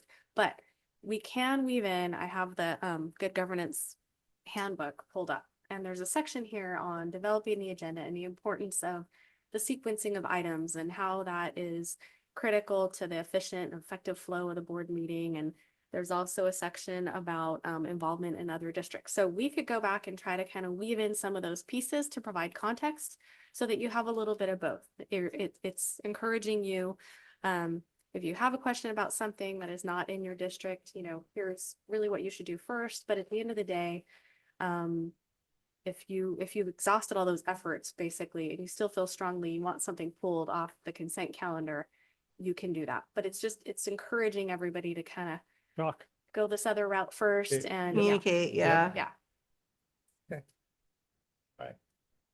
Everybody okay? Yep. All right. All right, let's go to. Supervisor Lane. Yeah, well, I mean, I'm always like, okay with what? Like, we just discussed a lot. So is the policy as it is now, it's standing along with the revisions to make it conform with the discussion as far as the agenda? Is that the only change at this point? Looking to Sue's suggestion as far as using the handbook as the mechanism to help with that piece that's missing as far as the communication? Is that what I'm understanding? What I envision just specifically is to clarify the policy to make it very clear that at the end of the day, one board member does have the right to ask for an item to be removed and it will be removed. I'm just suggesting I add in some more of the context from the governance handbook, good governance handbook, saying something like, it is expected that a member will seek counsel or resolve Some these questions, defer to the, recommendations, But at the end of the day, what I'm understanding is you do want the policy to say, if one board member asks, it will be pulled off. Okay. My preference. Okay. But we just all need to, and we can't violate the Brown Act. I want to recognize that because I know the public's gonna. So if one supervisor comes to another one and says, hey, I've got questions about this thing in your district, it's on consent, you know, and we can talk, but then if I get another supervisor, I basically have to say, I've already talked to somebody, and that should be a clue to me, right, that we need to pull it. So I think if we just do a little bit better job of communicating and I think we've probably all done that before where we'll have to say, oh, I've already talked to somebody, so, you know, can't talk to you about it. It's hard to say, but we have to. Okay, so yeah, just communication's good. Okay. All right, let's go ahead and go to 3. 3 is the placement of open forum on the agenda. So I think, do you remember what year we changed it, Dave? By any chance? No, I don't. I feel like it was a post-COVID. Yeah, and I think we did it when I was chair. So let's pretend it was 2022. And my recollection was because of we used to do the open forum at 9 when we opened up the meeting, and it was getting to be really unwieldy for the trying to, you know, right now when we have the open forum at 1, we can get a lot of business done in the morning, and staff can be here and count on it. And it's been pretty darn efficient. And we also recognize the fact that, because we talked about it a lot, I remember it wasn't done offhandedly. The fact that now people can use technology to call in has changed things a lot. We didn't used to have that. And so the thought was that pretend you're somebody that wants to chime in on something. It's 1 o'clock, you know, and it's important to you. You can ask your boss to move your lunch hour around and zoom in. So, you know, we didn't take it lightly. And, so I don't know if we want to move it back to 9 o'clock, though, it's got to have some kind of a time constraint or something so that we can get to our business because, and you know, you got to remember, like you said, county council, it was probably post-COVID when we did that, 2022-ish. And we were having lots of people coming for open forums still at that time. And it was just getting difficult to manage. So that's probably part of it too. And there's going to be times, you know, in the future where we're going to have big masses of people. Sometimes it's small. So I don't know how we would want to change it. And again, we're, you know, we keep bringing up efficiencies. So, and I'm concerned next year is going to be a little bit rough with having fewer meetings. Our agendas are going to be bigger. And so, you know, we are going to have to be efficient, but we, you know, still want to make sure that the public feels they have the opportunity to engage. So, and the Zoom capability has been a game changer, I think, for the world. It just has. Yeah, one of the comments I want to make is, especially in open forum, 1 o'clock is actually good because there's been times that it seems like it's at 2.5 hours before when open forum is done. Sometimes it's only maybe 10 minutes. We don't know. We can't plan for it. We really can't. And especially when you, like you say, Lori, we got to get work that's done, especially business to the county. Very, very critical. So. I think the 1 o'clock's been working. Me too. Yeah, I kind of like it. I don't see any clear benefit to moving it, Yeah, you know, for us or the public. I mean, yeah. I don't know. If there was, then maybe I'll You'd be form it. hearing about it. Right. I'm gonna be the odd man out. I like 9 o'clock and I like putting a half-hour time limit on it. If they want, anybody else wants, they can speak later at the end of the day. We did it for 8 years. It did it for years before that and worked just fine. It's managing it, but that's me.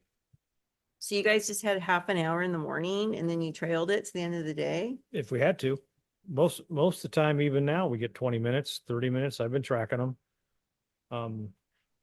Because they're going to talk about the everything on the agenda anyway. Well, this is open forum. I understand that. Okay. But again, you only get usually so many participants. And how do you know what we're missing? Because people don't want to wait around till 1 o'clock. So anyway, I'm an advocate for doing it in the morning. That's what sets the day. And again, I understand how it can set the day. We've been there, done that as well. We were involved all along, but I'd like to manage the meeting. And then I think it allows us to manage the afternoons better to where we can have other items or not. We've had a lot of open holes in the agenda where we sitting around doing nothing. So did you do comments on the consent calendar and then open forum, like right after Yep. one after another? Yep. I Look at most of your agendas, you see open forum at the beginning of the agenda on all meetings. But again, that's me.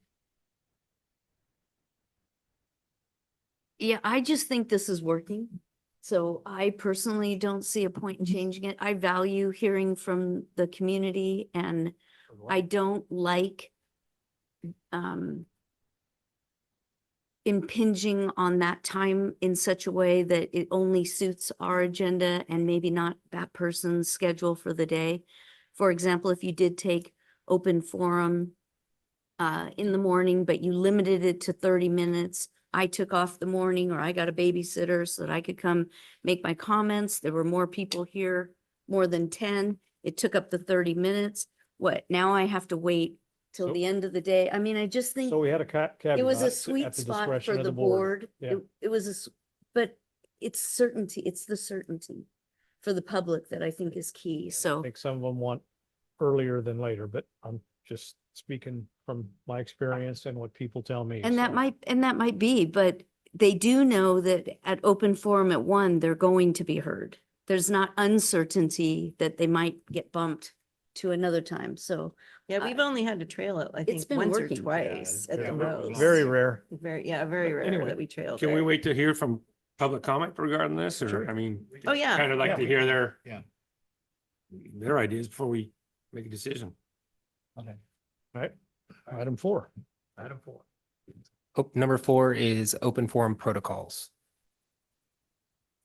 What is that? What does that mean? What's the Yeah, difference fine. between protocol and the So other? length like- of time per speaker, you mean things like speaker? that. 3 minutes or? There were a couple of requests to go back to the 5 minutes for a recognized organization, 3 minutes, but you could revisit the 3 minute time frame. Did you have other ideas for that? Nope. I think we managed the meeting. The meeting is, it happens to be in the public, but it is a meeting of the governance structure. So those time parameters you guys have instituted and kept to Yeah. work fine. And I If can. not, have a workshop. I mean, Yeah, and I'll just, again, I think that happened the year I was chair. We stopped the 5 minutes for an organization because there was 2 reasons I distinctly remember is people were walking up to the microphone and literally making up a group that they represented so they could have more time. And then the other was that a lot of times a group leader would come and speak and then their whole group would still speak. And so honestly, if you're a group, you have an advantage. You can coordinate, as a group, your 3 minutes per person and be very organized, and it's very effective, actually. The more, I always tell people too, the more organized you are, the better we can understand you and too, but I don't know if we want to give classes on how to do public comment that really helps us. But yeah, so that's why we changed it. I'd like to just maybe add a couple things. I'm not suggesting these, but just based on some, some kind of independent research I've done with some, talking to some other colleagues in other counties. I just wanted to acknowledge maybe some of the options that other counties have done. I'm not suggesting these, but I do feel if you want to have a conversation about it, we may not all be, aware of how other jurisdictions are handling this. And so a couple things that I've seen other jurisdictions do, there are a number that have reduced speaking time from the traditional 3 minutes to 2 minutes per speaker. That is becoming more common. I can't say it's the majority, but I'm aware that it's becoming more common. I'm aware of some jurisdictions attempting to cap total speaker time during the course of a meeting. So an individual may be given a certain number of minutes over the course of the meeting. Again, not suggesting that. I think it's frankly, logistically would be very challenging to manage, but I just feel like I should let you know what other jurisdictions are doing. Some jurisdictions, maybe less about the speaker themselves, they've combined some of their speaking periods into a single comment period. So if you think about maybe the big 3 things that you would see on an agenda, you've got your consent calendar, you've got your items that aren't on the agenda, that's your open forum, and then your items on the agenda. And we'll even throw in closed session. Some jurisdictions have combined those in various different ways, recognizing that the Brown Act, that's already, what we do is far above and beyond what the minimum requirement of the Brown Act is. Again, I'm just putting these out there so that you understand what some other jurisdictions are doing. So some may combine, for example, a consent calendar and closed session, I think is one I've seen, where I've seen some combine consent calendar also with the kind of general open forum as a single comment period. There's a couple different combinations that people have come together. Again, I'm not advocating for these things, but I just wanted to acknowledge that there are other ways of doing that. If that's something the board wants to consider, we could certainly look into it further, or we could just kind of stick with what we got. But I just wanted to make sure you were aware that there are other ways to do this. And I do recall we talked about combining consent and closed session, because closed session can be heard any time of the day anyway. So it would make sense to combine those in the morning to make sure that nobody has to hang out and wait. Because we've gotten complaints about closed session floats around. Yeah. And if they want to make a comment on it, it's really hard to know when to do that. Yeah, So don't know when. Yeah. So I mean, those two to That's a me fair are point, and I will no-brainer. maybe add on to that. We're still digesting everything that's coming with the new Brown Act revisions come Oh, yeah. January. But one of the big things is that the mandatory, hour, waiting period, if there's a technical difficulty in your two-way audio-visual communication.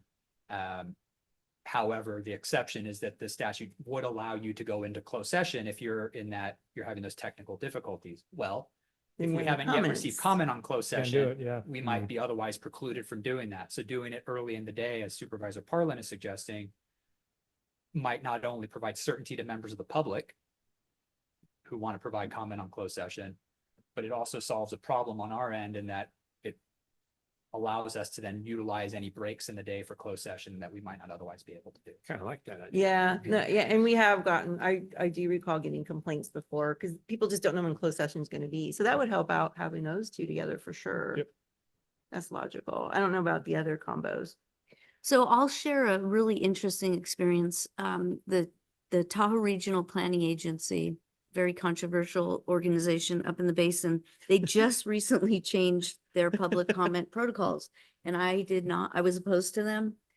I didn't like it. Now it's been implemented for about 6 months, and I've seen one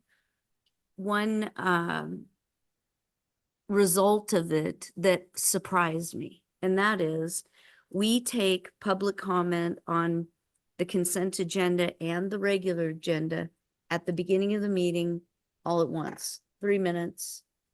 You have your say. So the public will comment on an item on the agenda that might be that would be equal to what we call a department matter. Or they talk about something on consent. What I noticed is by the middle of the day, there's hardly many people in the public left in the room because they got to speak on their item. They didn't have to spend the whole day waiting for their topic to come up. The only bad thing is that if people don't listen to public comment, like don't really take it in or forget about it by the time the item comes up. So it could get a little bit lost. But what I did find out from the public's perspective, they got to get in, get their business done and get on with their day. So there is a benefit to that I didn't expect. Okay. Anything? No, I'm just processing what Yeah. you said. Yeah. Right? I know. It's Yeah, I know. interesting. Let's So they wait get to 3 see what minutes public says. to At the comment on begin. consent or any agenda item. Any agenda Right. item. And if they have something on consent and an agenda item, they have a combined 3 minutes to talk about both. So they get right to the So we get point to on it, yeah. everything. So Yeah. you get to it in the first thing. Yeah. So I am aware of other counties who have adopted a similar approach. I also believe that some who did it and then walked it back. Yeah. I understand some of the concerns may have been from members of the public who felt that it was unduly impinging on their total amount of time, number one, and also members of the public who felt that their comments, it's hard to make salient comments prior to having heard any staff presentation that may be associated with the item, which I'm sure you've experienced it with Right. CRPA as well. Yeah. So again, I'm not here to advocate one way or the other, but I just want to acknowledge that is something I've seen in other jurisdictions, and it has its own Yeah. pros and cons. Yeah, and for all the reasons you just mentioned is why I was not in favor of it in the beginning. I don't like eliminating the public's comments from the discussion. I personally get a lot out of it. So I was surprised that it worked so well for the public, and it didn't necessarily seem to affect our business, but you have to be conscientious, hear what they have to say, and remember that thought when the item comes Take up. notes. And right, Yeah. not everybody does that. So, I just throw it out there. Anything else? No, I think we're looking for efficiencies and that may be one. I'm anxious to hear what the public says. Part of our efficiency that we all got to keep in mind, and I think the public needs to keep in mind as well, especially those that, say they represent the Taxpayers Association. Every time you got 8 or 9 department heads sitting there for 2 hours, that's not very efficient. So I think all of us need to keep that in mind, stick to the topic, get the item done and get people back to work. If not, Well, then especially we're when not it being takes up very a lot of their efficient. day. That's right. Yeah. That's right. So I think some of these ideas might be good. Yeah. Okay. All right. So go to the. So all are right we with that? wanting, is everybody on board with that idea, or are we leaning more Well, we're gonna, towards? I We'll think just wait till open the it up. public has to We'll say, see what yeah. Public Okay. comment. We'll All circle right, back. let's go ahead and go to the next one. The next one, kind of in a similar, Yeah, those two are sort of the same. yeah. Well, I For think some- this one would refer more to your public comment on each item. Mhm. So there's the open forum, which is the chunk, and then there's how you want to handle public comment on each department matter. If you. Yeah. They kind of, I think we did cover both Yeah, of we them did. in Yeah, that yeah, one exactly. discussion. So the next one after that would be any factors that impact meeting length, the meeting start times, or any changes to the agenda sequence. All right. Any Yeah. comments? I mean, it's always a crapshoot trying to put that agenda together. Yeah, And it sequence is. it out, because you just don't know, Right. but maybe if a few of these other things are And we don't know. a how little long bit it's gonna more, take. yeah, streamlined, then maybe then we could, schedule the agenda later, especially hearings. That's the hard part. Well, the biggest thing is, and like you say, we don't know how long a meeting's gonna take place. I Yeah. mean, there's been meetings that we lasted until 7:30 at night. You know what I mean? Was a long day, but Yeah. we don't know because of all the public comment and everything that was been added to it. If I Yeah. might ask for some feedback from the board as to whether, do you appreciate when more items are scheduled with specific times allocated to them? Or more that are just kind of left open to be heard whenever the schedule may allow, or perhaps a balance of the two? I just maybe would be interested in some feedback from the full board as to how you prefer an agenda to be structured. I know we've had a couple agendas where you could tell kind of that, some time allocations were tried to be put on more items. And the problem with that is it really messes up flexibility Yeah. because if you finish an item early, then you can't, and so some of the agendas tend to have like, a block, kind of like there's a time where one will start, and then there's like 2 or 3 depending on the topic, so that you have a little flexibility within this block of time. Those ones seem to be less gappy.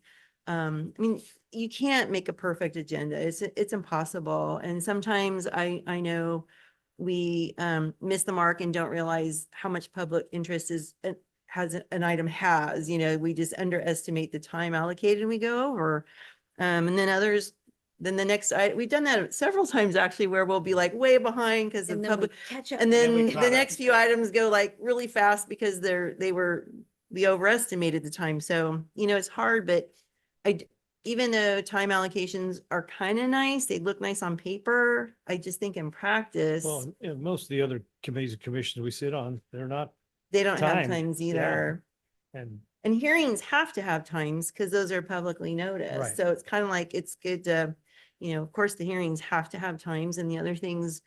But if you put them up at, I think the difference, what you're trying to get to maybe county council, is that listing them up as department matters, then the public doesn't have an idea of when we're trying to plug them in. Right. Versus having a time allocation with 2 or 3 items, the public can look at that and kind of get a feel.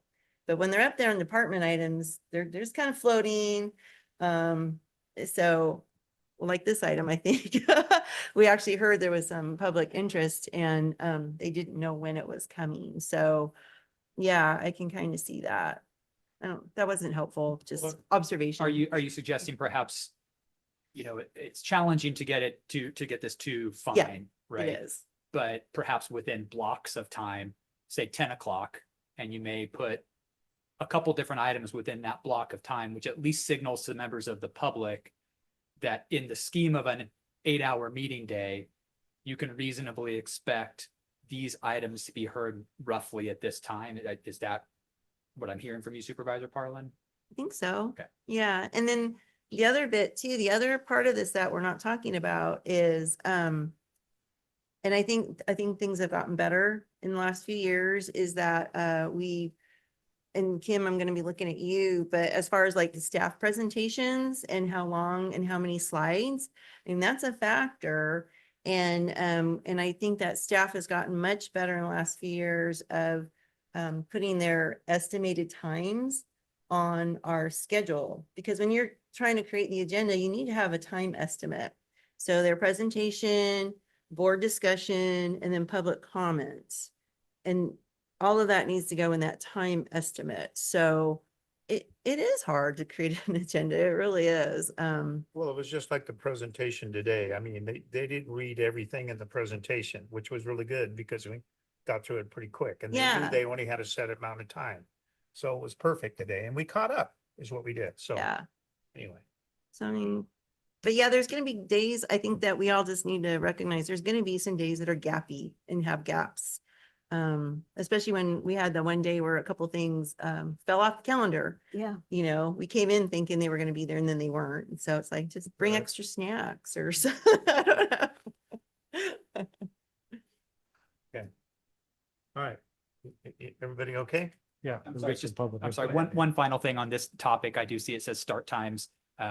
Again, just for context, there was a time where board meetings Yeah. started a little earlier. I think it was primarily to immediately then go into closed session. Again, not making any arguments one way or the other, but just so that you all have context for what other options might be available. It can stay the way it is, but I just want to make sure everyone was aware that there was a time where we had a different start time for our Yeah. meetings. So I think the start time at 9 o'clock is good because, you know, I live a ways away. Greg lives a little bit away, you know, especially out of my area. If it snows, it's gonna, you know, take a little more time to get into town. Even though you leave early, you don't know what the traffic's gonna be. Yeah. So We went to 9. anyway, so it's kind of perfect. And I would just like to Pursue weigh it, in. yeah. Sorta. It makes it really difficult with staff Yeah. to start at 8 o'clock, especially given some of the technical challenges, Yeah. hopefully after 9 o'clock. December Yeah. 15th. we Right. don't 9 o'clock's been encounter. working. But, It's you know, been we working. do run a full test before the board meeting ever starts. And, you know, I of course get here early, but my staff starts at 8. Yeah. So I typically then wouldn't have something to test with. So I just would just kind of wanted to put that out there that Yeah. it does cause some issues. Yeah, starting at 8 was, it was just, I never really liked it. It always just felt so rushed in the mornings to get here at 8 and poor staff was trying to get ahead of us and then when we did have closed session in the mornings, because closed session time, then the start time of the meeting was always fluid and messy and I'm glad we moved away from that. quite And I think you honestly. could thank Supervisor Novacell for that. I Yep. think she was Yep. the main one arguing against Yeah. it. Yeah. She was Yeah, driving she it. was. Yes. Okay. All right, everybody all right? Yep. Okay. Presentation guidance, number 7. What does that mean? I'm assuming department presentations, but that's, I Yeah, think you we already. think you kind of spoke to it, discussed Lori. it They're, already, they're I pretty think. good. Yeah, was that it? Just The the emphasis on- criteria and Yeah. stuff? Yeah. Yeah, I think staff's done a great, Kim's done a good job of watching the agendas for us and the presentation, because we used to get some really lengthy, unwieldy presentations, and it was like, how are we ever going to get through this? And is it necessary? And I think you've done a great job, Kim, with, you know, when you get set and making sure that they adhere to the 10-ish slides and And sometimes we don't always catch it till afterwards, but then when we've had these like monster presentations with like 40, 50 slides and they say the presentation's going to be 30 minutes, I do reach out to staff afterwards and just do a gentle reminder that they need to be realistic. yeah. With their timing and then also with their presentations. And Yeah. one thing we have talked about in the past is recognizing that we all can read and that it's not really beneficial to present, and I'm guilty of it myself, but we really don't do ourselves justice when all we do is we're reading directly Slide. off the words that Right, are right up on the exactly. screen. So I think internally we can maybe do a better job with helping coach staff as far as how to do better presentations with the board, which would be much more efficient with I think everyone's time. That's a good idea. Anyway. There's like classes and little quick online classes and stuff we can take, right? On how to do better presentations. I mean, that could be a good thing to have to share out there and help So with like some I of say, those. it was a great, you know, this morning because they didn't go into every detail of the presentation. Yeah. So. Yeah. no, they're It was pretty well good. done. Moved along, yeah. Well, and from my perspective, I think the department presentations, they're very conscientious of the time and their presentations are very helpful. They don't tend to read off the screen. They provide additional information. But I have noticed that there have been some outside agencies that have come before us and they've been given a 10 or a 20-minute slot. And we're at 40 minutes and they're not done with the presentation yet. And I do think in times like that, it's imperative for the chair to just remind the presenter, we allocated 20 minutes, you're at 30.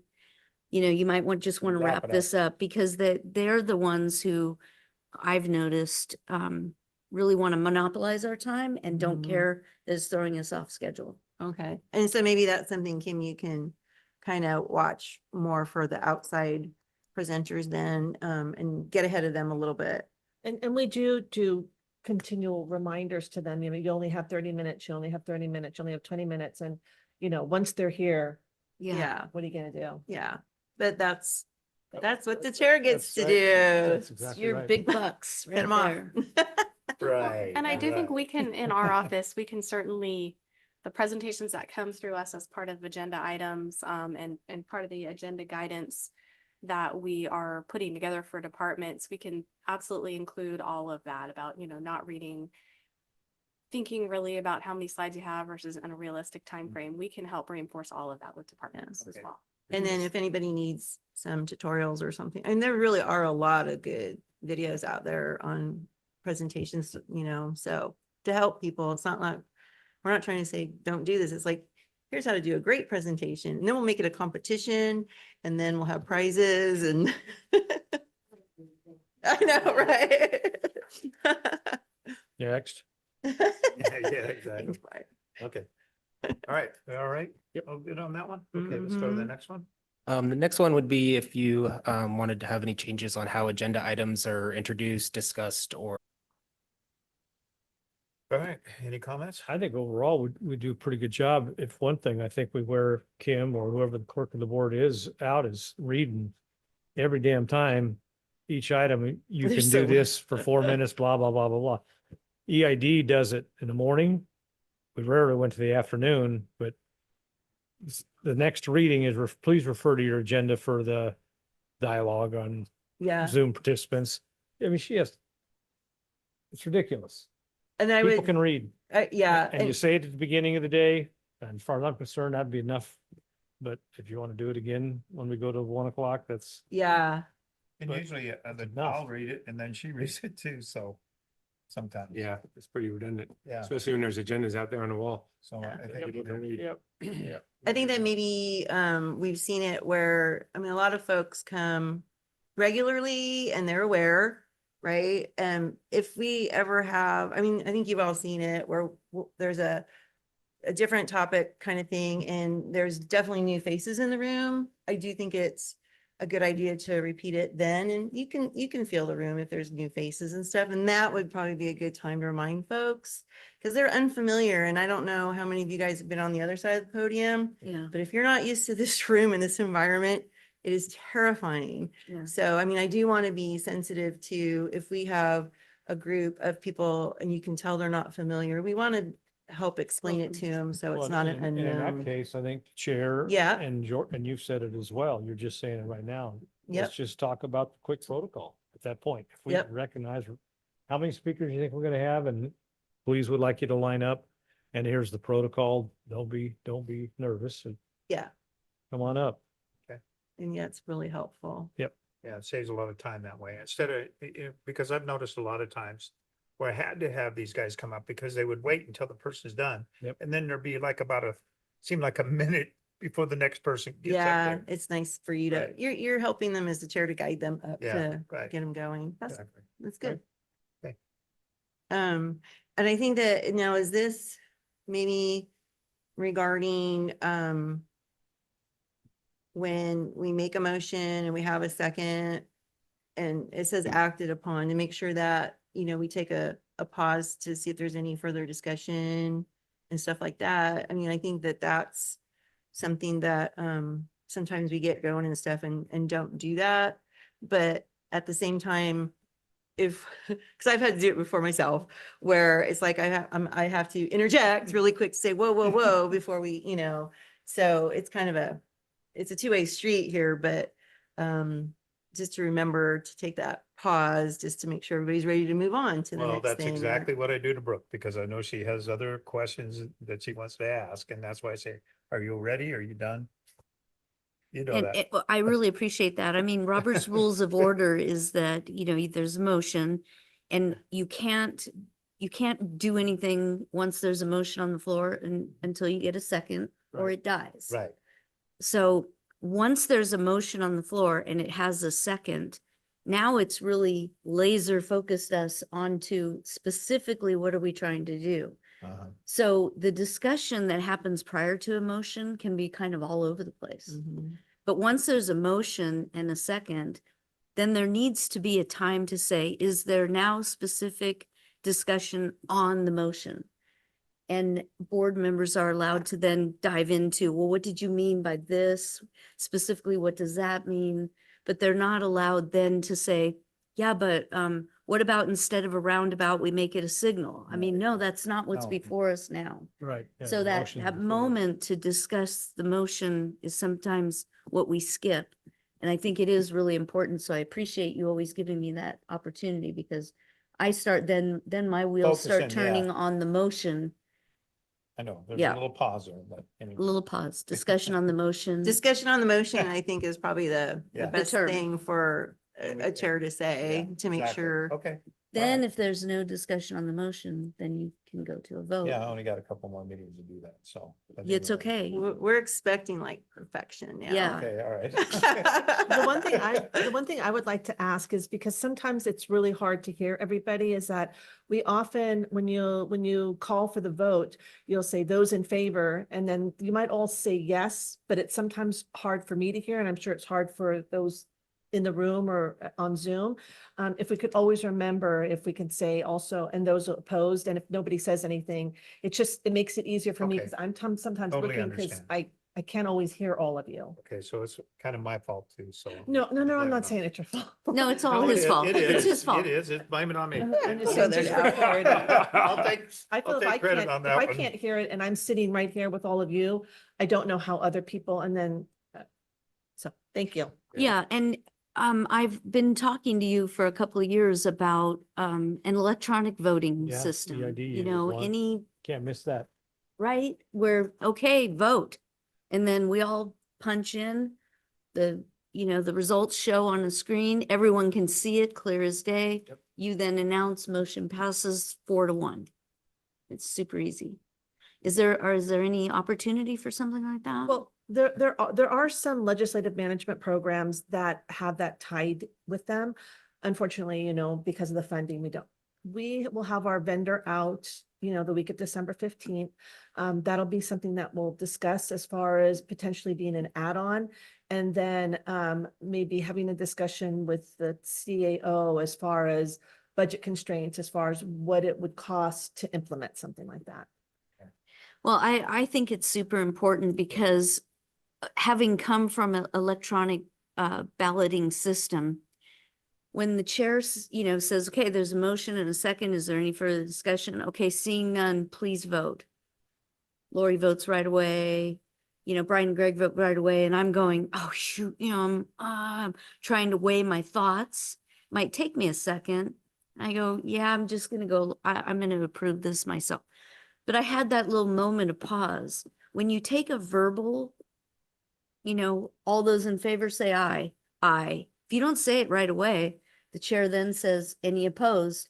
You've already lost. Now if you didn't vote aye, but and now you're not sure if you want to vote no, you essentially didn't vote. And So that has happened. It That has happened to me. happened. It's happened to me. And I've also had to go wait. I mean, I've literally had to say wait. Yep. Before also, because, sometimes I am torn on issues. And so, I've had both of those things happen to me here. And I remember a particular item where it was, we didn't even have any discussion and it went right in, boom. And that's what it was. It was a motion that was made. It was a second, all those in favor, and nobody even had a chance to even discuss it. Yeah, And it was passed, so. that wasn't fun, but whatever. Yep. We're better now. Better. That was a long time ago. And I know the electronic voting comes at a cost, but if it is something that we can afford, I think that figure it there are out. some benefits. Can it be, do they even have that in the Zoom option for webinars and stuff? Do they have voting in there?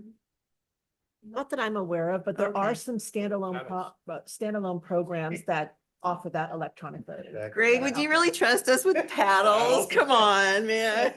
We're not within arm's reach. Yeah. I can only hit one person. That's not gonna be cool. But yeah, I wonder if Zoom webinar or something, because I mean, we could all log in on our laptops and if it could be facilitated that way even. We but- can definitely visit something. Yes. Okay. Yeah. Okay. All right. Yeah, I'm always So- in. I'm always in. So Yeah. the last discussion topic we have is reviewing the proclamation policy. Fine with me. Yeah, that's fine. We've already addressed this problem. Yep. Before and. Well, Well, Yeah, I think, just for everyone's background and the public's background, this policy is a relatively new one. It did arise out of an incident where the board was presented with a proclamation that touched on some sensitive religious issues. And as a result, the board felt it best to provide some parameters to regulate these types of ceremonial proclamations. I think I heard some feedback during a recent discussion of yours concerning a resolution on a statewide initiative that seemed to indicate to me a desire to expand the proclamation policy to cover those types of resolutions. I guess to make the proclamation policy not limited to documents titled proclamations, but to encompass similar types of expressions of the board's position, whether it comes in the form of a proclamation or resolution. So I believe that there was some reference to that in a prior discussion. I hope I'm not being presumptuous. I think there's a desire to make that type of change to the proclamation policy to, again, kind of broaden it so that the form of the document doesn't dictate, the kind of the parameters. I think that's a change that you could direct staff to make. I think what would help me in this discussion is if you could define for us the difference between a proclamation and a resolution. Yeah, and a resolution is certainly something that's a more defined term in government. It's not the adoption of a law, but it is an expression of some intent or of the board. I think the proclamation is intended to be simply a kind of more of a ceremonial type of thing where there's really no it doesn't have any legal bearing on anything. It doesn't establish rules or regulation. And I think that there are resolutions that the board is required to adopt that you would not, that are different than what we're talking about. For example, many times when you're applying for grant funding, the grant agencies will require that the board adopt a resolution, accepting it, acknowledging it's going to adhere to the terms of the grant. I think what I'm suggesting is that something akin to what was presented to you on the Proposition 50 measure, which didn't establish any rule or regulation, it was, for all intents and purposes, no different than any other proclamation that it was just a simple expression of this board's position of this. It's essentially almost a way of the board expressing itself as a collective body. And I thought I'd heard some concern about whether or not that particular action should have fallen within the scope of the proclamation policy, because it seemed like it could have in concept, but because it was not a proclamation by name, right, it was not treated under that policy. right. Hmm. Yeah, I mean, that's a tough one. I'm not sure though if, like, the proclamation policy is, I think, I could be wrong, but I think it has served us pretty well. I would agree. And Been around when they did them the other way. yeah, Yeah. and even in the proclamations that are on consent, they still have to have they have to be within our jurisdiction. They have to have 2 supervisors sponsoring it, and they're on consent. But like we've had several where staff ask supervisors to put it on consent, but the staff still comes and speaks to it during adopting the consent calendar, which, again, it kind of goes with the efficiency part. We're still speaking to it and acknowledging it. And then we have the list of ones that don't go on consent, because those are the big ones every year. So I'm just not sure the resolutions. Would they even fit in this, or does it need to be something separate? Or do we need more clarification as to when should a supervisor bring a resolution? That could be a separate. Or should a supervisor ever bring a resolution? Should it I- always be a proclamation? Yeah, I think Yeah.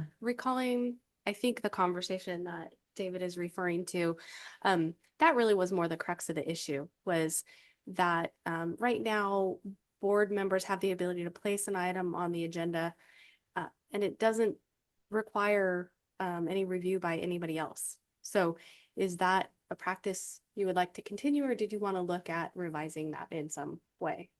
Where's that policy? Is that a policy? So the ordinance that says that gives the CAO the responsibility to review and make recommendations on every board item specifically excludes items coming from the planning commission or from an individual board member. Oh, so it's there in that ordinance. I think the proclamation policy is kind of where the board has imposed limits on itself Right. as far as the types of matters that you could bring. You could, I mean, again, I agree with Supervisor Parlin. I think it is working for its intended purpose. Yes. I think the only question is whether you feel that it needs to be broadened or just leave it as is. And from time to time, there are items that may come to you that aren't regulated by the proclamation policy, and you just have to address them. I mean, that's the fact of the matter. If a board member wants to bring an item that's outside the scope of this policy, there are no constraints on a board member's ability to do that. And I'm not suggesting there should be. I'm just simply indicating that it would then be incumbent on you to hear the item and address it at that time. Yeah. Yeah. I don't know. I just feel that both of the resolutions that we're referring to that caused us angst as a county, and it wasn't just here at the board. I mean, it was the county on both of these resolutions. In my mind, shouldn't have happened. And I don't know how to, I mean, I know on the one, definitely I asked that it not be brought, and it still got brought.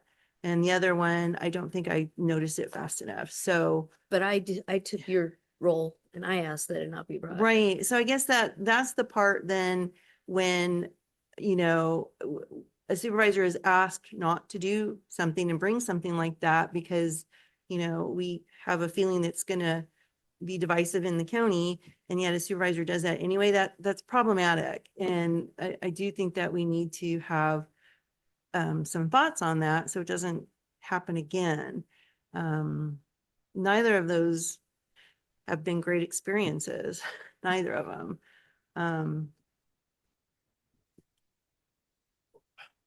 Rather than the resolution, how about if they're treated as an agenda item, you might as well have that discussion as an agenda item, whether you're going to move it or not. Because once you put it on as a resolution, you either tick off half the other side. Well, that's the thing. It's I like, know, should it have so- even been on? I know. And especially I- if they were asked by a supervisor not to put it on there and they did it anyway. That to me is problematic. And that's happened twice, and it was with both of those resolutions that, brought the county angst. I mean, the one brought us national attention. Yeah. It was, so, we just need to be really thoughtful why we're doing things, or not. That's why I'm just wondering if maybe we eliminate the ability for a singular supervisor to even propose a resolution. Like that should be left for, Still bring an agenda. item. guiding law or setting rates or, those kind of things that require resolutions. If we want to deal with, I think the proclamation policy is working. And I think we just, maybe would we consider limiting ourselves to this is our only avenue?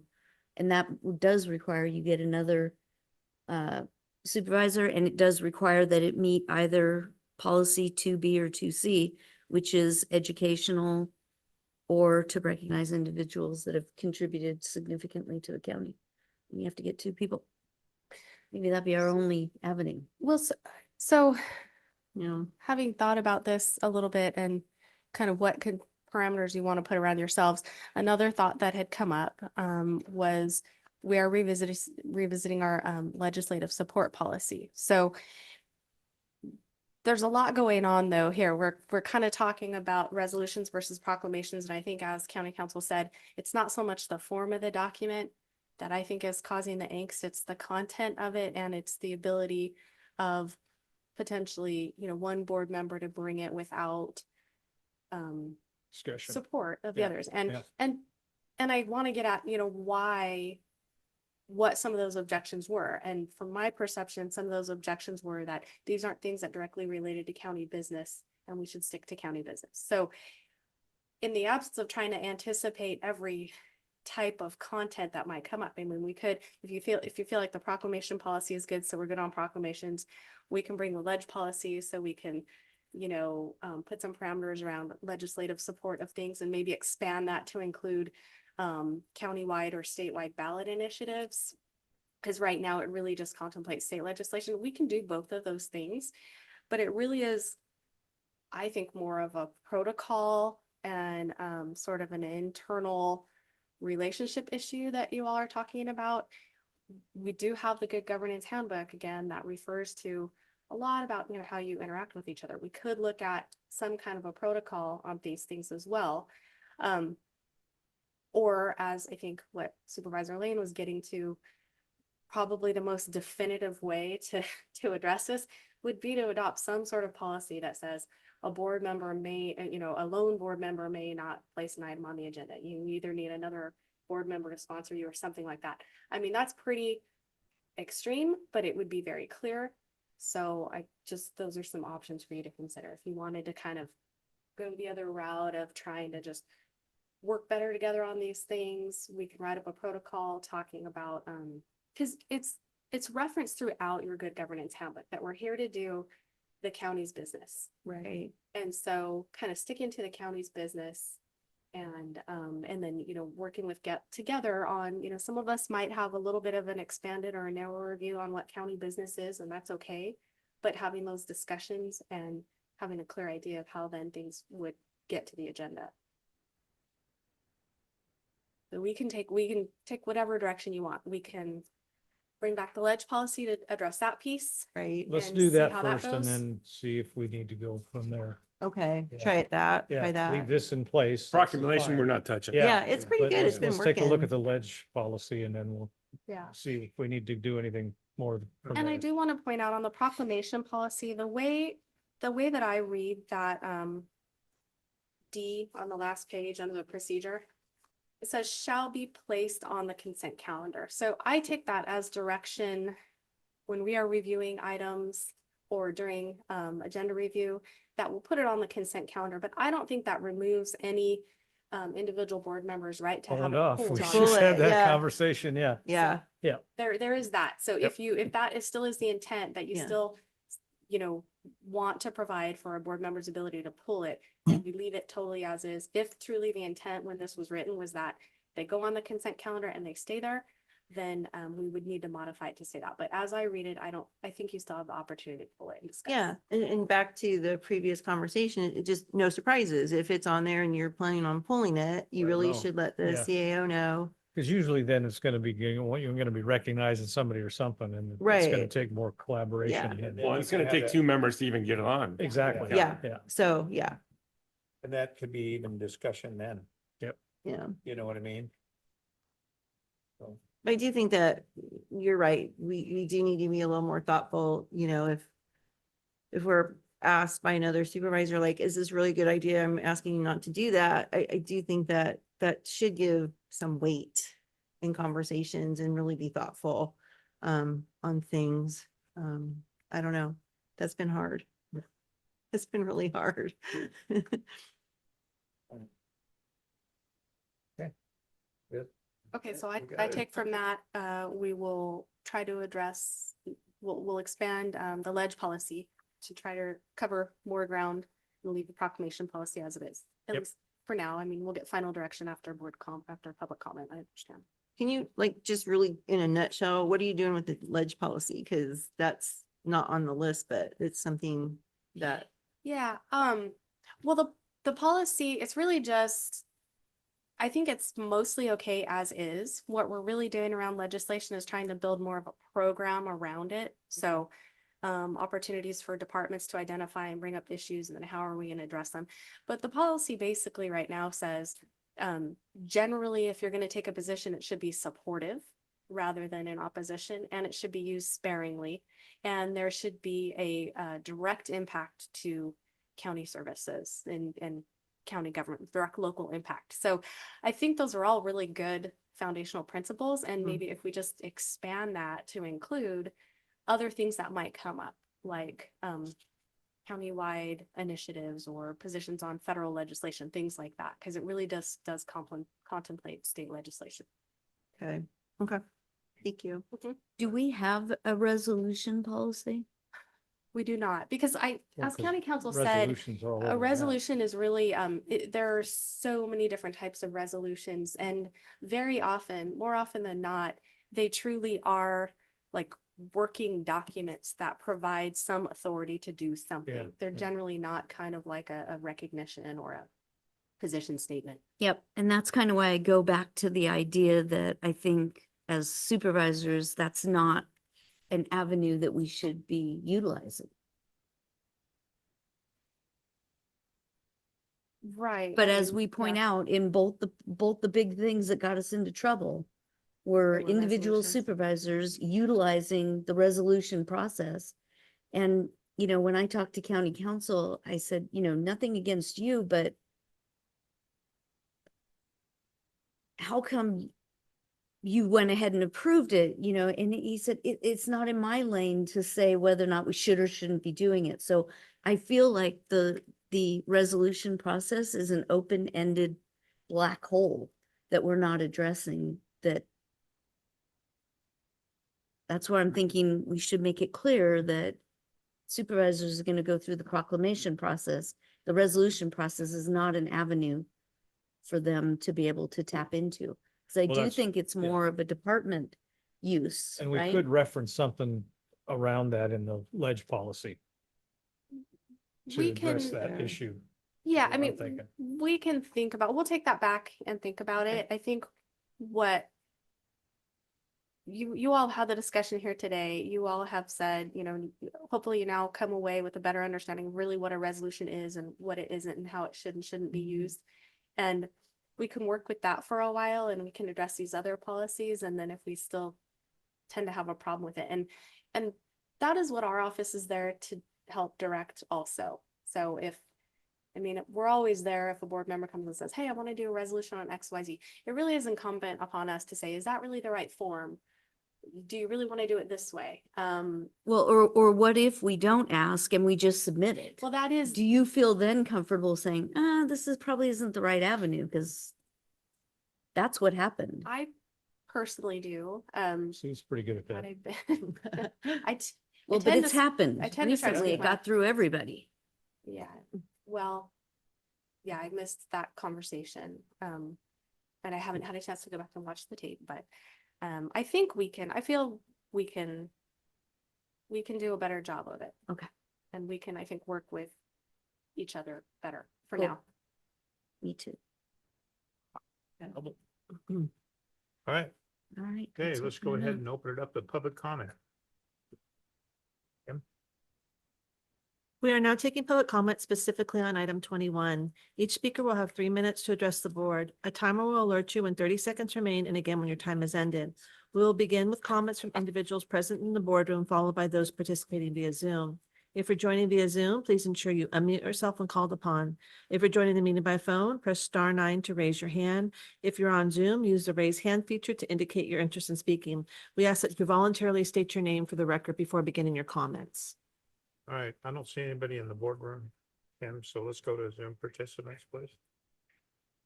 Not taking public comment from online participants, not taking public comment from Chris Payne. Good afternoon, board. Consensus is a general agreement often reached through a process of discussion and compromise. That does not necessarily require complete unanimity. I agree with consent calendar board policy H3. I am not looking for any changes. But I do respect what Supervisor Parlin said, do a better job of communication with fellow board members. I would leave open forum at 1 p.m.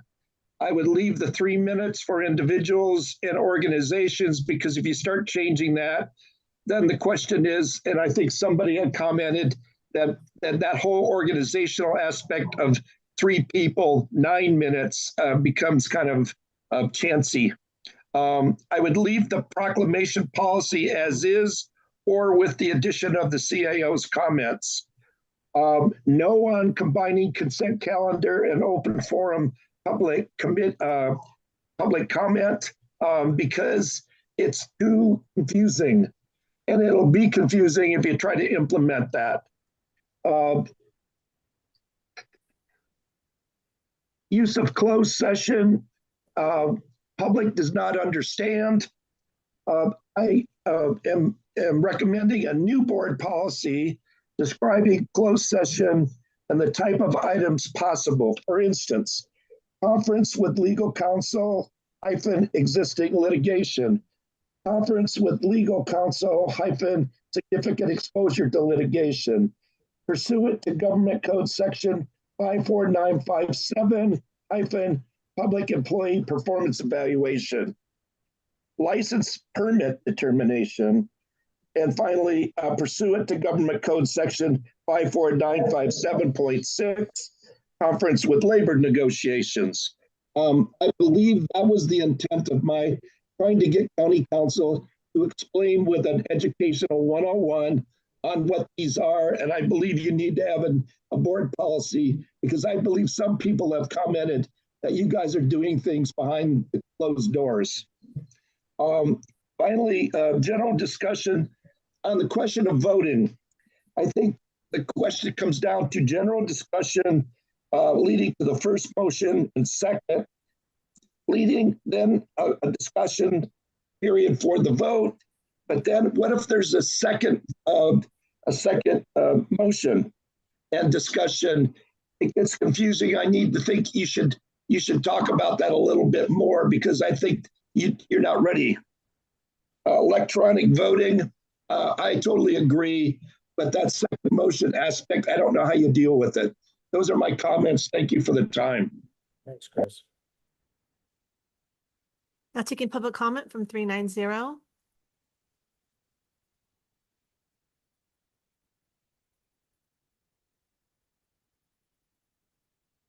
Hi there, Ken Greenwood here. If time certain, if we would have had a time certain on this event, I could have got a whole bunch of stuff done today. And also, there's nobody in your audience there. Why? Because they got hungry and they went home, I imagine. And it's less likely for people to comment if they won't be able to patiently wait for hours. Honestly, I had hoped that this was going to get department matters at 10 or 11 o'clock, because I have a ton of things to do before I go up. We're starting the gondola tomorrow morning, and got to get people up the hill. Got to practice at it for a couple of days. So I got things to do, but this is of great importance because public input, you guys work for us. And the Constitution is very clear, and the Declaration of Independence was very clear that government is not there to do what government thinks to do. It is the job of the people. And you are given, your power comes from us, not the other way around. That's why we have a Bill of Rights. Unlike any other constitutional republic in the world, we have a Bill of Rights. We tell the government what you won't do to us. So that's very important. And I don't know, was it why if you would have said 2 o'clock we could get to this, that would have been great. And that's why I gave that input earlier in the morning, particularly voting on the I don't understand why there's not public input on the adoption of the agenda, because that's where I would have requested that this be done at a time certain so we could all go ahead and do things elsewhere. Otherwise, I had plenty of time to be creative and talk to you maybe too much during the day, thus lengthening your board meeting. Let's see here. Time certain, and time certain. Yes, and then I wouldn't have even known to look at that slide regarding Sly Park Road, Supervisor Turnbow. I looked it up and yes, it's there. But will they be able to get it done? Bill of Rights Day is coming up, by the way. That would be December 15th. I hope to get together with my supervisor on that one. I think the policy, the proclamation is good. Now taking public comment from Linda Campbell. Hey everyone, Linda Campbell, El Dorado Hills. Okay. The consent calendar policy on page 1, actually the very first paragraph on purpose, it does say that it allows the board to unanimously approve routine business. That goes to the idea of being non-controversial items. But then when you go down to the policy, section 2C, it actually says if a board member votes no. I think if a board member is going to vote no, then that potentially is a good reason to pull it off because it's not unanimous. It's not things that should just roll through. Just consider the things that are being put on the consent calendar. Also, further down in policy item 2D, it goes through some of the things that are put on there. I would like to suggest you go back and reference the grand jury report that was done in 2010, 2011, specific to the consent, because I think some of the executed agreements, contracts, or memorandums of understanding have been things that have been pulled lately or discussed. And in particular, that was about an agreement between South Lake Tahoe and El Dorado County that did end up having problems in the future. And there were a lot of reasons to do it. So just looking at the types of things that go on consent, I think there should be more clarity.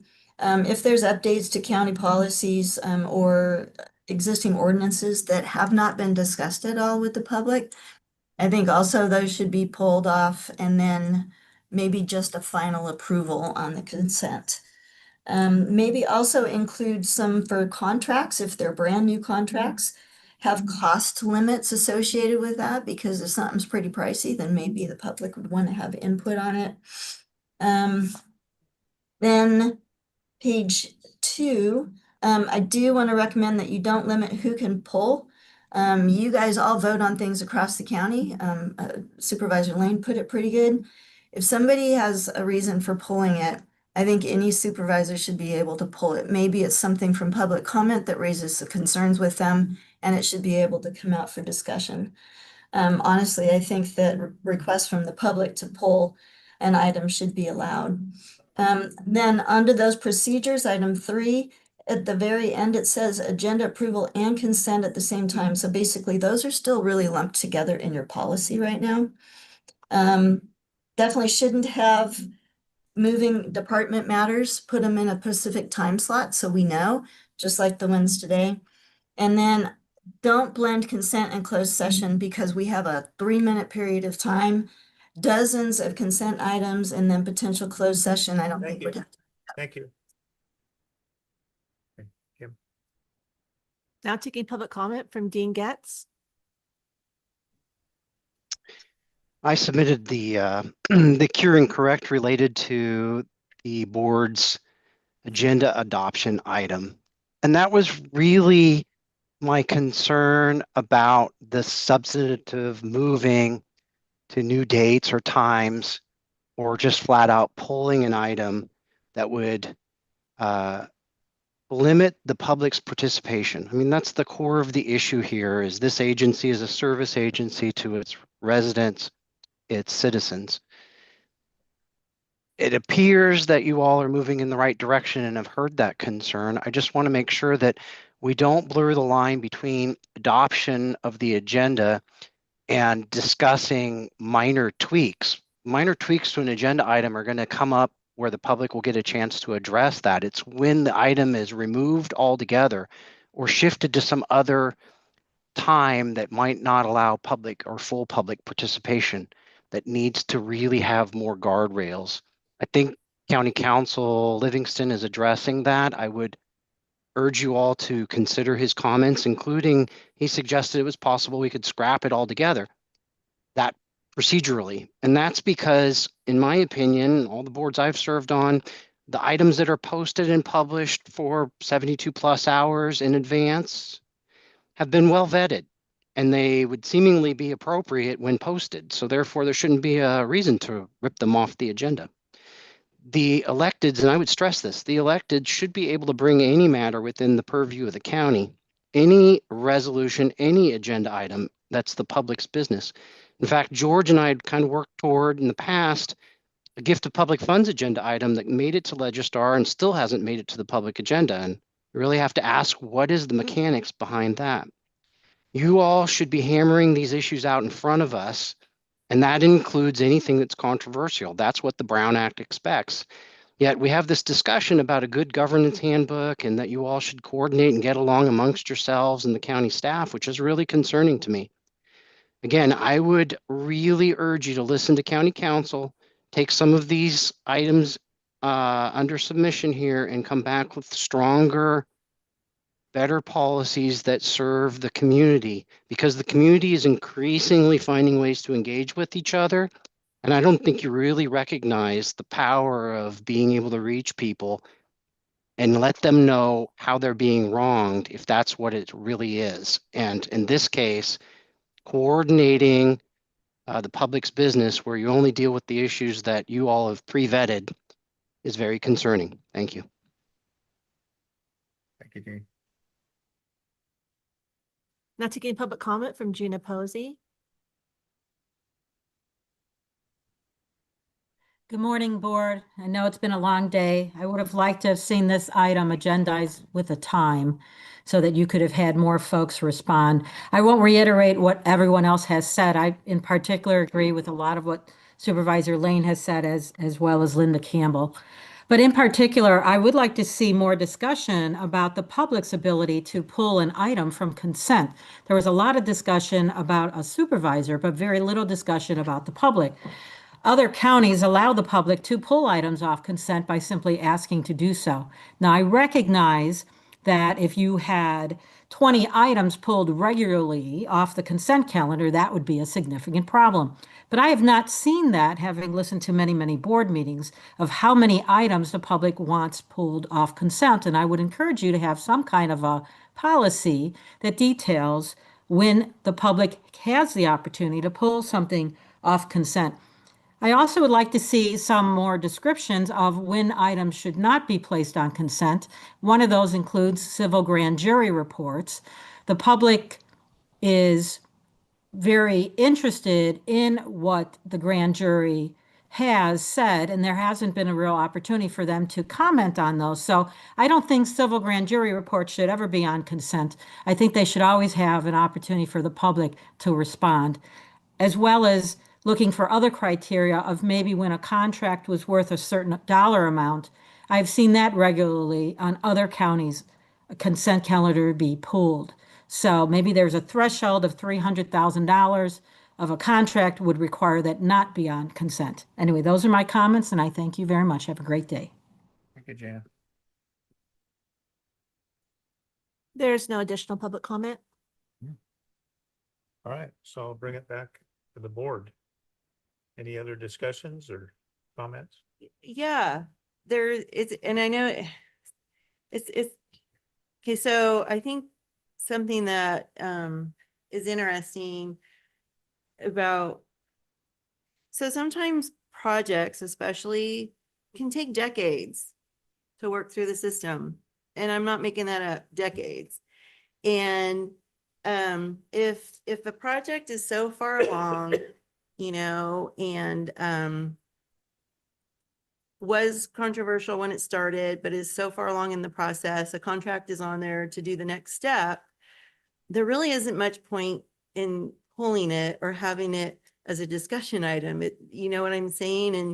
And I've been one of those people where I've opposed a project for decades, literally decades. But a contract for it is on a consent item because that's the next step. So I will vote no on it because I don't support the project, never supported the project.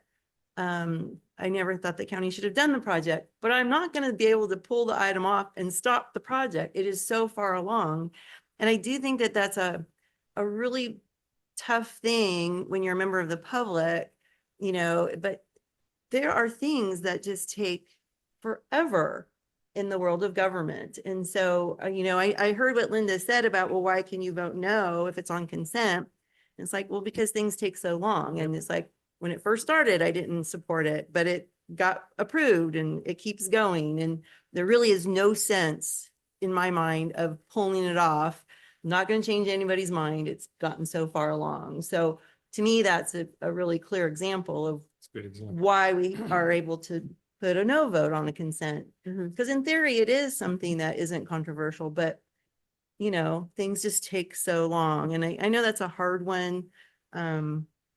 Yeah, with consensus and all that, but you know, something that's been in the works 10, 15 years, you're not going to stop it. So, I don't know what to say about that, but that to me is why, because Linda asked, why can you vote no? That's to me the reason why you can vote no on something is you know you're not going to stop it, but you don't agree with it. It's basically symbolic, to be honest. I've done that a couple times. You all know that. So that to me, that's why. We did get some emails asking about the civil grand jury, and my recollection is that if the board is responding, those are on an agenda item that we discuss. But if a different agency that we're not in control of, if they respond, those go on consent. Is that kind of, or you want to help with that? We're only responsible for responding on behalf of the board. And Right. so we don't respond for other elected officials or outside agencies. When it is the board's response, those are on department matters and they are discussed. We generally bring you the draft response. We discuss any changes. There might occasionally be where you direct a change and then that final draft comes back for your adoption on a consent item, but we always have a discussion about the board's response. Okay, that's what I thought. Do we have them on consent to submit ones though, like for a fire district or anything, or anything else go on Those are consent? handled directly from the district or the outside agency to the presiding judge. We don't have a role there. Okay. So the only time that we have a grand jury response on consent is after we've already discussed it. And that was, okay, that makes sense. Cause I'm like, I know we talk about them all the time. Okay, thank you for that So clarification. yeah, let me clarify. So Yeah. So like if there was a grand jury investigation on our report, just say specifically on the DA's office, would that go on consent or would that go on? It doesn't come to the board at all. It's doesn't- the DA's okay. job as the independent elected official to provide his response to the presiding judge. Okay. Yeah. So that makes more sense. Yeah, that makes Yeah, more all right. sense. Okay. Was there anything else, you guys, that was said that really? Okay. We discussed everything that we needed, I think. Yeah, the only other thing I heard was from a couple people saying that they wish that there was a way that the public could pull items. And I was thinking about that and I'm like, we can barely figure out how we can pull items, you know, I mean, yeah, I think that the way for the public to have items pulled is the way that they currently Are doing it right. utilize it, which is to come before us and Right. say, I really think this should be pulled. And then we sit as a body and decide if we want to do that or not. Or the other way would be prior to the meeting, go to the elected official that, you know, represents your district and make your case and Especially an see if email- that's an email. yeah, but Right. I do think it's really a slippery slope when the community starts pulling stuff Yeah, off. and there. it could be all day. Well, and I'll just add, there seem to be some references kind of mixing the ability to pull with their ability to comment. The public always has the ability to comment on a consent item, no different than if it were pulled. So Or not. again, that differentiation between the reason it's on consent is because there isn't a policy discussion or a decision a new decision the board needs to make. Most of those items are just routine matters of business. So even if we did pull it at the request of a member of the public, there wouldn't necessarily be discussion among the board. It would just be an additional opportunity for the public to comment, which is, you know, that's fine if that's what the board wants to do. But I just want to point out the important piece there of pulling it from consent calendar isn't to provide public comment period, because they do have that opportunity. It is for the board to have further discussion or get further information if they feel they need it.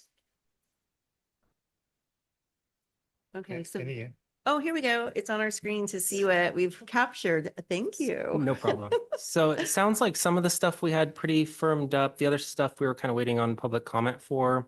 The first one for adopting the agenda, I think we were pretty good on with that. The Right. CAO will announce any changes. Yep. Pretty good with Yep. that. Yep. Open forum, we were waiting on public comment. Are we good with leaving it at 1 o'clock? It seems like, Yes, okay. I think it's been working. it's been working. I have no problem. And plus not only that, like I say, we've got a lot of business we've got to get done in the morning. And if people have to speak at 9 o'clock and then they don't get a chance and they come back at 1, they don't want to stick around. So if they know it's at 1 o'clock, Works. right. We're it more works. alert in the morning and can get business done in the morning. So can I drag us back to number 2 just for a second? I just want to check, because the way that our policy is currently written, it says any item shall be removed off the consent calendar at the request of any board member, CAO, or county council. Do we still agree that there's a period at the end of that sentence, period? Yep. It's not maybe. So are we? So, yeah, and I kind of put that at the bottom here for the policy changes and kind of separated the procedural changes from the policy changes. but Okay, as for long as we're gonna the- come back to it, I'm good with it. Okay. Yeah. Okay, Perfect. fine. It's on there. Okay. I know it was mentioned that moving or combining closed session public comment at the same time as comment for the consent calendar. Was that something you guys were wanting to implement? I think it's a smart Try it. idea. Yeah. We certainly can try I it. know in the past, we had members of the public actually ask us to do that. Because that way they can not miss, we've had people miss the closed session Well, sometimes comments the because you closed don't know when session it's could going to be way be. in the afternoon Yeah. too. So I think it's smart. And there aren't usually that many comments on closed session anyway, to be honest. Can I just ask a quick question? As far as implementing these changes on the agenda, what would be the expectation? Would it be for the first meeting of 2026 or what timeframe? Yeah. I think we should do 2026, that. yeah. Yes. Give Thank everyone you. time to. Yeah. Come on, George. I have a hard time digesting. try it out. That's what it is. You guys throwing more stuff at me. You could be the guinea pig. Okay. Perfect. So I added it starting in 2026 at the top here. Okay. So I know it was also mentioned to also do public comment for all items on the agenda at the beginning of the day. Is that something you guys were wanting to do, or keep it where public comment is taken after each item is presented? Give it a shot. I mean, I don't think it hurts to give it a try. Are you talking about the TRPA thing? Yeah. The Yeah. TRPA model? That's what we're going to call it, by the way. Okay. But then how do you guys manage that as far as time? 3 minutes. Well, it manages, I mean, once the meeting then gets started, public comment has been concluded until the very end of the meeting where we do one more public comment, but really the meeting flows oddly enough rather efficiently because you read the item, staff presents, there's clarifying questions, the board makes a motion, there's a vote, and then you go on to the next item. You know, you don't stop at every point for public comment. That's how that works. And I'm telling you, it is odd. It was hard for me to get used to. So I'm trying to share with you that I don't particularly like it because I am a person that likes public comment, but it makes the meeting flow rather efficiently. Well, and it could obviously allow for somebody that does have a schedule they can't get off, and they could at least make a comment at that time on the agenda item and then be done for the day. Well, it accommodates them. And yeah, the So I chair think has the leniency to be able to make those kind of calls Yeah, that's gonna be your on decision, one-offs, you know, on the one-offs, but, and there have been a couple one-offs, but Yeah. not many. So that's not, you're not combining it with consent comments. You're doing it two separate, your consent and then whatever's on Any the rest of the comments? agenda. Yeah. Items on the Any agenda. comments on any of the agenda items at this time? And you're used to it, so it's a good time to at least pilot it, see if it works as the incoming board chair. We can try. I can tell you that in the beginning, all the comments we got were that they don't like the process. So that was the beginning. But as people have gotten used to it, we're probably 6 months in, maybe 8 months in. It surprisingly works well. Yeah. How do they feel? Do they still like it? I think the public likes it because they get to get in, make their comment and go on with their world, with their day. So if I could maybe just put it in some concrete terms so that we Yeah. understand what you're suggesting. So looking at today's agenda, for example, we had, I see we had 2 department matters and 2 non-hearing matters, because I'm assuming you're excluding hearings from what you're describing, correct?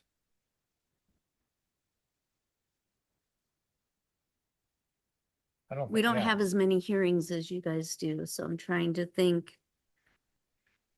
It was I the w- I would whole, it was the suggest You would whole, probably excluding want to hearings, separate it, huh? you know, Hearings should be different. insofar as they typically. because they are public hearings. Right. Yeah. exactly. Yeah, So if we were to exclude hearings, looking even at today's agenda, you would have had the road maintenance update, this Mhm. particular item you're hearing right now, the no parking ordinance update, and then the community action council presentation, right. which were non-hearing items. And so under what you're suggesting, the public would have had an opportunity to comment on all of those items at the start of the day. Correct. Okay. Yep. So so after consent, public comment will be taken for all agenda items, excluding public hearings. Yep. Good with that? People have asked for that. Have they? You've had people ask for that? Just so they can get on with their day. They don't want to wait. Yeah, all day because for the I mean, item. most folks truly do want to just speak to one important item to them. Right.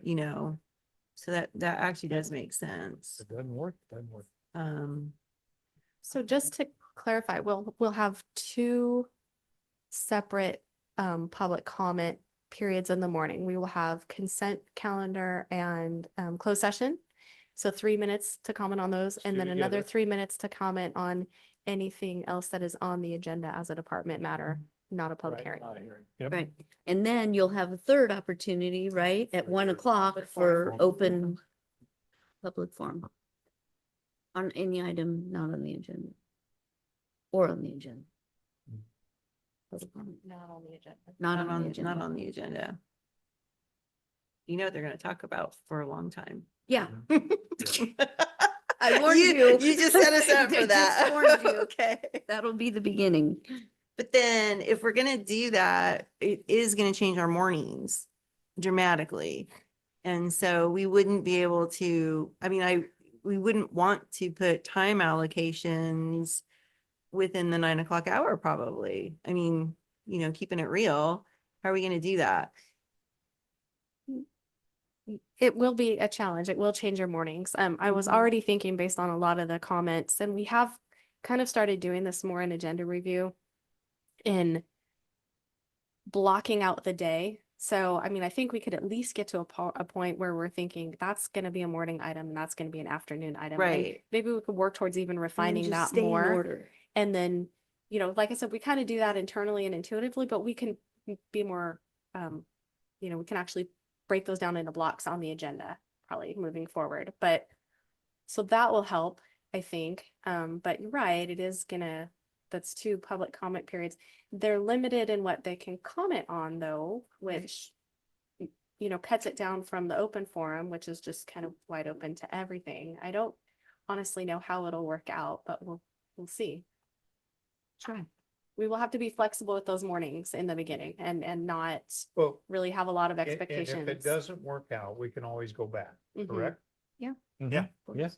But how long do we want to give it a go though? Because if we're gonna try it, we really should give it a good go, Yeah. not abandon it quickly if we're gonna make this big change.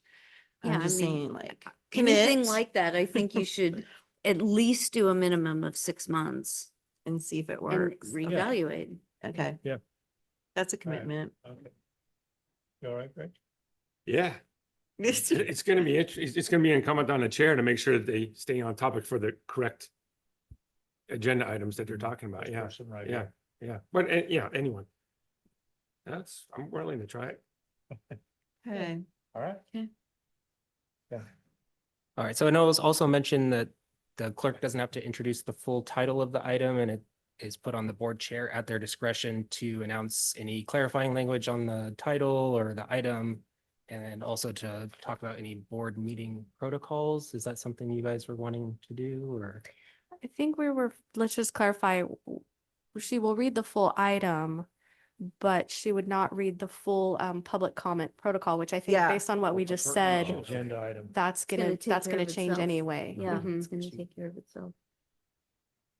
And That's just for the true. record, I don't read the entire item. I often try to highlight just to kind of get the main points because I really don't want to have to read, but I want it to be enough that if there's somebody on their phone that maybe doesn't have an agenda in front of them, that they understand what is the discussion. What is the item? And it'd probably be better for me just to, let's move to item 21 and then you can read it. And that way I don't have to read it and you read it too. Right. Okay. Yeah, that makes sense. Yeah, it should be easier. All right. So the clerk reads the full public comment protocol at Yeah, their and I'll discretion. just say let's move to item 21. Can we read the item? I think I'm only going to be reading the protocol in the beginning of the meeting Right. when we're announcing public comment for the consent calendar. And since we'll be rolling right into public comment on other items on the agenda, except for excluding hearings, I don't see that there'd be a point for me to read it, right after that. So just probably once in the morning and then once in the afternoon before open forum is what I understood.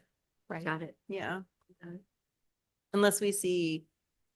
Yeah, okay. We'll have to, yeah, hearings are gonna be, yeah, we'll figure it out. Well, and oftentimes people that are new to the meetings, especially if Right. they're in the room, they come right up to us and say like, do you have to do a comment card? They're really, Yeah. and we can explain the process to them at that Yeah. time as well. Okay, all right. And then I know it was also mentioned that the chair will ask if there's any further discussion needed after a motion and a second is needed.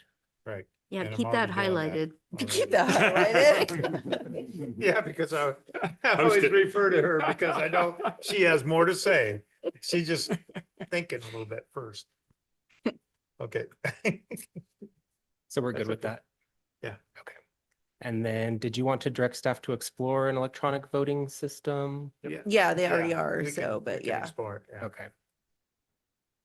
And then for the policy changes, so adding clarifying language to the consent calendar policy that any board member, CAO or county council has the right to pull an item from consent, and add in language referencing the good governance handbook, as Sue mentioned. And then making any clarifying changes related to the procedural change that we did with adopting the agenda.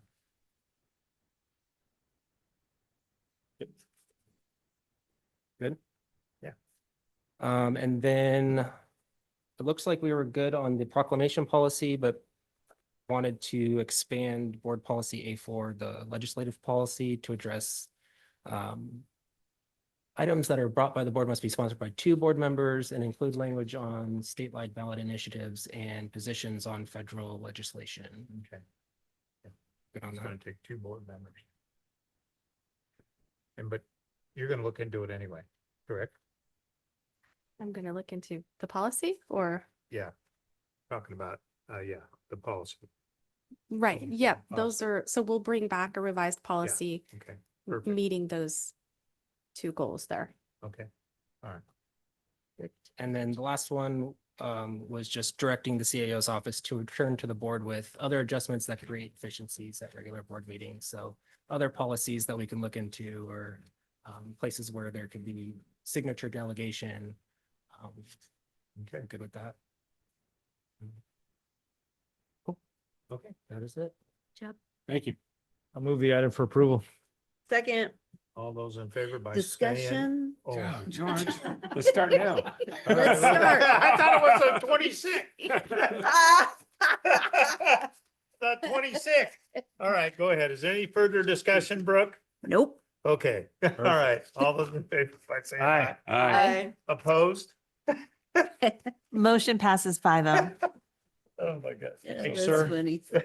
Yeah, thank you. Forgot we said 2026. All right, so do we want to do the twos and froms now, or we want to go into closed session for the final? I will note there's a possibility of a report out, so we will have to come out regardless, but No matter what, okay. Let's just do that. Let's go ahead and move to closed session. Okay, you hear item 30? 30. All right, okay.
So we're back from closed session on item number 30. Is there any report out?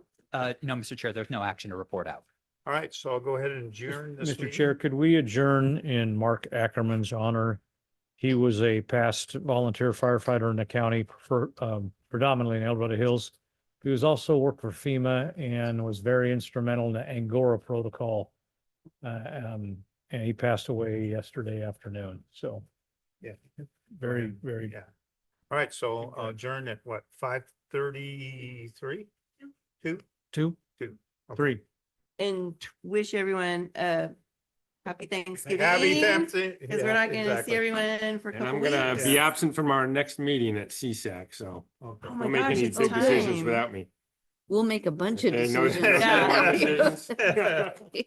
Have a good Thanksgiving. All right, you guys all.